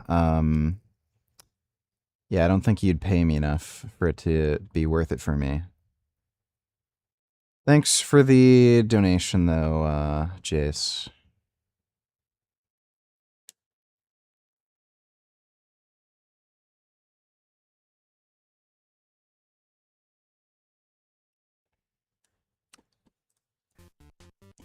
There's an easy shortcut you can do at the beginning of the Terra tubes. Just hold down A and left as the state the cog. And there it is. Sneaky. Let me see. Come up here. Possible. Make your way back up across the top and head over towards the wall so it doesn't hit you. This is a checkpoint. Google Canada steroids importing and trafficking, ordering steroids online from outside the country or buying them from black market sources constitutes importing trafficking. Is that just some stupid Google AI thing? Because again, you can buy them. Smuggling them into the country is entirely different than just buying them online from a domestic source. Take a second to get a feel for how you're... Because the Google AI thing will give you stupid shit. Like, they're not going to... Like, these AIs are trained to not tell you how to do weird, fishy shit. So, the Google AI won't give you accurate, crap. Code swims, and just because we're swimming doesn't mean that we can't fight, so you can Also, literally nobody fucking cares. No one cares. still punch the enemies. When you jump out of the water... Like, Greg Doucette got fucking prosecuted for smuggling steroids in from across the border, but he was smuggling them, like, literally physically from across the border.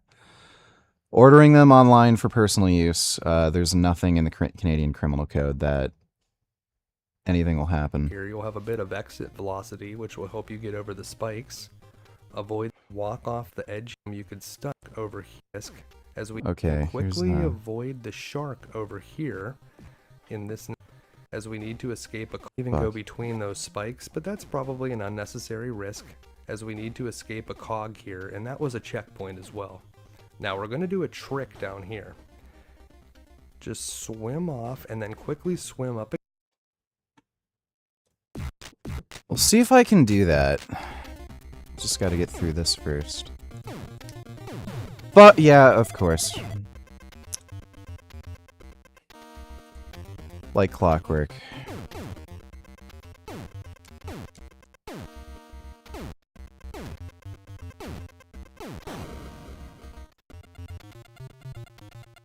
So, how do you do that?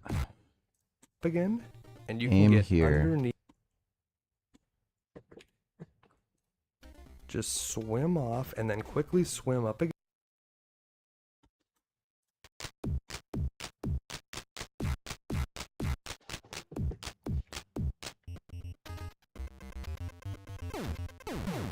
I almost did it.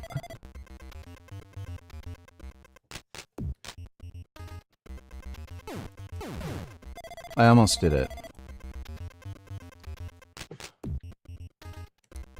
Fuck, okay, that time I didn't do it.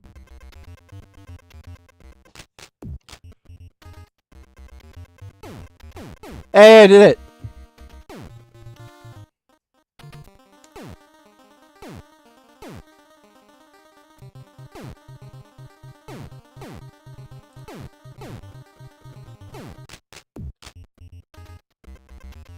Ah, fuck. Just want to try that a few more times. Okay, I think I can get it consistently now. Fuck. You have to time it, like, just right with the swim up. Fuck.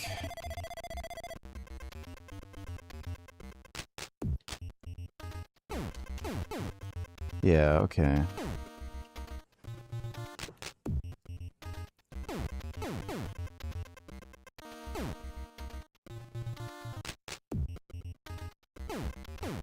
Fuck! Oh my god. At least that's a checkpoint right there. There we go. Okay, I think I just about got it. Jason, only $2.85. Name a number to 100% Oblivion on stream. I think like 15K. Yeah, do it for 15K. Problem is, it's just so fucking time consuming. It would take so goddamn long. I'd have to do it across so many streams. Like, I'd need a fair bit of compensation for it to be worth it. Thanks for the donation though, Jace. Alright, there we go.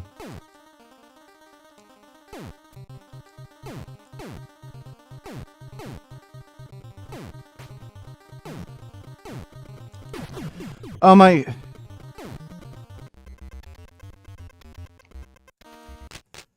This game is so fucked, dude. Yeah, fucking... God damn it.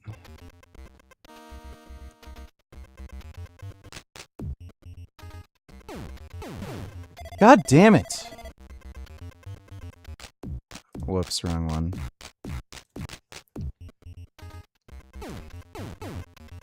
There we go.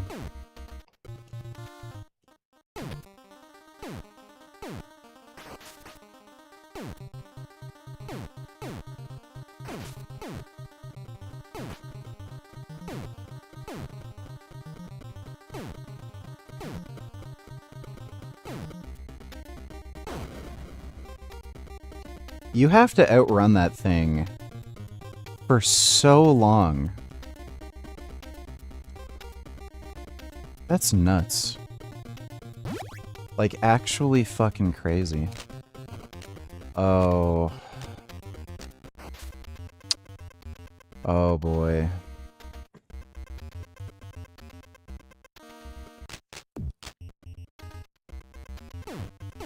Fuck.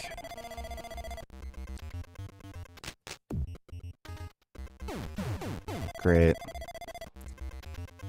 I might want to practice that, like, a lot for the full run. Yes. It's pretty tricky.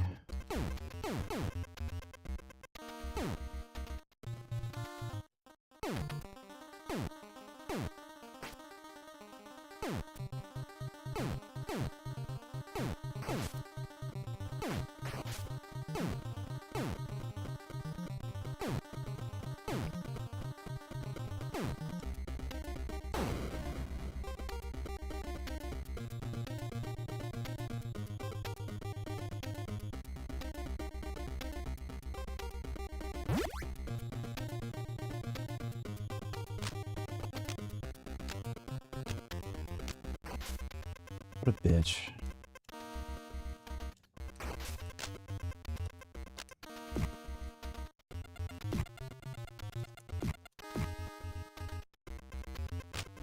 Fuck. Oh my god. I don't know if that one up is worth getting. Fuck. Let me see if it makes a difference if you start, like, right from the edge. Yeah, maybe starting right from the edge.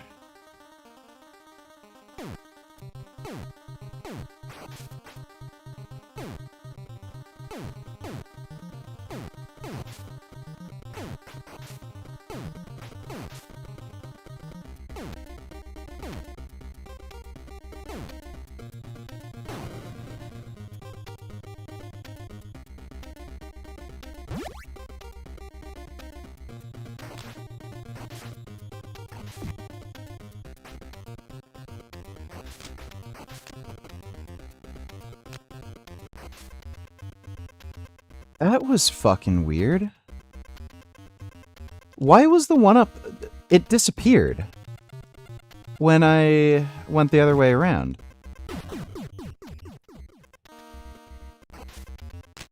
The fuck?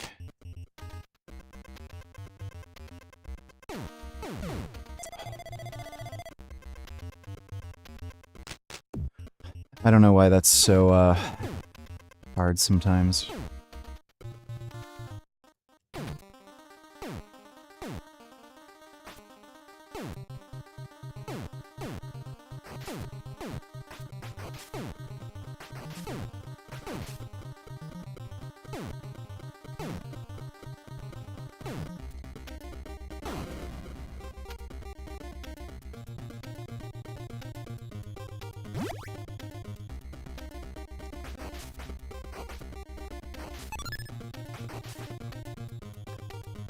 There you go, bitch.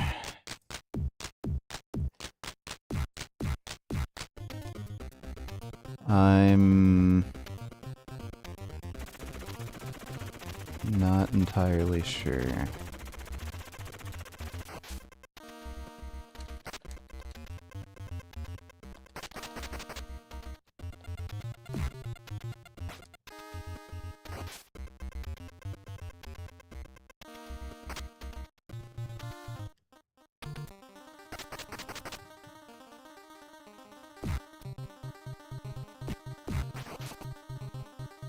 What a bitch. What a bitch.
Give me a fucking break, dude.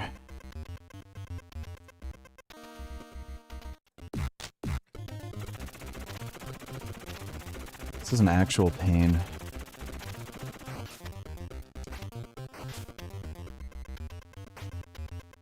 Swear if this fucking duck kills me again.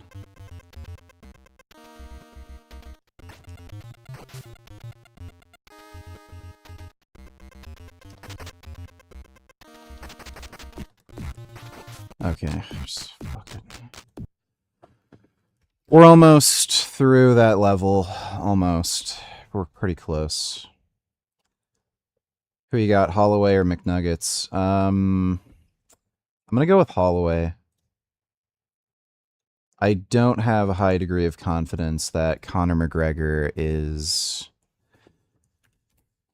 you know, back to his old self. He's been out of the ring for a while. He's been on drugs for a while, being a degenerate alcoholic, meth addict for a while. So there's a good chance he's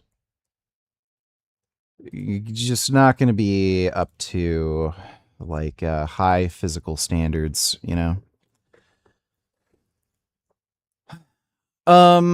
But I hope you all had fun. Big thanks to everybody who donated on Streamlabs. Really appreciate it. Good chance we'll do a upper body workout tomorrow, assuming my shoulder feels good enough. Hopefully it is better tomorrow. Did a back workout, pretty fine. We'll probably take it easy for the pressing stuff. Or we might skip that entirely if my shoulder is kind of feeling fucked up. We'll see what I can do. Taking steroids is great, but to anyone listening, try to wear condoms when you go on a fucking rampage, unlike I did, lel. Anavar, HGH, and Test are crazy. Wild and free though lel. Yeah, if you're going to have interesting sexual encounters, definitely wear a condom. I would agree with that. Thanks for the donation, Jobless. But yeah, should be doing a workout stream tomorrow. Chest, shoulders, triceps. If my shoulder isn't feeling great, I might just take an extra day off and then just do a morning stream or something. But I will be on tomorrow regardless, and we're getting closer and closer to being able to beat Battletoads in one run. I feel like I am almost ready to start doing runs. We're very fucking close. Oh, wait. What's going on, everybody? Vince Goodrum here. I know we discussed Connor Murphy on the show last night of his passing, but I wanted to wait to make an actual official video to see whether, I can get some more information as far as to what happened. A lot of times people are on the cuff. I have to poop and pee really bad. And see what was sticking and see if there was any other. As you guys know, he drowned in a lake. Of course, subsequently he drowned, and that was say that they were the first fitness to be passing away. So folks, it's better to argue with someone when they're alive than to be at their funeral dead. Okay, well, he didn't really have anything new to say. Anyway, I will be on tomorrow. Thanks again, everybody. Sweet dreams. See you all tomorrow.